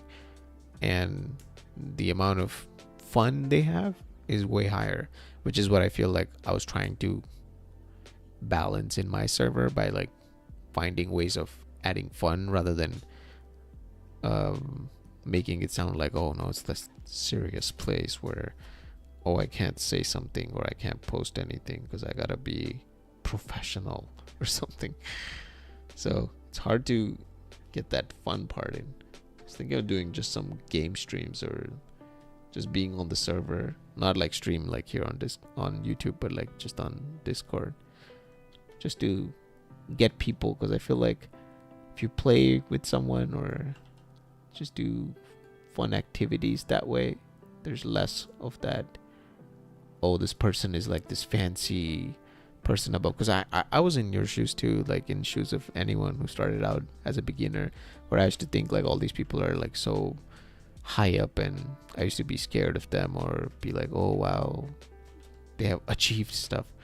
But like on this side of the screen, it's exactly the same as anyone else. Like it's not like we put people on like pedestals and think that they are not better, but like higher up to reach, so to speak. But a lot of times that's not the case.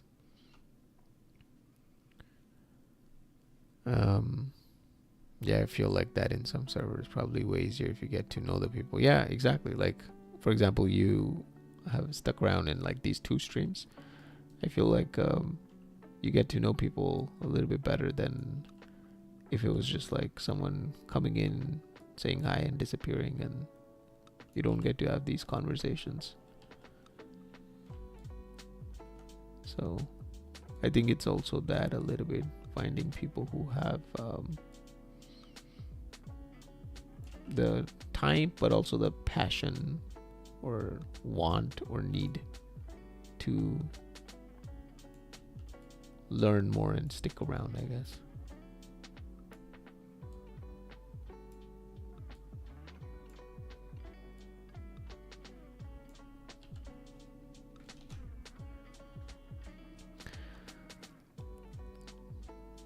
Yeah, just to be able to talk in real time, 100%.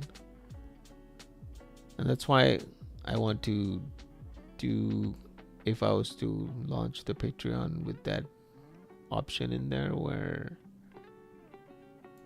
I can have like weekly group calls or one-on-one calls depending on the tier. I think that is much less intimidating in some weird way, again, because like I'm available on the Discord. Like people don't have to pay anything on Patreon. They can just like tag me, although I'll probably like reach back to them a bit slower because I'm occupied with other things in life. But at the end of the day, I feel like if I was to do a thing where it's like, okay, it's a weekly call, anyone who wants to join, who's part of that tier, can just join, show their project, we can take a look at it.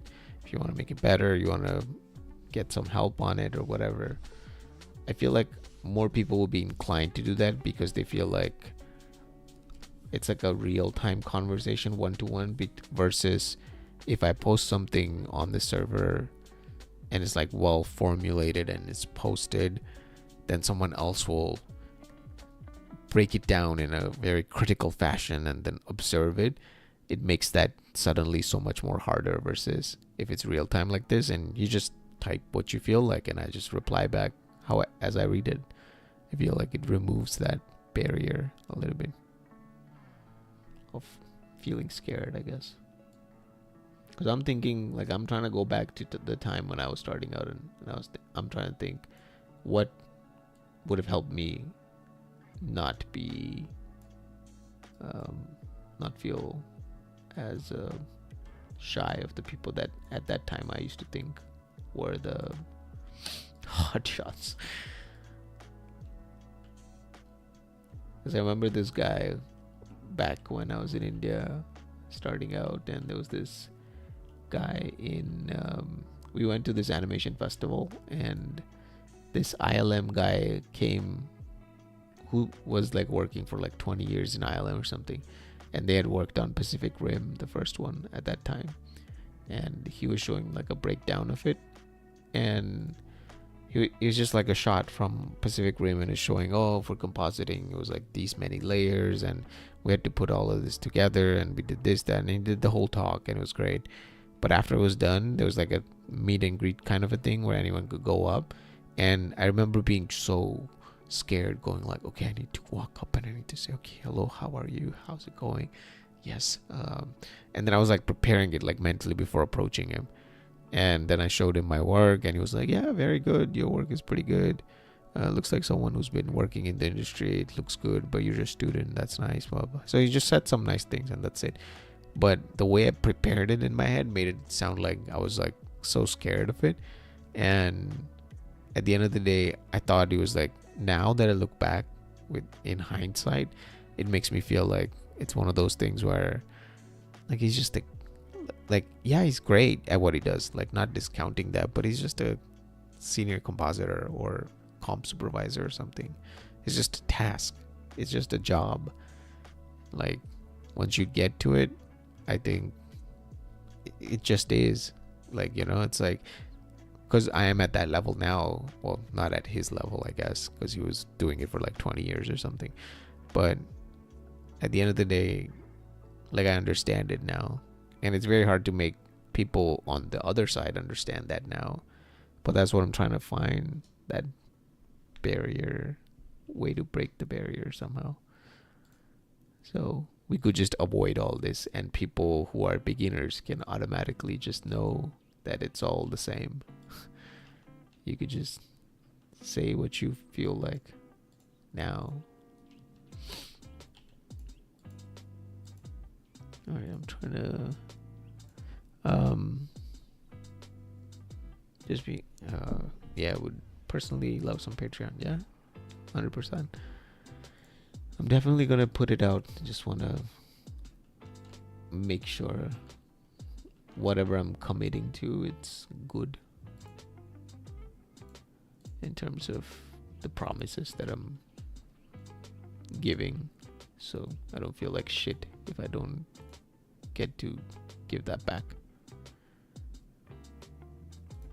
But I think at the end of the day, that's like the ultimate financial freedom, you know? Like I love my job, love everything about it, won't change it for a thing, but at the same time, having that financial freedom, if I could make whole shit and not have to worry about bills, that's like the holy grail, you know? It's the holy grail for everyone. It's like the Ian Hubert lifestyle. You live in the woods, you do some freelance work here and there, but your Patreon supports you, you explain people how you do your things, and keep working on cool shit every day.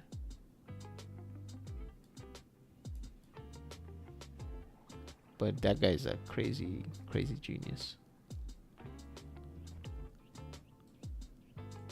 I followed his Patreon for such a long time before I even learned Blender. I was like, I'm gonna follow his Patreon and then I'm gonna learn Blender, and I never did. I kept just watching all these tutorials even though I didn't know Blender at the time. And now that I'm learning Blender slowly, I don't get time to watch.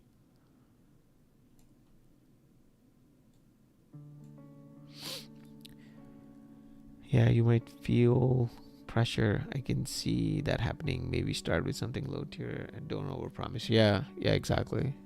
I don't want to say, okay, you'll get this and that, which is why I want to keep like the beginning big features of the tier, just something that is doable within my time slot. Like let's say if I say, okay, we'll do one weekly group call with this tier, or one-on-one group call this tier, I know I can give that time for sure. But at the same time, if I'm like, okay, you'll get 3 videos per week or something, like, no, of course not. But at the same time, I'm also trying to find time to create YouTube videos as well, because I feel like with the commentaries and breakdowns is great while I'm working, explaining things and learning them on the fly in real time while I'm present. But at the same time, making videos to give bite-sized information similar to what Ian does. Like I feel like his Patreon is like the ultimate guide on how to do it, where he has his commentary ones that he uploads, but at the same time he has like bite-sized videos where it's like, okay, in this one we're just gonna do rigging. I'm just gonna quickly show you guys how to do rigging, and then you just do that and post that. So that is what I'm trying to focus on how to do if I was to include, but I'm slowly going to get there instead of trying to rush it. You gotta take into account if the Patreon scales also. Yeah, I mean, yeah, you can always adjust that. Although I mean, obviously it's shitty to be like, okay, in the beginning I used to give this feature at that tier, and now there's too many of you, so I'm not gonna give that feature or something. That is a shitty move. But at the same time, like obviously, because I was thinking about it, I was like, okay, in the beginning I can do group calls, right? Like let's say like 5 people in a group call or 10 people in a group call for 2 hours or 3 hours in a week. I can do that, yeah. But if it scales, now it's like you have to find multiple days to do that. So I also want to like do this thing where I'm impressed by, I was watching like Mr. Beast podcast, like he did with someone, where he was trying to explain how he was taking all the money that he was getting and just investing it back into things.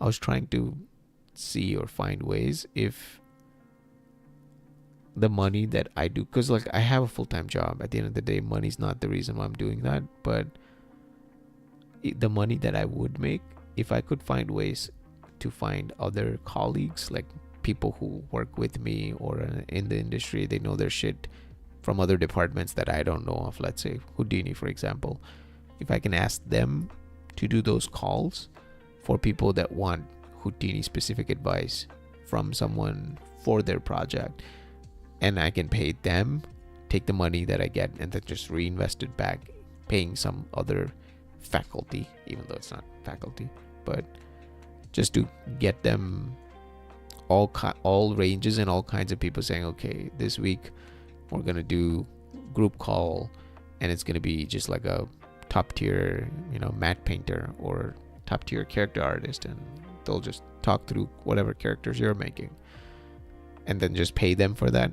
I think that might be a better way to diversify, because like I'm at the end of the day one person who knows a certain set of skills, not everything. So I think just taking that and putting it back in and scaling it, yeah, more people to offload to. Yeah, that plus more than it's the offloading part, because I can do it. At the end of the day, it's more about getting a wider set of skill sets being taught or explained, rather than just one or the few that I can do. Because at the end of the day, if like someone's going to be like, okay, how do I model this particular character or unwrap this particular thing in this here, like I don't know.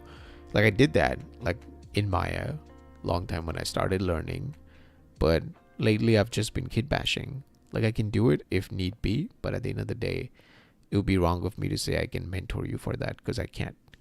At the end of the day, what I can mentor people for right now, as of now, would be storytelling, like 100%, or cinematic world building, for example, where it's not about the skills of making things like assets or textures or models or whatnot, but rather putting them together in a way it feels cohesive or believable or higher tier and production quality than what one person can achieve.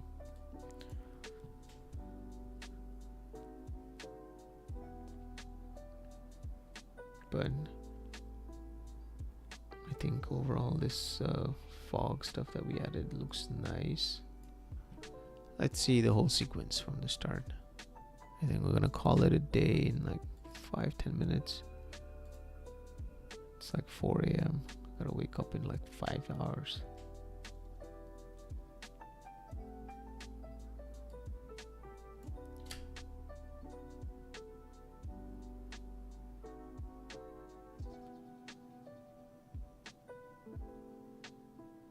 Oh, that's too crazy. This is what happens when you add something from one camera. So this particular one was added for the close-up shot, but now it's showing up in everything. So what you can do is add that to the sequencer.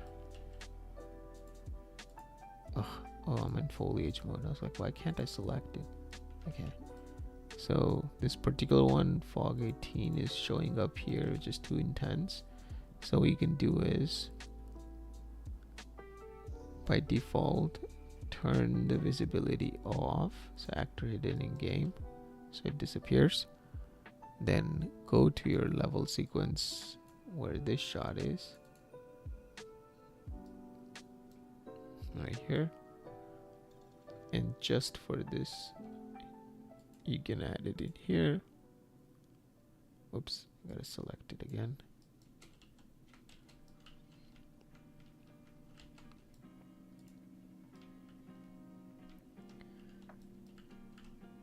Make sure it's that one, fog 18, and then add that into the sequence, fog 18, and then actor hidden in game, visibility on. Oh no, visibility off. Wait, no, sorry, my bad.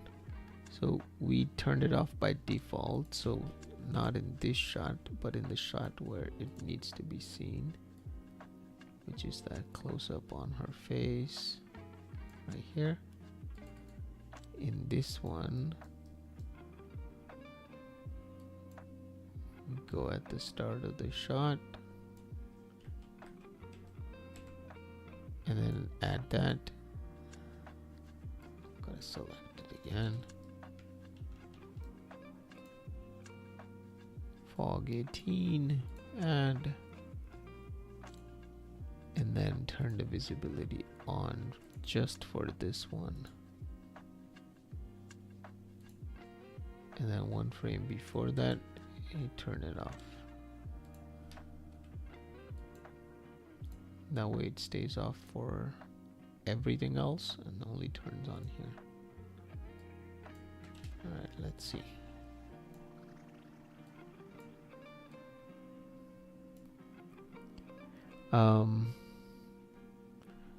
No, not gonna burn myself out. I'm used to like 5-6 hours sleep. Although it's not good, I don't do it in like constant bursts, which is why I'm streaming also every other day. So tomorrow I'll just sleep early. Okay, so this shot is good, this shot is good, then this shot is good. I'm not doing like super detailed work because at the end of the day this is going to get pat traced and another artist is going to do the look dev on it, so it's pointless for me to do too much crazy detail work when in pat tracing it's going to look night and day different. So the goal is to just get it to a level close enough. She gets shot, falls down.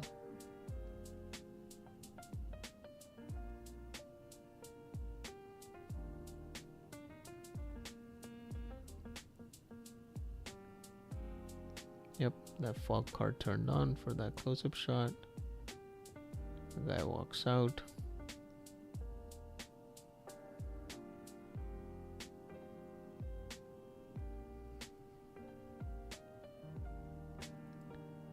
And he walks up.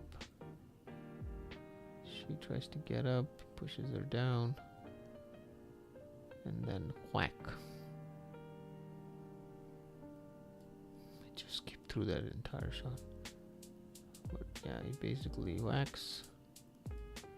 Actually, in this whack one, we'll turn this piece off as well. Doesn't need to be on. Gonna go in here, add actor. Oops. Select the rock. We're basically seeing the backside of the rock. Let's see, where's the camera? Right here. So the camera's under the ground. At this point, instead of adding that, it's just better to push the camera out. Add it to that, and then just move it out.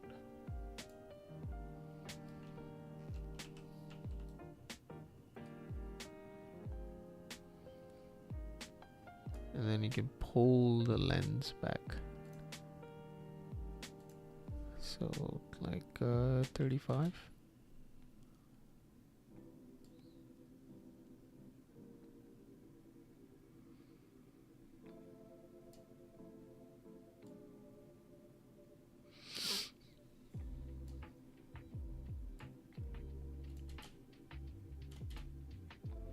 Cool.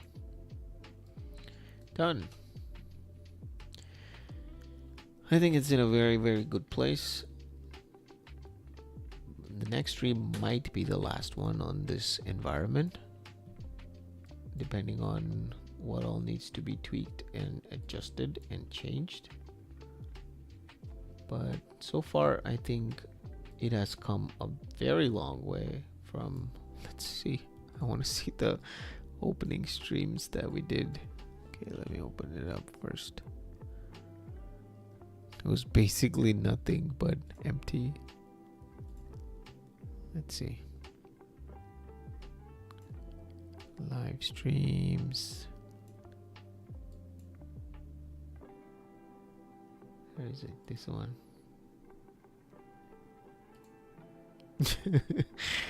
It was literally that thing, just flat landscape.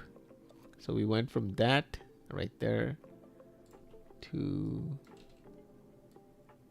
that. That's crazy, isn't it? And I just did it while it was fun. It wasn't even crazy panic inducing or anything. Like, look at that.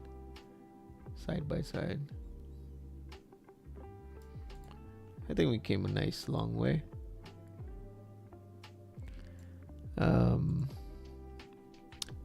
I'll be most interested in that part, cinematics and storytelling. Yeah, bro, that's the good stuff.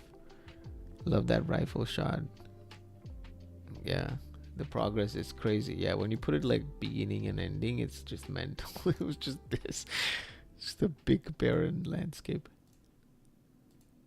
Let's see if we had the camera POV. Yeah, we didn't even have the camera, the opening camera that we have. We didn't even have that back then. Oh yeah, I have to turn all of this fog on. In the next one, we'll turn that back on. Turned it off for the time being. But it's just going to be visual again because the guy is going to render with path tracing and this fog doesn't render with path tracing. So it's a bit of a shame, honestly. That's why I just use Lumen. If you're going to use path tracing in Unreal Engine, I think it defeats the purpose of using Unreal Engine. At that point, you should just render it in Blender or something. It cycles. Because the look between path tracing and Lumen changes drastically. But yeah, that's all I think we did in the first stream. Just created that opening line of forest. Let's see what's the last thing at the end of the stream. Yeah, it was just that much. Just that opening area. So from that to this, it's crazy with all these close-up shots and all the work here. I mean, again, personally, because I'm very much a stickler with things, I'm still not a fan of the lighting here. It just feels weird. Like it looks good in some of these shots, like this shot here, like this one. It looks nice, cinematic. The contrast feels good. The variation in the colors feels good, like green. So it's like this is a relief area, so there's not much here. Then there's green, there's red, and then a tinge of blue, so to speak. This shot looks much nicer light wise than this stuff. I feel like still very heavy detail wise. It's like too much noise. Doesn't, like, I don't like the frame. But to some people it might be like, wow, lots of details, oh look at all this crazy stuff.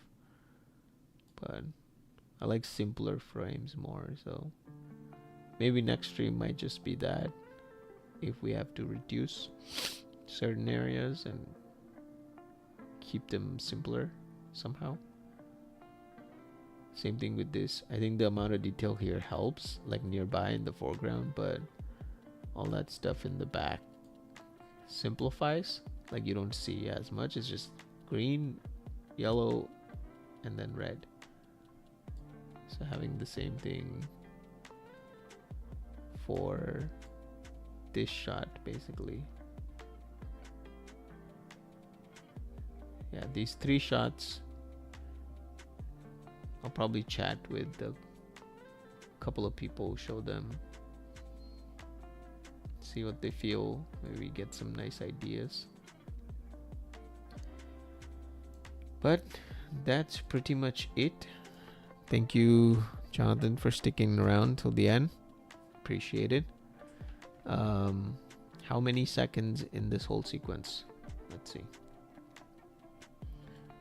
We are running at 30 FPS and we have roughly, when he hits right here, 2000. So I would say we basically made a cinematic that is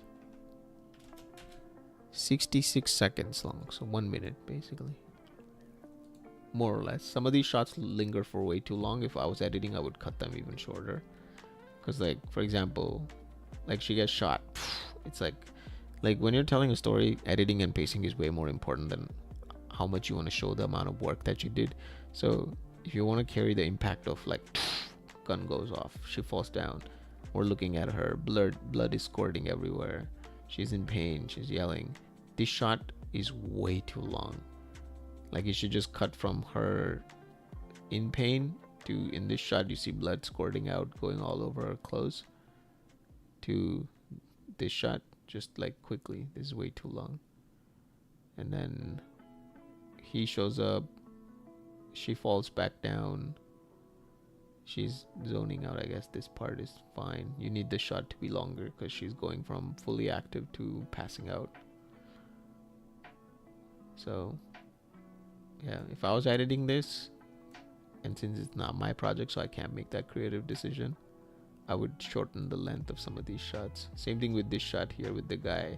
Like he smiles a little, but it should just be that. It should be just like, it's here, 667, he smiles, and then it's done, 711. Like just for a brief second. It shouldn't be like lingering for too long, because it takes the mystery out of it.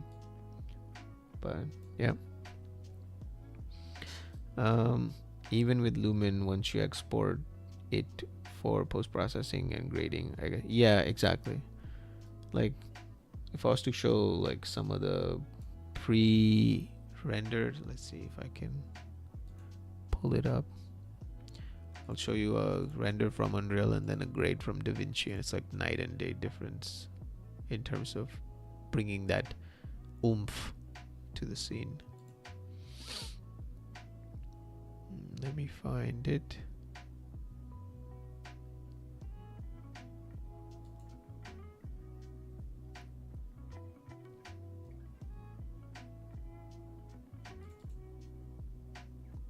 This one. So this is from the Blooms of Arachnis trailer that I made. That's the render from Unreal Engine. it is good. I wouldn't say it's bad at all. But like, look at that. Just becomes in 2 steps. It just becomes movie. And it's the biggest change is that grade color change for the sky, going from what Unreal Engine had by default, which is this almost slightly purple, like slight, not purple, but like the blue is too intense, versus this feels more like a nighttime. I'll just go back and forth. Your focus goes back on him because there's a vignette as well in the frame.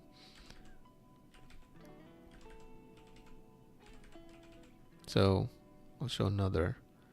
That's the Unreal render. It's pretty good. It's not bad by any means, but with the grade, maybe I went a little too much with the sharpen on him. Yeah, I went a little bit overboard with the sharpen. Same thing, Unreal render, grade.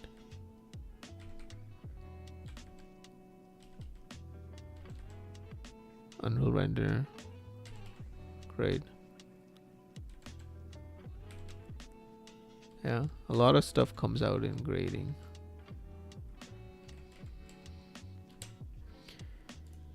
But yeah, that is all. A lot of cool stuff, but again, I don't know if I don't think I'm grading this one. My job was just to make the forest and hand it over. So that's what we did. The next one we'll do one final pass, and after that one, the following streams, because this project will be over, is to pick up and show you guys the stuff that I worked on with a bunch of people, with Neon Genesis Evangelion, that I've been posting a little bit like snippets here and there, but I gotta finish that one up. That project has been pending for a while. It's very cool. A lot of people made really cool assets, and the whole goal was to put it all together, so we'll definitely do that. So that's what we can expect next week. But that's pretty much it. It is a pleasure chatting with you, and for anyone else watching after the fact, thank you for watching these streams. Definitely helps with the growth of the channel, and that's pretty much it. It's late at night. I need to turn the lights down, go to sleep, and then wake up tomorrow. Awesome. So I hope you guys have a good one. Take care, Jonathan. See you guys around. Bye bye.